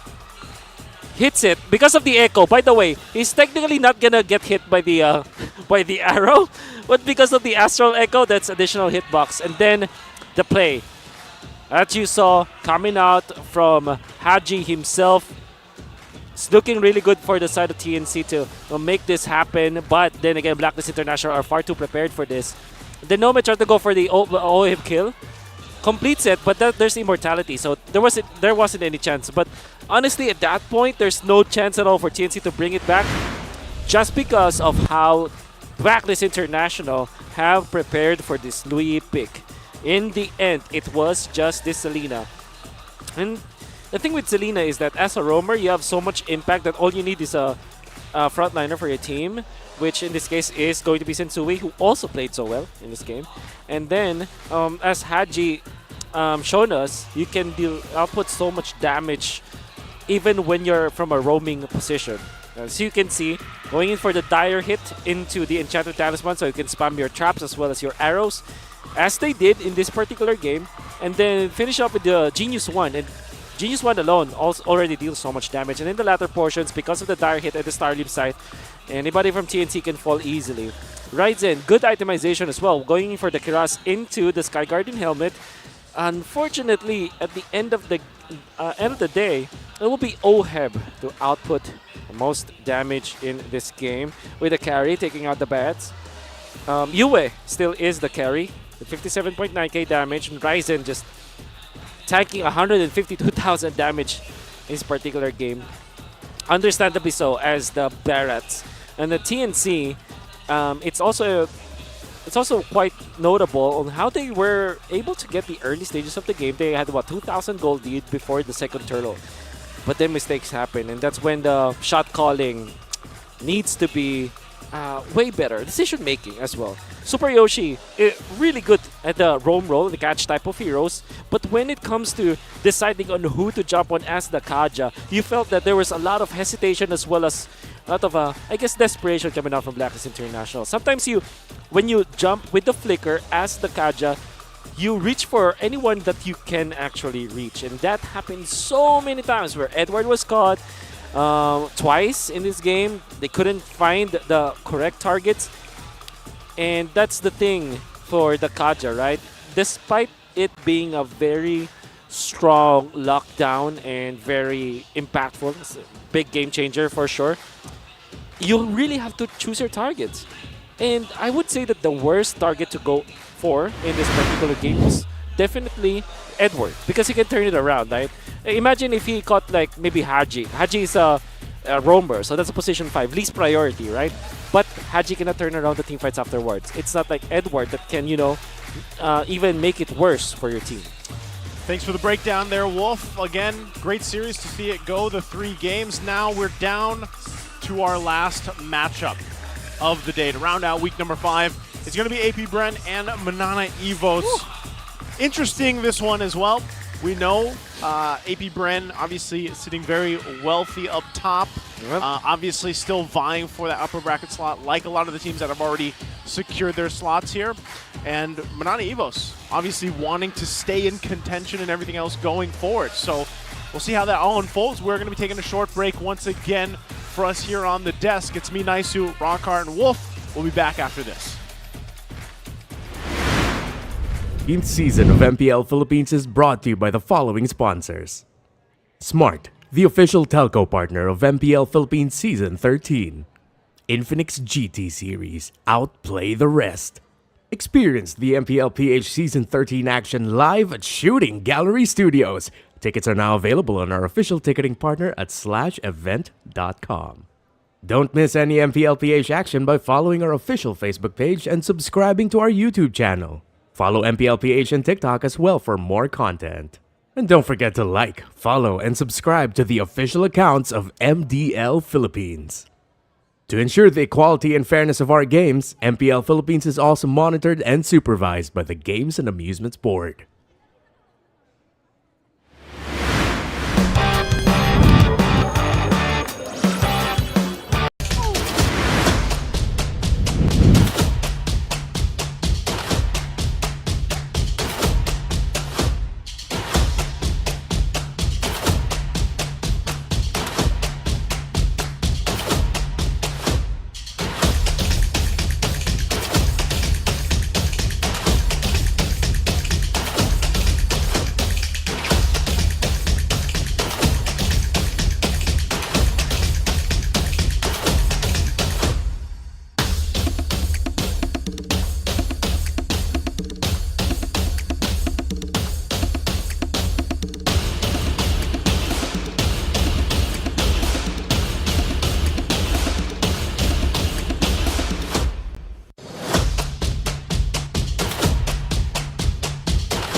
Malakas, Pilipinas, malakas Kahit anong lane, we become the monsters Malakas, Pilipinas, malakas Face the golden sun and ribbon for the 3 stars Look at us to the top, no ifs, no buts Winning any game, para to sa PNNS Di mo matitinag aming boses sa new level Nasa kalye man o mobile window, I become a legend Open fire, we unite, we winners Built with pressure, like diamonds are made of Switch na lane na parang gera HP Racing may reseta Built na katang buhat ni Hilda Full load SS parang Lyra Susundan ko ang iyong bakas Kasama patas Tagumpay natin to Dahil tayo'y malakas Para sa Pinas Nasa amin ang alas Hindi ko atras Kinikilala sa taas Kasi kami ang malakas Para sa Pinas Nasa amin ang alas Hindi ko atras Kinikilala sa taas Ganito kami sa Pinas Wow! Hold on Yeah, wala kasang Pinas Laging every beat, no surrender, no retreat Pag nagsama-sama, just imagine what we can achieve Laging every beat, no surrender, no retreat Giving 100 all my all, cause we just cannot be defeated We are unstoppable, immune and invulnerable Ready ang equipment, lahat frozen, malang crowd control Pakita ko na jab like, pow! Beast of the southeast So what I would proud and loud, cause every enemy we devour. Susundan ko ang iyong bakas, kasama patas, tagumpay natin doon ay tayo'y malakas. Para sa Pinas, nasa amin ang lalas, hindi ko atras, kinikilala sa taas kasi kami ang malakas. Para sa Pinas, nasa amin ang lalas, hindi ko atras, kinikilala sa taas, ganito kami sa Pinas. Wow.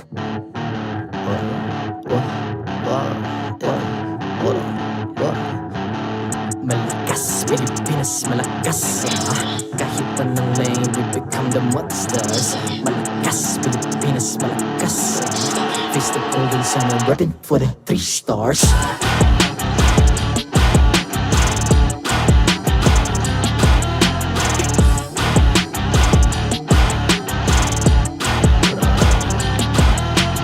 Ang lakas ng Pinas, we unite, be the stars. Ang lakas ng Pinas, we unite, be the stars. Ang lakas ng Pinas, we unite, be the stars. Ang lakas ng Pinas, we the stars. Ang lakas ng Pinas, we unite, we the stars. Ang lakas ng Pinas, we unite, we the stars. Ang lakas ng Pinas, we unite, we the stars. Ang lakas ng Pinas, we the stars.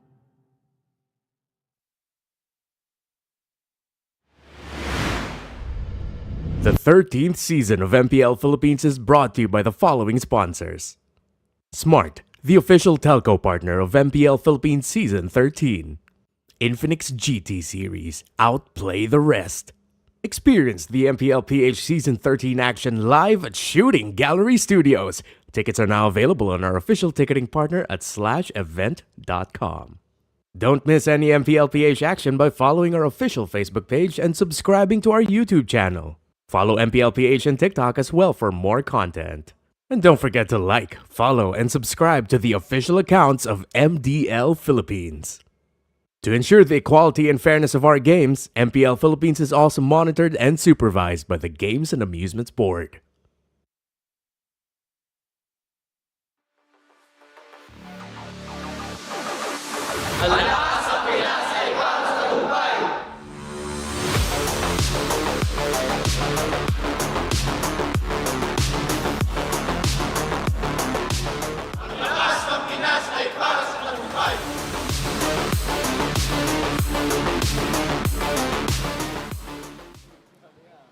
We're about to start the third and last series of this Sunday.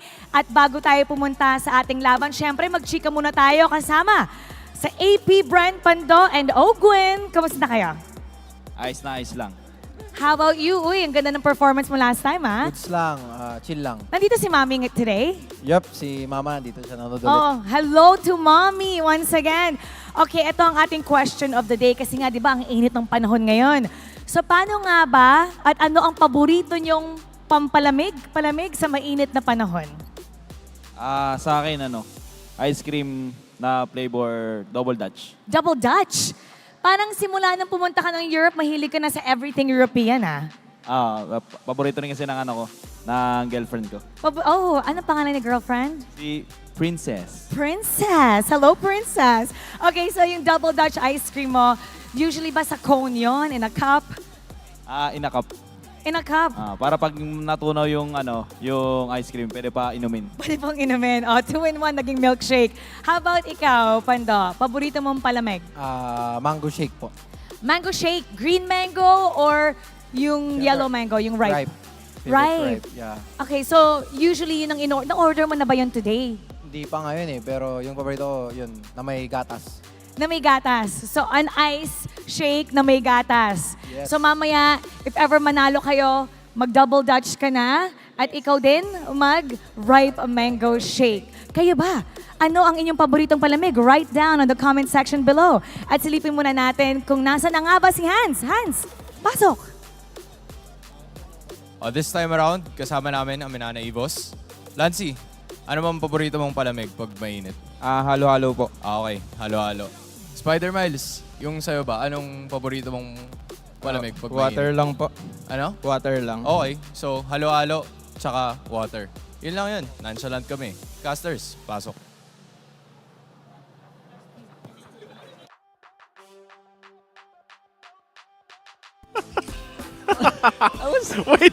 Wait, are we going back or? Throw me off. So, what is happening? What's happening? Well, here we are. I think we're here. I still Caught me by surprise. I still hear him. I saw hands. That keeps me cooled down, man. I don't know.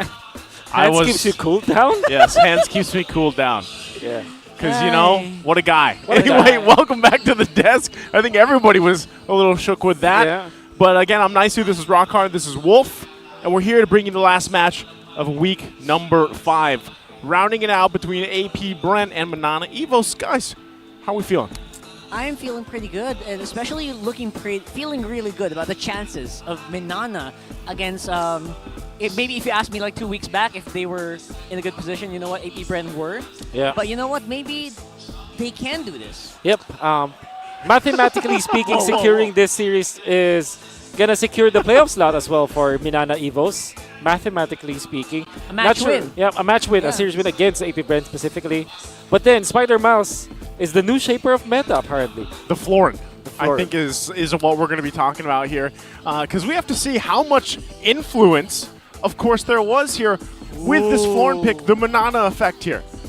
So basically, this is a before and after thing. Yeah. Right? This would be technically before, so from the time of February to April, right? What we're seeing here. And then this is going to be the after effect. Okay. So in NACT has been picked twice, band one, and MPL, I don't know what that one is. That's 3 times. And then the entirety of MPL Philippines and Indonesia, 4-0. Okay. They think it's more than us? Apparently. And by the way, they have only been back for 3 days, 2 days? Yeah. Yeah.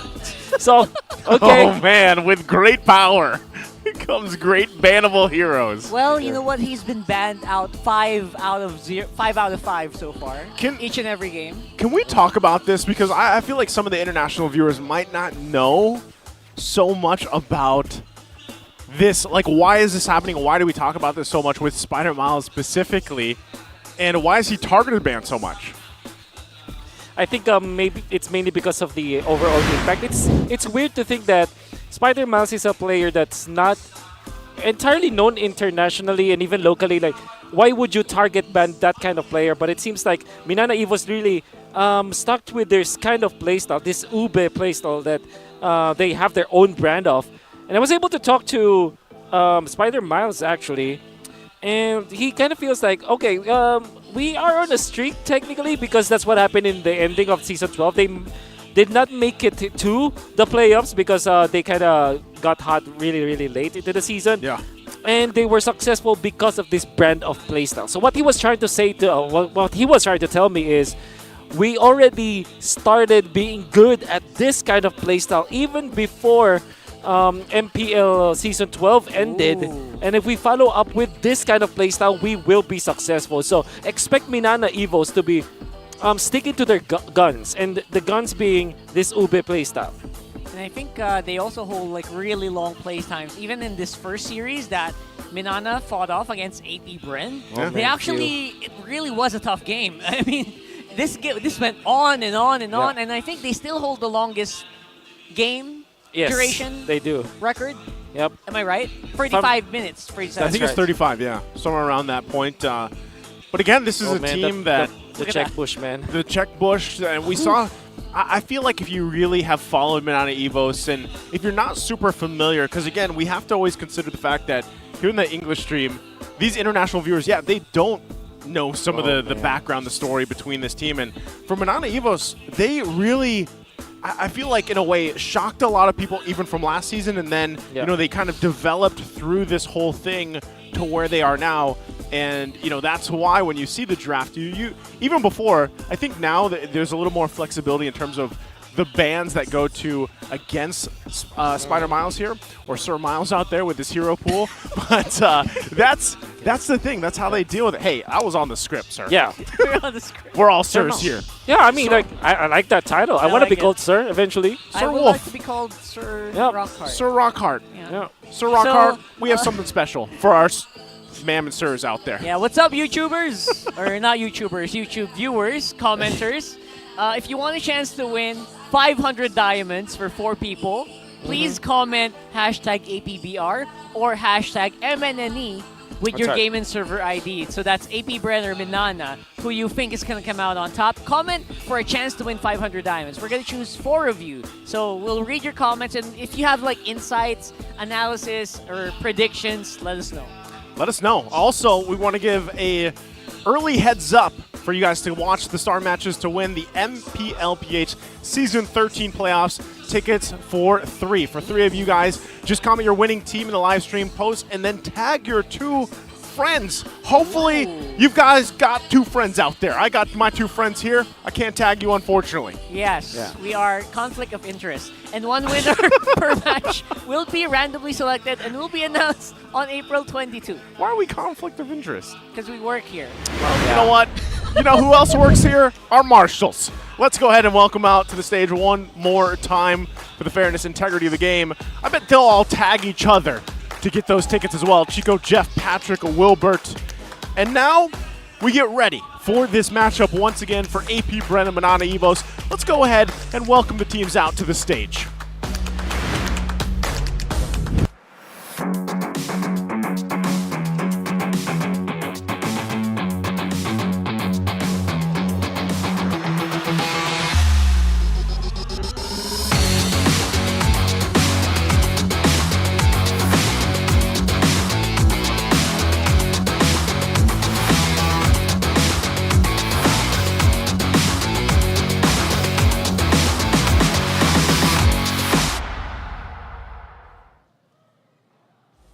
While the world champions currently lead the pack, they remain focused on clinching that coveted upper bracket slot.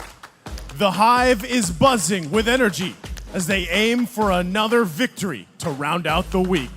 Give it up for AP Bren!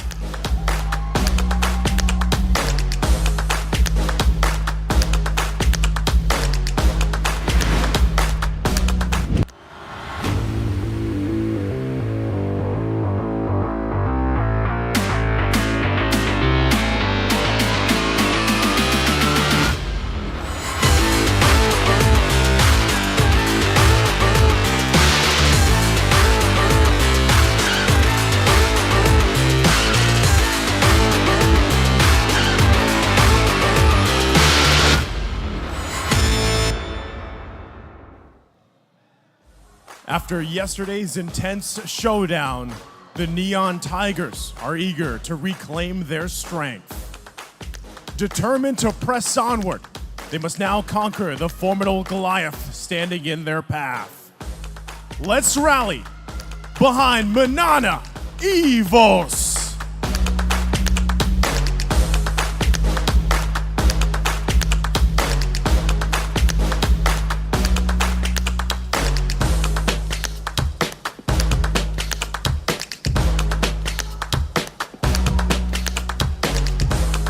And their coaches, Coach Ducky and Coach Imba DJ. MPL Arena, give it up for the last match of Week 5. Will it be AP Bren or MNNE Evos? And let's take a look at the lineups here once again for our team, starting it off with the champs, AP Bren. Yeah, AP Bren obviously has shown to us that they are human. Yep. And they are able to, they also have their ups and downs. And I think that, you know what, they have been through the cycle. I think it's like a wheel, and they have been down, and now there is a possibility they might go up here. Especially right now that there's so many heroes that are actually being fielded as well by Captain Few. Yep. We're going to be looking at MNNE Evos, who have also established their own style of play. Spider Mouse is the main proponent of this one, but you have to not sleep on other members of this squad. Like Kaizen, for example, really stepping up. And then Kirk, obviously ever so reliable. Then you have Domeng, the only player that's left off of the Cerebrum slash it was I forget the DRs, you know. Yeah, the DRs. The DRs. The you know? DRs. The The DRs. DR era. The DR era. I gotta say, something I love. This is just random, by the way. So We're at that point in the night. I love the name Kirk. I love that Kirk in the XP lane. You just have this basic kind of first name out Yeah. there making plays. He has very good hair. He has very good hair, and he's played pretty well as well. I know we talk a lot about Spider Miles, but MNNE Evos across the board, I feel like, hey, you can really point out these players in a lot of the great things that they've done, and also looking at the team head-to-head here, I mean, AP Bren, it's going to look heavily in their favor. They've done an amazing job up to this regular season. I think that was the expectation for AP Bren, and even with Pando coming into play, it's great to see that minor change here for AP Bren and see how they kind of play around that change. But even looking at the head-to-head, this is what we're talking about, ladies and gentlemen. The roam roll, Ogwin, Master Ogwin, like we used to say, and Spider Miles, of course. Yeah, there was a time where Ogwin would pick up the Minotaur and play it on a support level, so I'll not be surprised if that's the case. But look at the average CC time, 16. Was it what was that? 16 seconds? Yeah, 16. That's a lot. That's a lot. That's a lot of You could CC literally time. open TikTok and go to MPL Yeah, PH with that. pretty much. Okay. Well, take us through this, Wolf. Okay. Take us through the keys to victory here from Infinix. All right, for AP Break, they have to burst down the fighting healers, right? It sounds funny, but the idea is healers. before the fighting healers or the sustained composition of MNNE Evos are able to sustain themselves and heal up, burst them down. Immediately eliminate them so that they will not have the time to recover. And now, for MNNE Evos, revisit your mid-game rotation. This means that they have to find their way out of the first and second Lord fights. And lastly, for both teams, it is now time to contest the Florin. Florin used to be a meme for AP Bren, but for MNNE Evos, it's a legitimate strategy that Ducky himself said that, okay, now he acknowledged it. He acknowledged it and thanked Spider-Man and MNNE Evos for that hero. So But that's a big shout out, by the way. Shout out. It's for really sure. funny because Ducky has been doing that for like a year now. So That's true. some people would say he probably Yeah. did it first, but you know what? Whatever.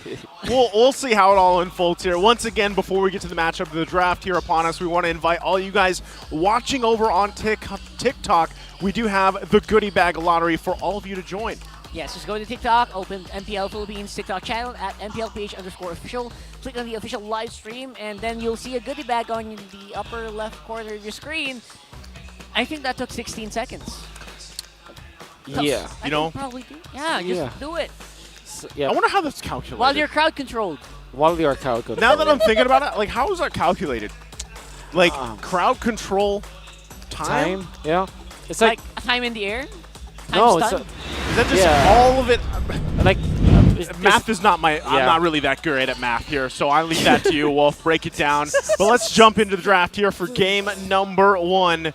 AP Brent and MNNE Evos. We're gonna have AP Brent on the blue, MNNE on the red here. There it is. Taking a look at those win rates for those sides as well. Again, this is win rates for the teams on these sides, ladies and gentlemen. I know there's been some confusion in the chat here and there, but that's what that is. Yeah. Per side.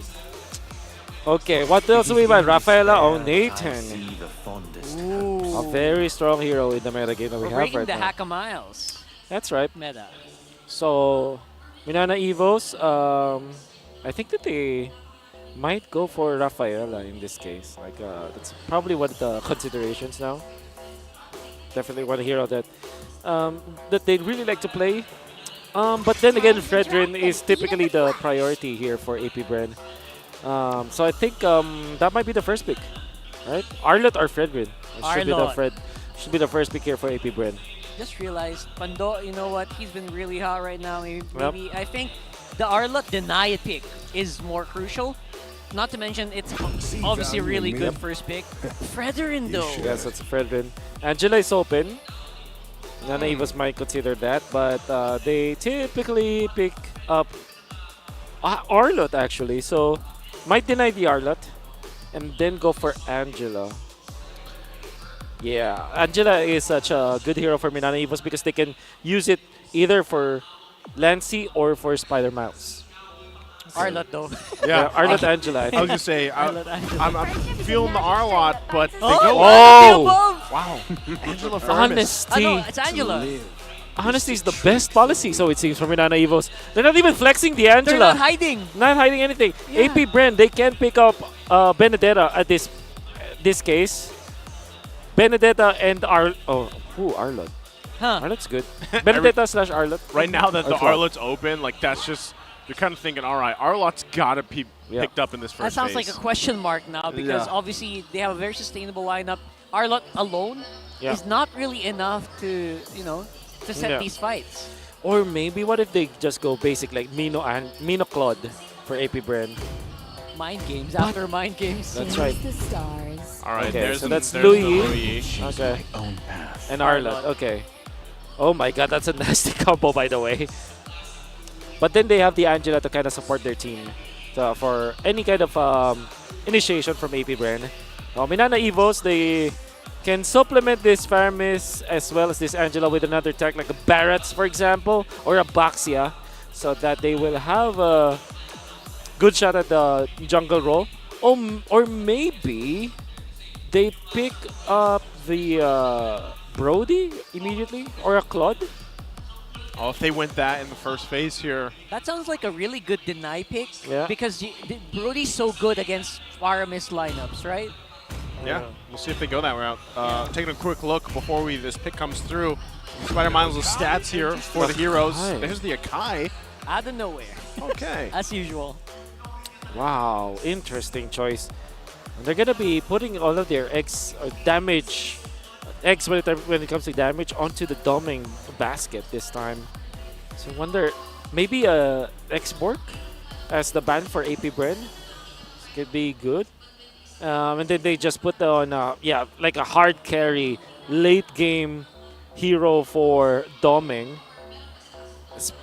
Which kind of means that AP Bren should be banning out the Claude as well. Claude, yeah, I was going to 100%. But either team could actually rock the Claude if they wanted to. Yeah. If they wanted to go that route, but I think we're going to see it banned here. This time around, the Benedetta is going to get taken out though. What if Iksha? For AP Bren? No, I think for Minana. For Minana. But there's a lot of dive. But yeah, I do understand.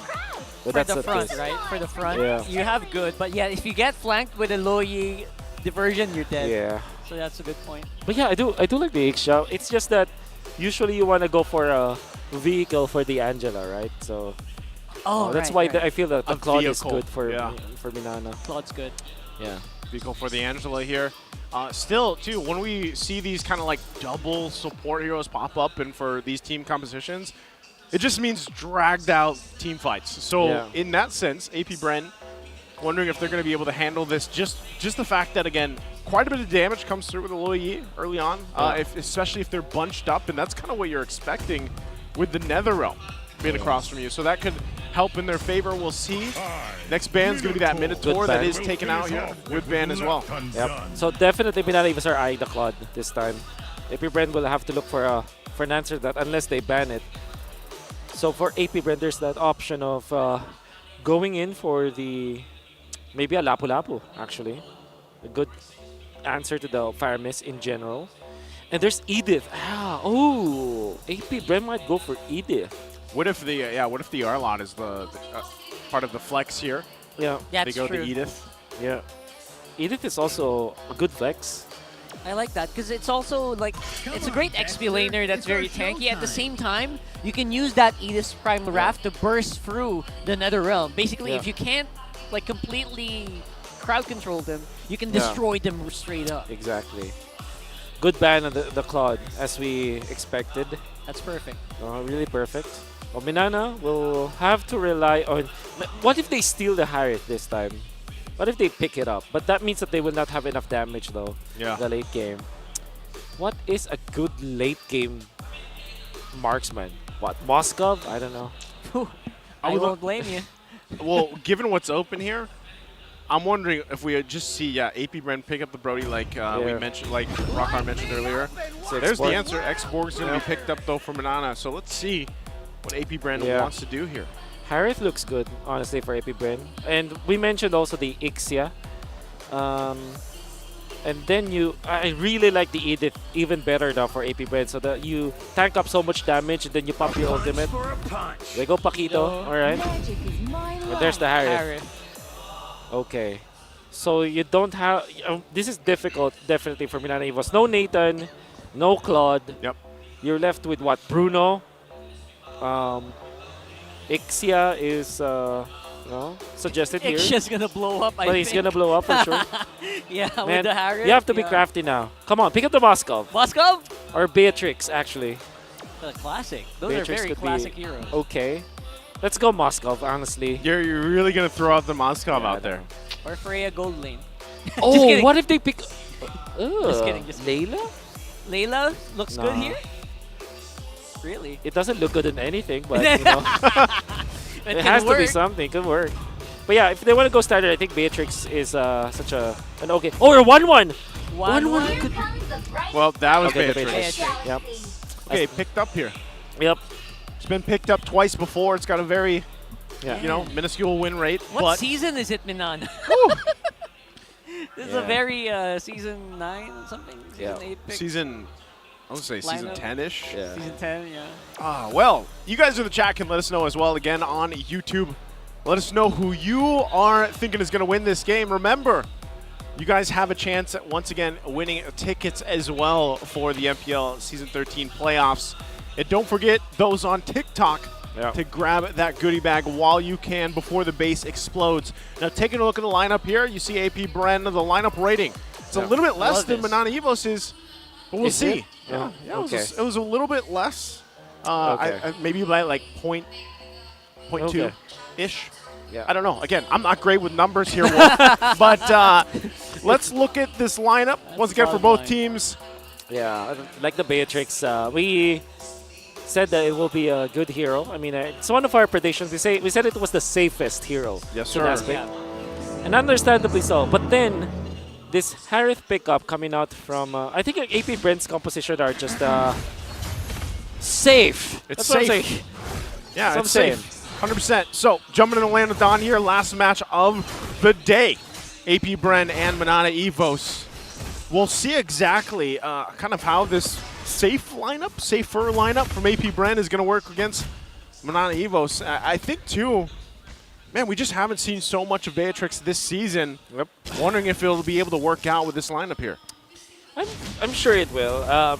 The reason why we predicted it and the reason why MNNE EVOS have played it is because it generally works. So you're looking for range in this case, and you're also looking for a hero that can at least match up against the Harith when it comes to the laning stage. And you pick up the Renner as Doming, yeah, you do have enough staying power in that lane versus the Harith. It's been a while since we've seen a precise kill as well. Oh, I don't know yeah. if you guys still remember that. Yeah, Kills that happen from a long range. Yeah. Yeah, now all we see is that mostly being done with magic damage. Yeah. You don't see that. Novaria. Yeah, the Novaria landing those shots. So I'm expecting with these lineups too, at least for AP Bren's case, really not to put any kind of risk in this early part of the game. We'll see them obviously most likely fight for this first turtle coming up, but really it's kind of just play safe for now, kind of build up what we need, get that level 4 available to us. And MNNE EVOS, on the other hand, they, of course, once those level 4s are available, you even see it too. Spider Miles rocking the focusing mark here. That emblem set will help them in terms of some of that burst damage potential.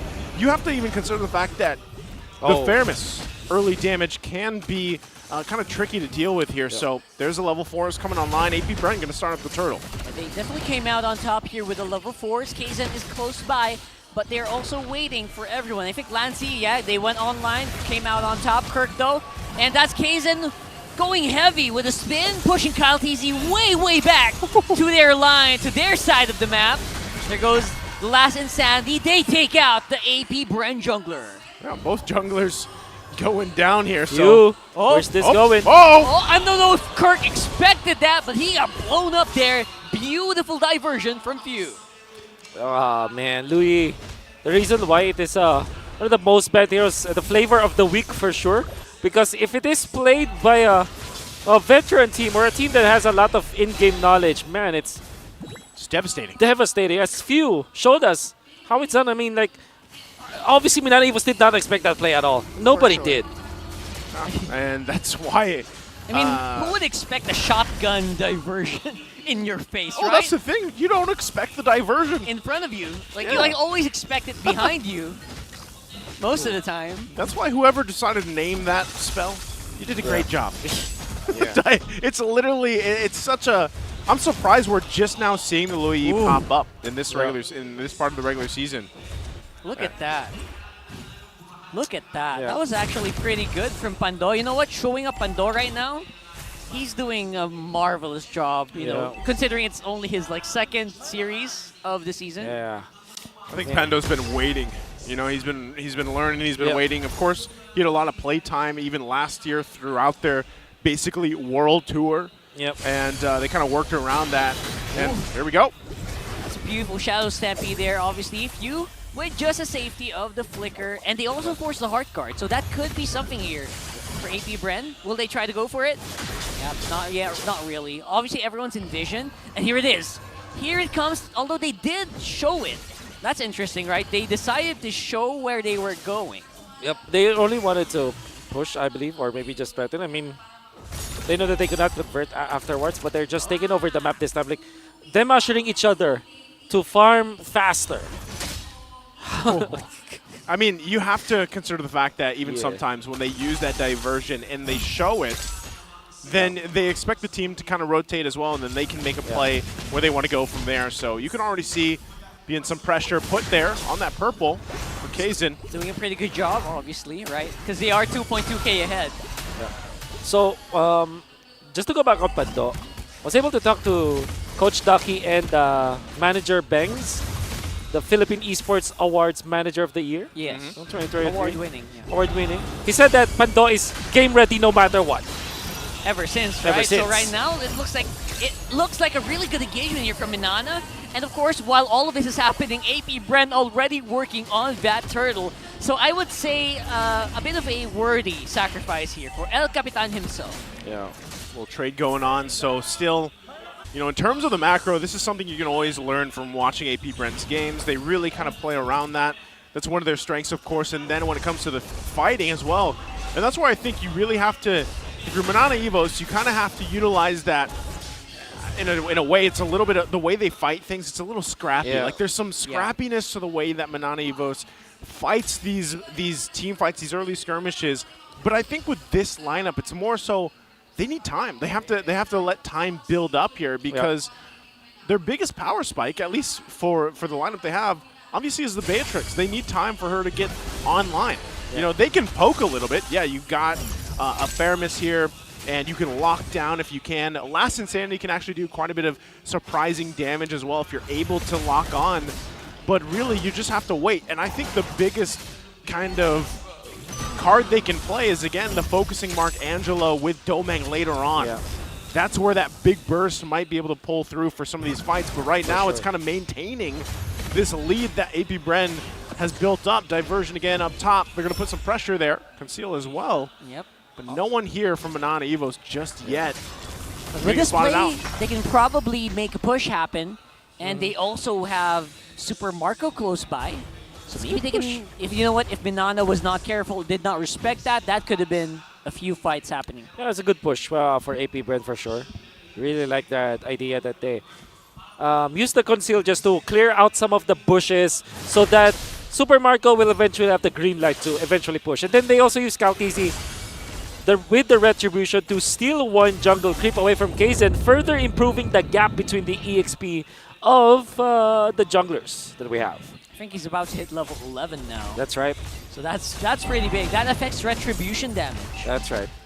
So now Turtle going to be up here. Third one. Will it go in the hands of AP Bren again? KarlTzy does not want to let that happen. Has the backup here with the rest of the team. There's the final slash. Ooh, that was a beautiful final slash here. Great knockup as well. Comboed. And MNNE are collapsing very, very hard on the KarlTzy. And that's going to be Pando going down. Look at this. This is unkillable Kirk right now with a hard guard in tow. Few looking for places that he can go. But for some reason, AP Bren are still standing. Super Marco going on the sides there. Another close range diversion. Forcing a flicker out of Spider Mouse was pretty big though. Yep. Kirk making it happen. Pando taken out, but KarlTzy was left untouched onto the backlines. Well, he did suffer a lot of damage, but he was able to turn it off with one good Appraiser's Wrath, hitting onto 2 members of MNNE Evos that eventually completes the kill, then gets the turtle, and now he has the Retribution to steal the purple. Again, it's all about deficit of EXP for the junglers. Yeah, I'm surprised he didn't die there, by the way. Me too. Kaizen as well. Like, he was able to stay alive quite a long time, but still, ultimately, what the result was is AP Brent got the turtle, right? Yeah. So now they have all 3. They're going to work around that. They've still maintained that 3+ gold lead. So, Kaizen. Oh, that could have been really good there Wow. by Kaizen. But Few, for some reason, was able to just walk out. I think he barely got caught by the heavy spin. But that could have been really bad for El Capitan. Right now, the balance between these two are starting to fall off. 4K for AP Brent. Okay, another diversion. This time they just send Ogwin. Oh, wow. Okay. That was definitely a trap here. Looking really good right now. Safe heart guard here for MNNE. 4v5 fighting. We got the Tigers going on their heels. Domeng just not doing that much damage quite yet. Man, you know the OP thing about the Arlott Louis is that even as a roamer, you can send your Arlott and there's really not much risk for that one because what's the worst that can happen? You die. What's the best thing that can happen? You final slash 3 people even after dying and then get out with vengeance. Sustain yourself with a spell vamp naturally that's available for Arlott and then make it good for your teammates, right? So this is why it's OP. I think teams are not understanding yet how potent this Arlott Louis is, and teams that have won with Arlott Louis are given free points at this point. Yeah, It's like scary. a global final slash. Actually, almost. It makes it, the reason why it's scary too is because you're like, if you're the team going against it, you're not safe under your turrets. You're not safe behind sometimes even the tier 1 turret when it's this early in the game, because you could just have an Arlott all of a sudden behind you, final slashing you towards the team. So now with this, Lord's going to be up here, but not Evo, so what are they going to do about it? Once more, KarlTzy, there you go, the activation from that Arlott, the final slash that we were talking about. Kaizen is in trouble here. Everyone's focusing up on the Kirk, but that's not the target. Nice save there, coming in from Blancy, by the way. NetherRealm just in time, but will be taken out by KarlTzy. Now it's AP Brand on the chase. Kirk, very low, Spider Mouse, no hard guard available. Look at that, another final slash. What the heck? Did it just go off cooldown while they were fighting? Oh no! Oh, Domeng! Domeng! Nice dodge though. Yep. Oh Good my, dodge. that could have been so bad, but you know what? Wounds were inflicted to Diversion. MNNE for sure. Okay, it's Minesweeper time. Hey, as you guys said, you know, sometimes it's like, you throw Ogwin out there, even if he dies, it doesn't really matter. He did his job. Exactly. Gets the final slashes off when they're crucial. Now all this, once again, results into an objective taken by AP Bren here. Yeah. Because the thing with Final Slash is that it's not just a stun, it's displacement. And it's AoE displacement. That's why, I mean, I'm gonna say it over and over again. Arlott Louis is an OP combo. Even more OP than Louis Masha, you know? Although Louis Masha is also a Yeah, different flavor, right? That's a different flavor. It's like you're sending a bomb somewhere on the map. Yeah. So it's like this Louis and Arlott is like the chocolate flavor. And if you want Right. to throw in the Masha instead of the Arlott, that's like, it's like different. I wouldn't yeah. say it's vanilla. That's like chocolate chip. Rocky Road. Rocky. Or, Double Dutch, Ogwin. Double Dutch, yeah. Shout out to Ogwin. Favorite ice cream. Double Dutch. Yep. Now with this MNNE Evos. 7.6K by the way. Nearly 8,000 behind. They do have a pretty good clear for now. We'll see if they can hold it together. AP Bren, though. We haven't really seen the stonks of Kaizen's Akai yet, but we're seeing final slashes being thrown, and they baited the Heart Guard again alongside the last Insanity. Now, MNNE doesn't really have any more bullets in the barrel. Domeng, though, trying to see if he can get something done. Once again, Ogwin is the sacrificial lamb. Yeah. Domeng with just 1 kill at this point. Yeah. Really tough here. Oh, that's pretty good Okay. damage. All right. And KarlTzy, he is in trouble here. Spider Mouse the kill, but that's going to be confirmed here. But Domeng, close by with a hard guard. Flicker's being used up. You know what? That's an inhibitor turret. AP Bren, they lost 2 though. Yeah. I think they're going to be happy with that again. They get that turret down in the base based off that first Lord. Not only that, but they'll get these resources as well to top it off. So for MNNE EVOS, they still have miles to cover here. And not just Spider Miles. Miles and to work through it. Nice. Thank you. We're going to be looking for the 4th item for Domeng. And a Wind of Nature will not be the best one because this is Harith and Louis, so they're better off just focusing on damage, maybe Rose Gold Meter along the way and Athena Shield. From his itemization, though, it does look like a Wind of Nature, doesn't it? Yeah, maybe because he's afraid of Pando. But I dare say, I think Domeng needs more Rose Gold Meteor than the Wind of Nature for now. Let's see. Okay, let's see again as things kind of get situated here.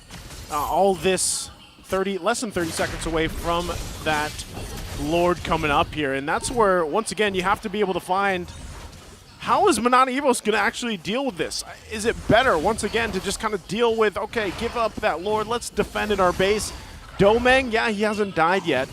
Yeah. But it's getting to the point where do they have enough in terms of damage potential, in terms of sustaining through the damage from AP Bren? To be fair, they have X-Borg, they have Faramis, they have Beatrix. Man, honestly, they can defend all day if they play their cards right. And you have the Angela to kind of answer the long lane push. Yep. Yeah, and you know what? If anyone gets too frisky, Kaysen can always have you spin that person. Okay, no diversion play whatsoever. That was huge, though. Again, it's going to be AP Bren coming out first with the skills. Last Insanity activated by Kirk right now. Kaysen on the top side. There goes the aggression coming in from Lancey. Few gets taken out. Super Marco is isolated from the rest of the team. Now AP Bren trying to regroup here, catching up Lancey. Spider-Mouse close by. Netherrealm activated. It's going to be them on the run, but there you go. The second final slash in the last minute. Lancey's making a run for the hills. But look at where AP Bren is going. They're going straight for the base. To be fair, I think it's better if Lancey dies, honestly. Just go! Just die, Lancey! They need you on the base! Kaysen falling as well! Oh my goodness! And Lancey arrives, but it might have been just too late. AP Bren gets game 1. AP Bren taking game 1 here. And MNNE EVOS struggling against those displacements, especially from that Louis, that Arlott combination. I can't get over it, Wolf. You're right. He should have just He should have just died. He should have just died, right? Because he has the passive anyways. I think that's faster, right? I guess it's your instinct to run away, to not die. Yeah, maybe he didn't have the stacks. You know, let's give him the benefit of the doubt. Maybe Bren did not give him the stacks that he needed for that respawn. But then again, AP Bren, I think it was the draft that started it all. The Faramis plus Angela was way too honest as the first two picks. You already know where the Angela is going. Already know your mid matchup. Louis makes a lot of sense naturally versus the Faramis composition. And in the end, it was the Harith that ended it. And again, Louis Arlott, it's too OP, man. It's too OP. Heard it here first. You don't want to give that up. And that's why I was kind of surprised because, like you mentioned, I was expecting at least the Arlott to be picked up in that first pick for MNNE EVOS, right? They had the two options, but they went with honesty, right? And they went with that Angela pick and they locked it in. So we'll see. We'll see how they adjust. But we have to take a look at the MVP for this matchup for AP Bren as they got things going on. It's going to be Ogwin as he celebrates this MVP performance. Final slashes. Okay. I don't know what that meant, Ducky, but yeah, sure. At this point, you can do anything you want. Because Ogwin started this game very convincing manner as well with the flicker, and he also ended it with that flicker fire slash play.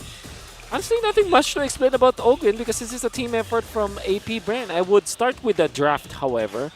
Harith being let go. We know that Harith is generally a good marksman when your opponents are picking up the Faramis. So in a Faramis-based composition, Harith flourishes. We're gonna see it once again in action. And this time, even when KarlTzy was isolated, you have to give it to Pando because he knows that Angela Hardguard went to the X-Borg and the cousins went to go for Kaysen instead. And how about Super Marco? Look at him go. Just one synchro vision and one dash is more than enough to take out the Faramis ultimate at the early stages of the game. Then Ogwen with the final slash that goes for the vengeance. He has his teammates out there. KarlTzy, good juggling of the turret aggro for both teams. Another good final slash. Kaizen also didn't have the hard guard this time, so he will be gone upon. Super Marco having enough damage for that Akai. And then Pando to finish up Kirk. And that meant the world for APBR. They have controlled it. Another one as Kaizen is isolated. Super Marco going in for Kirk instead, while Kaizen was left on his lonesome. In comes Doming though, and good flicker coming out from Doming, which you saw. That's literally one synchro vision and one normal attack. I'm not tripping, right? That's literally what happened. Yeah. That was just one skill 1 and one skill 2. This is reality, Wolf. Wow. And why did that happen? It's because of the natural advantage of Harith over Marksman. You have Massive Burst. You have the Impure Rage to go with all of the items that you have already racked up on Super Marco because of the big snowball from APBR anyways. And you're a moving target. And you are... Exactly. Doming, look at this. Okay, so before that moment, I believe that he already has the Divine Glaive. So that's 4 items up for Super Marco. And it's indeed true. The damage output of Super Marco is just too much for Doming to handle at that point. APBR are starting to show us what the strength of the Harith will be. And Super Marco is the highest GPM of this game, also dealt the most damage. Making sure that when the Faramis ult is activated, he activates his Diamond Force as well and lands the Synchro Fission on many members of MNNE Evos to take out the shields and then allow APBR to eventually take over afterwards. Damage taken. You can see Kirk, that's pretty obvious because he is an X-Borg with Spider Miles and Kaizen as well. But when it comes to the damage dealt, my oh my, look at that damage from Super Marco. But Kirk also, a lot of impact in this game. But the fact is, APBR, 4 out of their 5 members have dealt more damage compared to their lane matchup. So really gives you the idea of how good the mechanics are as well as the natural scaling of APBR should be against MNNE Evos. Let's talk about the heat map again.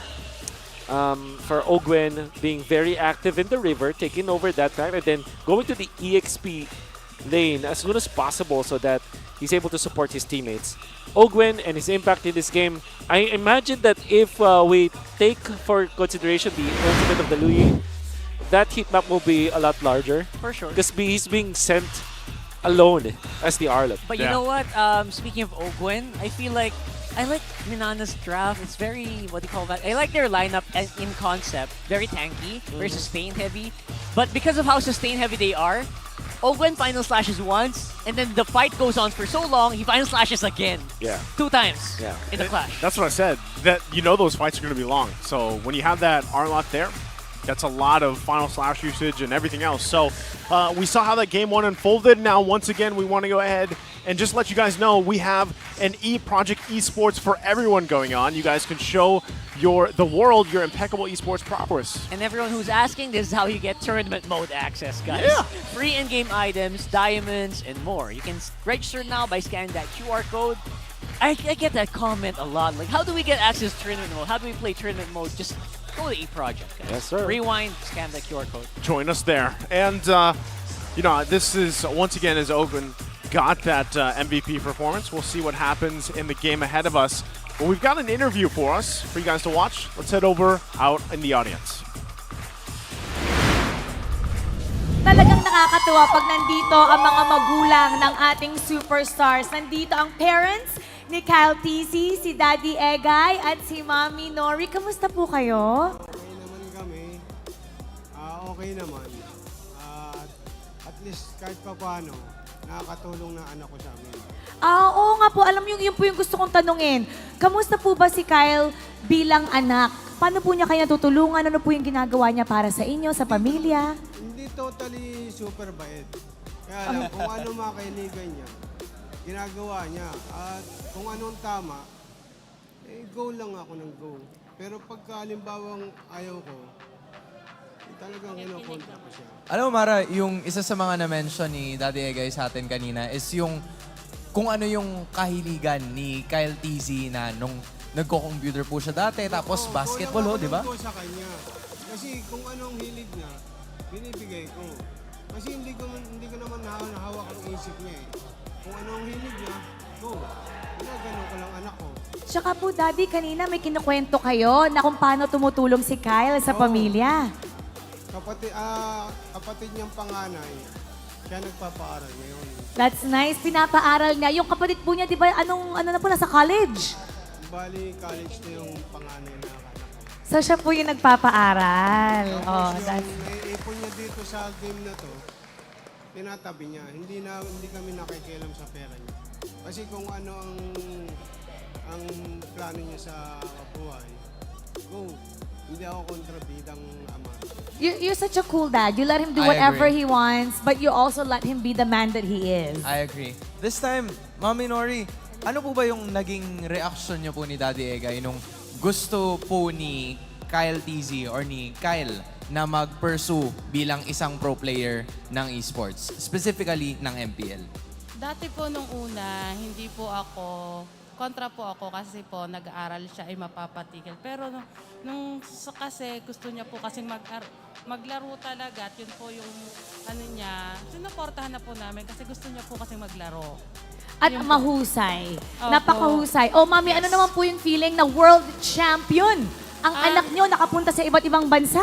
Ay, blessed po kami at saka ang saya po ng siya po ay kinatutuwaan ng maraming tao. Proud kami sa APBR. Lahat sila nakatungtong sa ibang bansa. Ako hanggang Occidental Mindoro lang ito. Ay, baka ngayon naman, gadaling rin kayo ni KarlTzy sa iba't ibang bansa din. Ayan po, nandun siya ngayon, Nakangiti nakatingin nga sa siya. inyo. Ano po yung mensahe niyo sa kanya? Ano pong gusto niyo sabihin kay Kyle? Go lang ng go. I'm proud of you. Because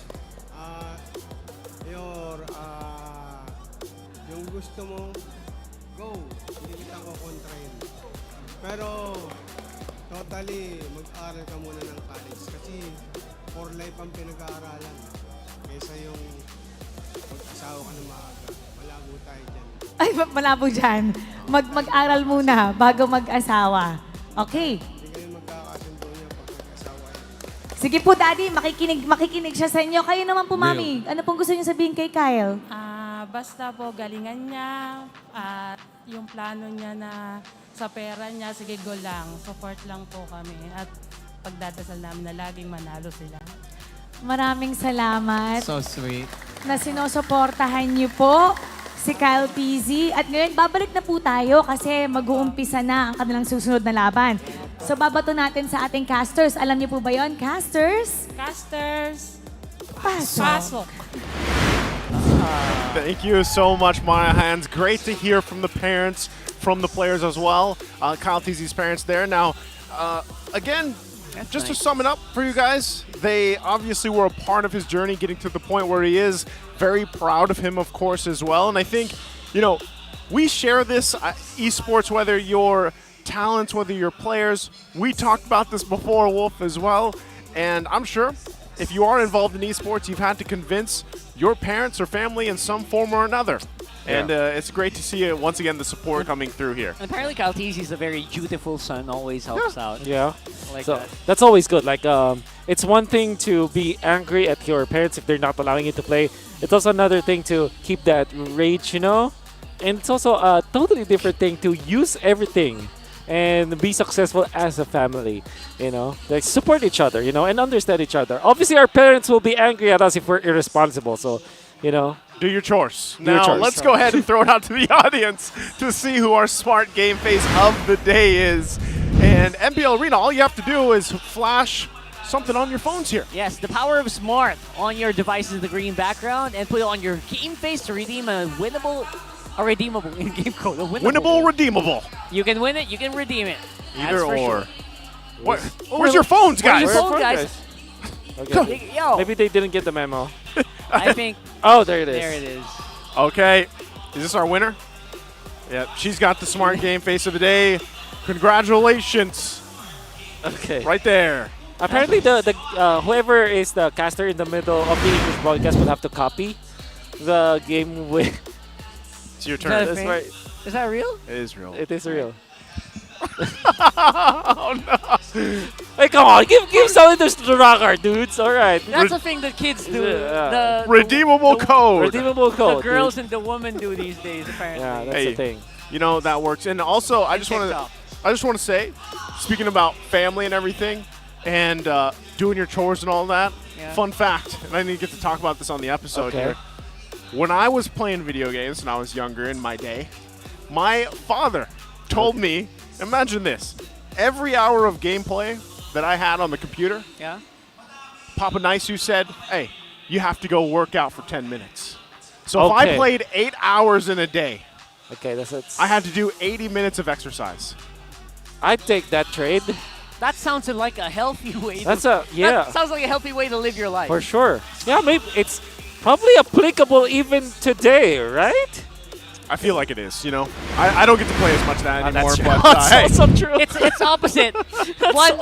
One hour of workout, 10 minutes of gameplay. That sounds about right. Let's head into the Right? draft here. Game number 2. Oh my god. Banana Evos. Too real, Fun bro. fact. Too real. It is too real. I've lived it, Wolf. All right. 56% win rate. What's the fun fact, Mr.? That was the fun that fact. was a fun fact. that was the fun fact. That's Okay. a literal fun fact. That was the journey. Those were the small baby steps to Century Tuna. And I just never knew it. That's okay. That's what it was. That's I'm what gonna it tell was. everyone that. Okay. And tell everyone later. So going to the draft here. First band's out. Interesting. man. Fanny. Fanny band. Bam. Okay. And a Louis as well. Matilda's also banned. So what is the best Spider Miles hero right now? Or maybe they get Fredrin first. That Yeah. You know what? No matter what, I feel like that's a great hero to remove from KarlTzy. It's not as flashy as heroes like the Nolan, like the Fanny, but you know what? The Fredrin gets the job done. Yes. For a lot of these teams. Friendship is a magic string that binds us together. Okay, Angela, first pick. Okay. So that's that means Fredrin for AP Bren to go with Arlott. Fredrin Arlott, actually. Okay. Huh. I think that's a typical AP Bren opening. So And you know what? Just ride off of that Arlott movement from Ogwin. Keep those fingers toasty. You know what I mean? yeah. As it's hot. Okay, what is the benefit of the Fredrin Arlott? It doesn't give away anything actually. You know that the Fredrin is one of the top junglers anyways. Arlott is a flex pick. There it is. There it is. You should. Okay. And Arlott. Should be. Right? Should be. Come on. Okay. Choose my There Okay. you go. Everything's normal. Everything's normal. We are in the proper multiverse. Yeah. Okay. I bet Minana Evos will get the... Oh, so no Nathan. Maybe they get the Harith for themselves. But Doming is not known to pick that up. CC Florin. Okay. Angela CC. A great combo, obviously. Oh, super sustain, man. Oh, it's a whole lot of sustain. You fought Faramis and Angela was really good at sustain. Yep. But like, isn't this the same thing we said earlier? We're like, all right, obviously there's going to be some extended fights. And now you got Arlott, once again, across from you. A whole lot of final slash. For sure. And AP Bread can just pick up the Harith this time. Because it worked before. Great burst. So you have a lot of damage to kind of pierce through the Florin. There's also that factor of the Claude that AP Bread also really like. So I think it's much more beneficial for AP Bread to pick up their marksman now. Like Harith or... Yep. Okay, so there's Brody also. Fits the bill when it comes to like outputting the damage, the burst damage that you're needed. Okay. Well, Brody being picked up this early on, I think, is the right choice, obviously, for AP Bren to work with. They also know that, in a way, they got to keep some of this. The positioning is going to be crucial for them, and I think Brody is probably one of the best, obviously, heroes in that lane to deal with. Yeah. So now these remaining bands, obviously, what do they want to pair up against? Going against the Fredrin in the jungle, right? Yeah. We gotta really start there for Kaizen. Yeah. because he's going to get the Fredrin, and the typical matchup of the Baksha is gone here. Yeah. Before you answer that, take a look quick as well for the career hero stats for our last MVP, That's not bad. Ogwin. You know what? They can also pick up a Minotaur and have the Arlot on XP. That looks pretty good. That's a problem. I mean, I think Arlot has been one of those OP heroes in general. Yes. Good combos with many different heroes. Can be flexed, deals a lot of damage. No downside. I guess no trade-offs. But I think AP Brent can ban the Barretts this time. There it is. Man, but I do know my And then Minana, I believe that they should be banning X-Borg because again, Arlot is a flex pick, right? You want to ensure that you at least win the XP lane matchup, right? And if AP Brand decides they can pick up the Vexana, so that's like just like the Echo game where there's a lot of crowd controls, you know? So they just knock up everyone out. And then there's a lot of damage that can come from the Vexana too, so good supplement with the Brody as well. Okay, so they ban Paquito instead. Maybe they're trying to explore the Pando hero Yeah. pool here. See exactly how that goes. No, I think Vexana should be the pick here for AP Bren. Apart from that, how about no Gord? Not that good because it can be Dove. Novaria is also good for AP Bren. But yeah, Vexana should be the easiest one because it has a knock-up that can combo with the Arlot, and it deals so much damage too. Vexana would be great. We'll see if they go that way. Or Novaria. That's the only two. Novaria, yeah. Because I think you kind of have to decide, all right, do we want to just play that vision game or work around it? We already know, too, that if you're AP Brand, it's like, all right, we got to work against the heals, the sustainability. Even CC alone is something they have to deal with. Wow. Of course, it's Odette. They go with Odette. Instant Harif here for Minana. Akai? Yeah. Okay. Pretty natural. That kind of makes me think AP Bren, Expert is so good in this composition. Or what? Johnson. What if they go? Oh man. Odette Johnson? Johnson. Let's go. Yep. I'm thinking Kaja. Kaja was more realistically. Yep. And Minotaur is also available, but yeah, Kaja's perfect because you have a good combo with your heroes, and then you catch the Harith. Minotaur. Okay. Finish off what was left Mino Odette. This is going to be something. We're going to enjoy this game for sure.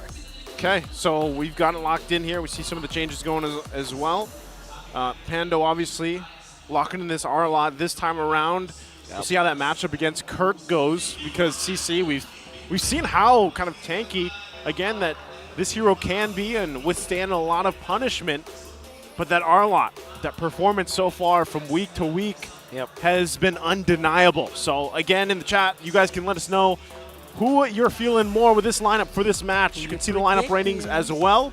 Very minor difference here, but let us know which team. Is it going to be AP Bren, hashtag AP Bren, or is it going to be hashtag Manana, MNNE?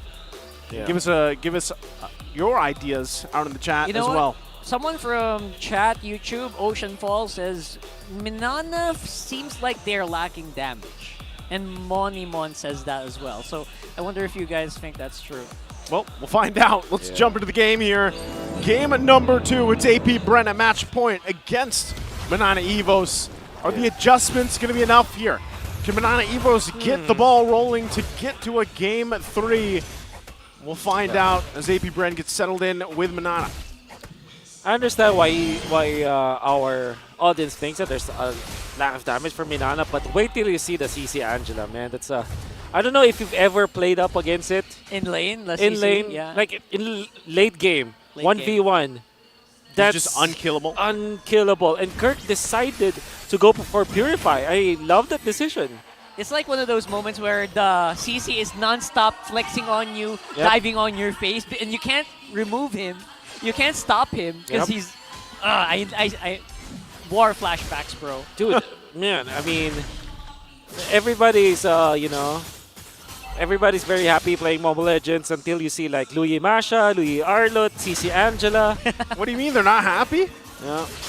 I'm not happy when I face them. When dude. I face them, yeah, when you face You're them. happy if you're playing them. I was gonna say that just means you have to pick them up first. Yep. Yes. Exactly. That's what you do. So we're looking forward to that, right? We're looking forward to a point where Kurt can go ham. Yeah. And we might see that later or sooner than you expect. Because right now, they are getting the kill on KarlTzy. That slows down the APBR jungler by a lot. That's a great pickoff this early on, especially with the 10 seconds away from the turtle coming up here. Although, you know, he's going to be back for the fight, but this early kind of kill, this first blood here, especially going to the hands of Lancey, will kind of help them in a way that should get them this first objective, at least the little advantage they have. They're still going to have to get these level 4s online here, but a good start. Yeah. Okay. Massive start for MNNE. It was, interestingly, the rotation for the Florin was in the bottom lane. And look at this. I really like this decision coming up from Kaizen. Instead of going for the turtle, he went for the buffs. He wants to mitigate the potential XP lane difference. XP difference between two laners. It's like he's predicting that KarlTzy is going to go ahead. Yes.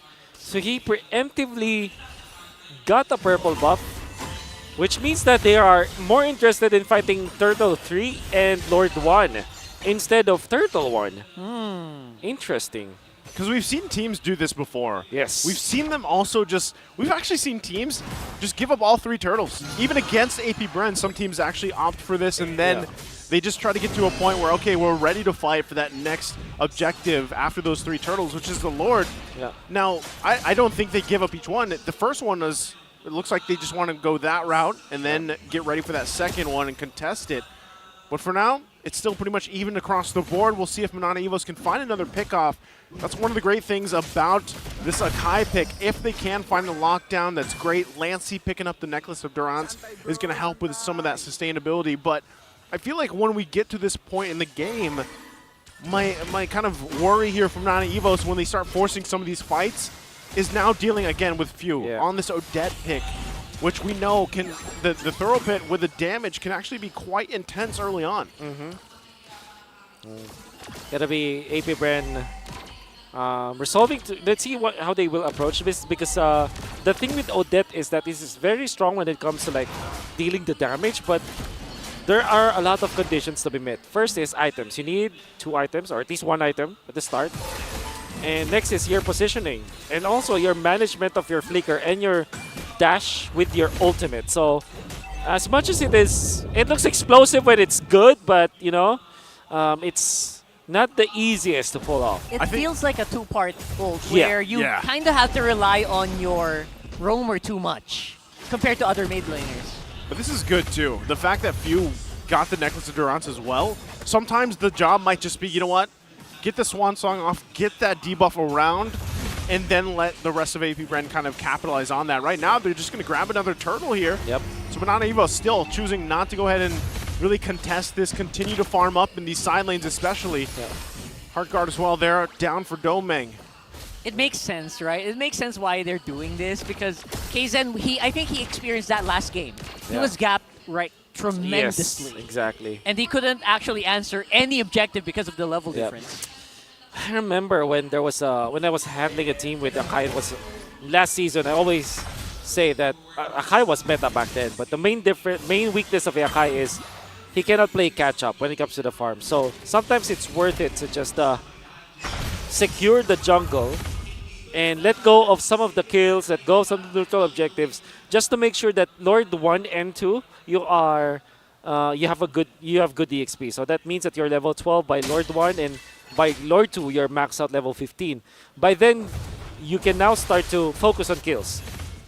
See if they go that route, focusing on the kills. Really a very low kill game from at least what we've seen even from the other series today, but that might be the plan for MNNE EVOS. That might be the winning plan for this, to get them to a possible game 3 here. Just kind of take things slow.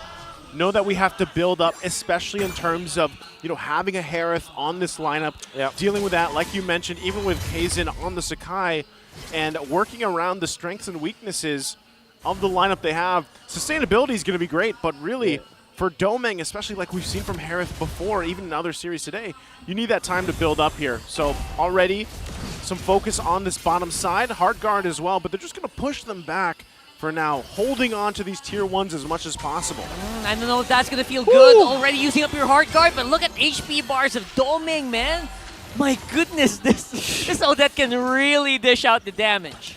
And how about that play from APBR? They're not that concerned about getting kills. And this is an argument that we did in the previous game. It's it's not much about the kills. It's more about what you do after those pokes. So right. Some damage onto the bottom lane, and immediately APBR have parked themselves around the turtle. That was their priority.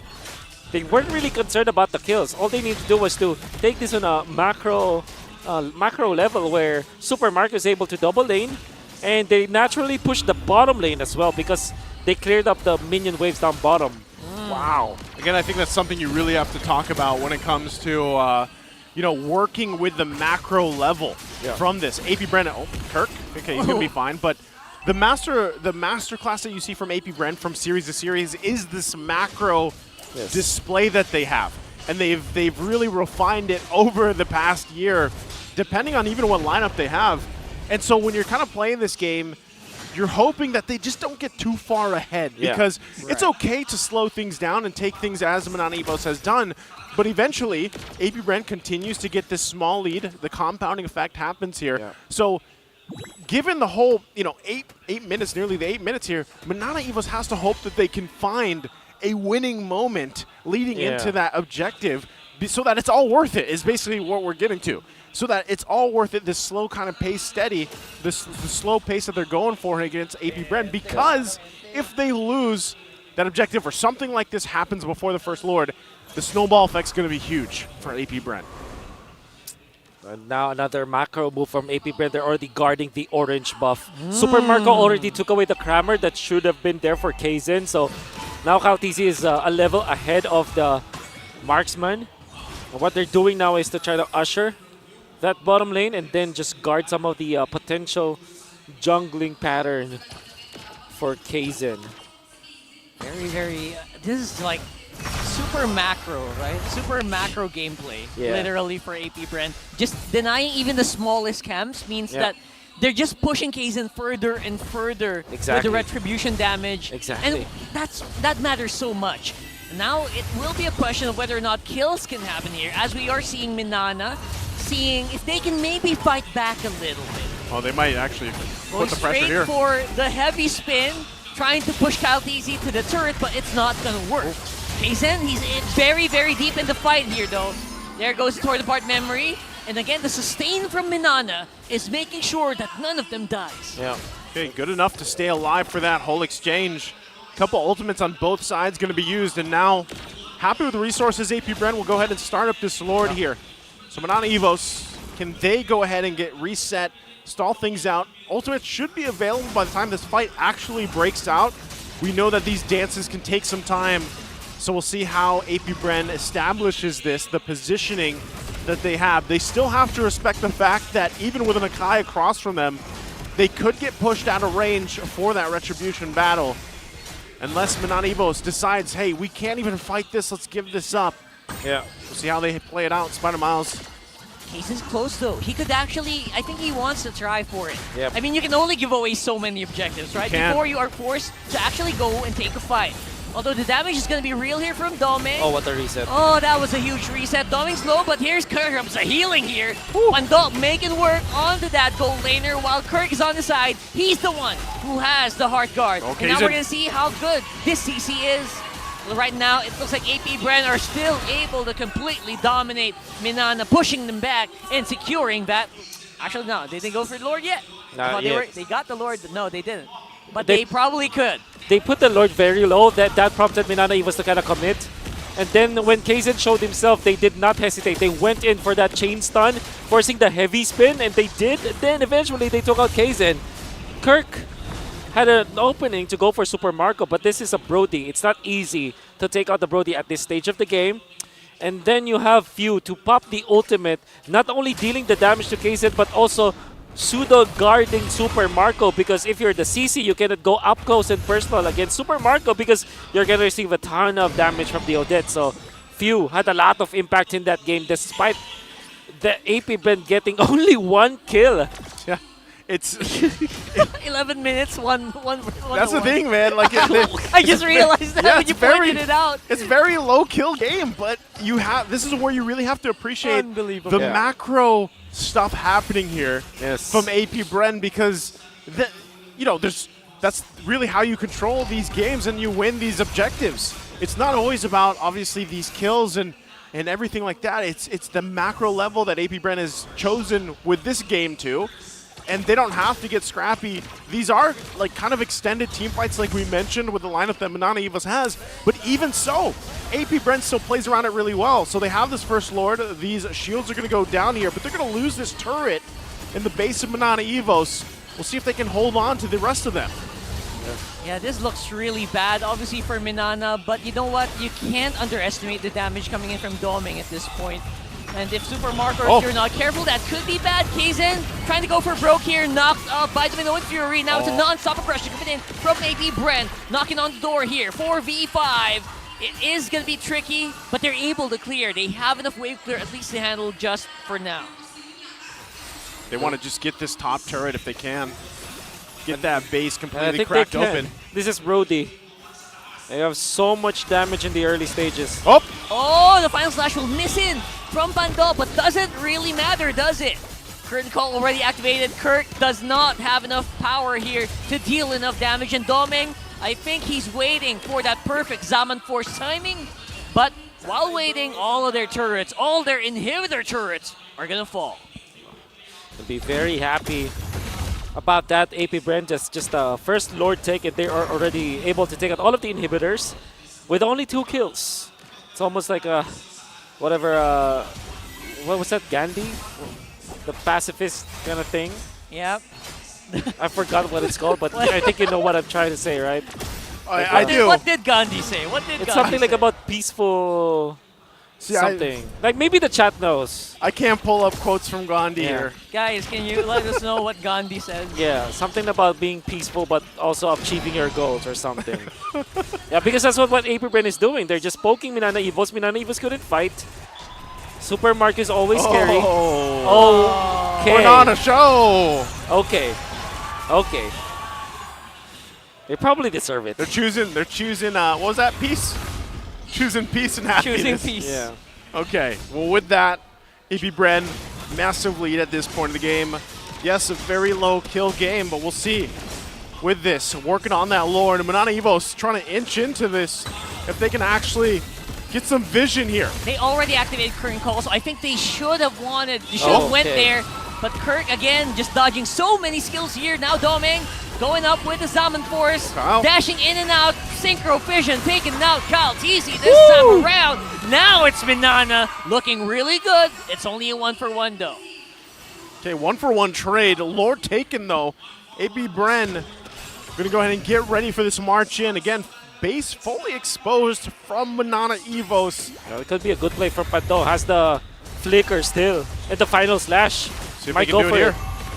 Yeah, it's a question mark. Does he have the timing? Does he have the angle, the correct angle to go in? Vengeance nearby KZen. Stun will miss up. And the final slash will miss as well. That means AP Bren will not have that huge potential. Oh my goodness! Okay. He only hit it for a second, and now with the Lord, it's time to finish. It's AP Bren with a 2-0. And AP Bren will end week 5 with the sweep against MNNE EVOS here tonight. This is Pando's weekend. Gets a 4-0 for his team in front of his parents, together with his cousin Ogwen. It's a family day Despite for him, AP Bren. despite him missing those last final splashes, I mean, doesn't matter anymore. It doesn't matter. You know, it's all part of the plan. Yeah. Part of the plan. They didn't even need that Lord to kind of punch in there, and That's amazing, That's what I was saying, guys. It's like I understood what MNNE EVOS was trying to do. You know, give up some of those objectives, give up some of those fighting instances. But ultimately, with a team like AP Bren, I don't know if that passiveness is going to work in your favor. Yeah, unfortunately, they went for support the Florin, right? And when you're playing Florin, you have to be passive. Yeah.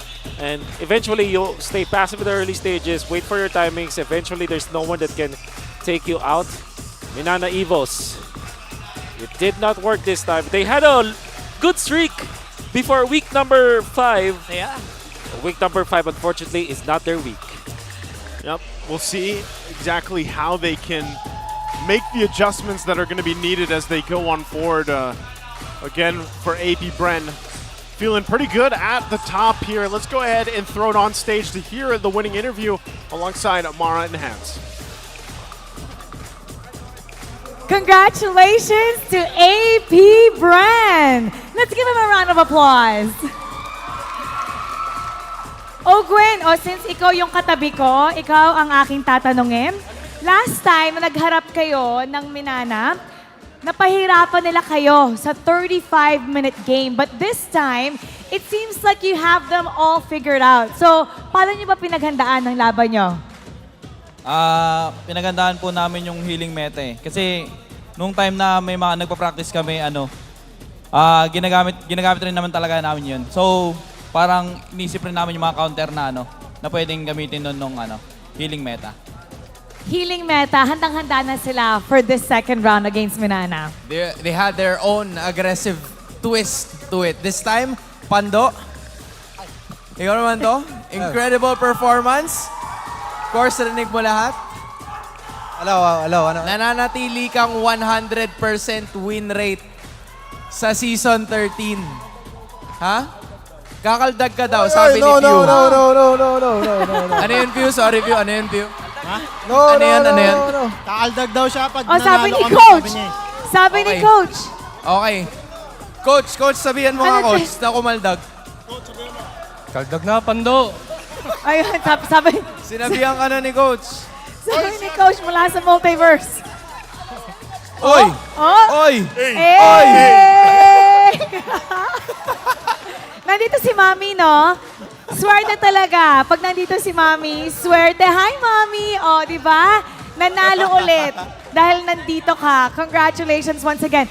Hindi lang yung parents ni Pando yung nandito, pati yung parents ni KarlTzy. Kyle, kanina nakausap namin si Mommy at Daddy.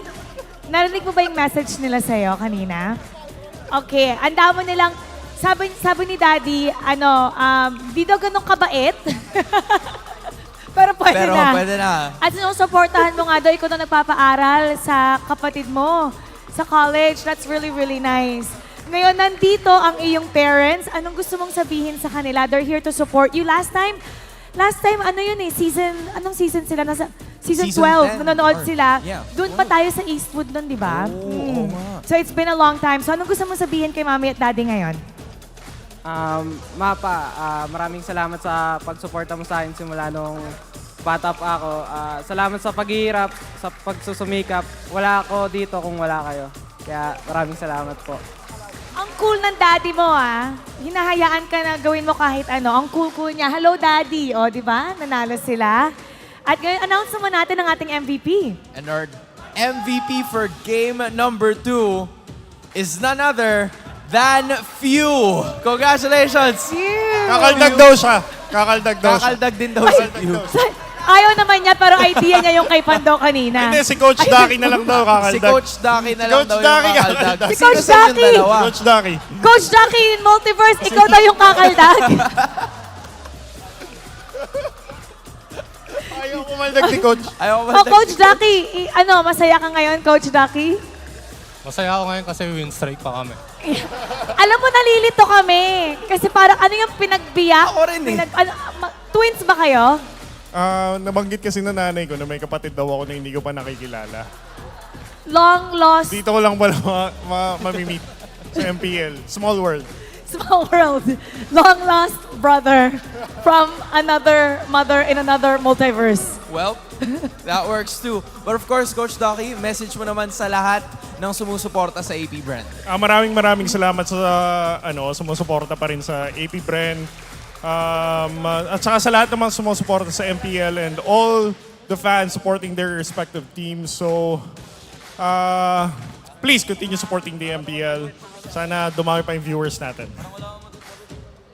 Congratulations to all of you. Once again, let's give a round of applause to AP Brand. You may now take your bow. and take your walk of victory. Led by Coach Ducky and Coach Ducky and the rest of AP Brand. Totoo ba yung nakita ko? Namamalik mata ba tayo, Mara? Well, I guess Nalilito not. ako. I guess not. Nalilito ako. Nahihilo ko. Nahihilo ka na. Magkamukha. Kaya pala kasi double the coach, double the power. Yun nga yun. Tapos nakita lang daw na hindi niya pa nakikilala. But hey, kilala natin ang AP Bren and that's how they do things. They just roll with it whenever necessary. At silipin natin kung ano nga ba ang analysis ng ating mga casters. Let's go back to them. Casters, pasok. Thank you so much, Mon Hands. Great again to hear from AP Bren. They're feeling pretty good. Pando's moves, by the way, people have been waiting for it, and now they get to see it. But I'm sure we can break this game down further. It was a sweep here for AP Bren. Wolf, we heard who the MVP was. It was that Odette from a few. And very interesting pickup here. Let's walk us through it. Imagine this is a 201 KDA, but it's already 100% kill participation. That's how objectively based. And I mean, I can't blame you for laughing because I am surprised that this is the case. This is how objectively AP Bren took over in this game. There was an immediate kill onto KarlTzy, but it wasn't followed up by MNNE Evos, and well, the kills jump onto 12 minutes. That's just how it is. You will not see how good it was, but yeah, AP Bren won this game because of how surgical they took on it. And look at Few. Watch out for Few and his damage dealing was. Because eventually Doming and the gang wants to go to the backlines. Few just never left Super Marco's side. Because what he can do is to pop the ultimate, get a stun off, because eventually there will be two people to dive his team. And look at that. He's already dealt enough damage for Doming to just get back and not output the damage anymore from MNNE Evos for the defense. He utilized his ultimate to zone out the enemies. And that's it. 3 kills for AP Bren, 2 kills for MNNE Evos. 100% kill participation for Few, and a total dominance actually. 9-1 when it comes to turrets, 2-0 when it comes to Lords, 3-0 when it comes to Turtles. That's how dominant AP Bren was. And they also utilized this Brody in a very different manner, I guess. And if you think about it, all of the members of AP Bren had 100% kill participation. You know, they knew exactly what they needed to do in this particular game. Just took it in a methodical/surgical level. Few dealt the most damage in this game. Super Mario had the best GPM, but it's not even that high. It's not even like 800 mark.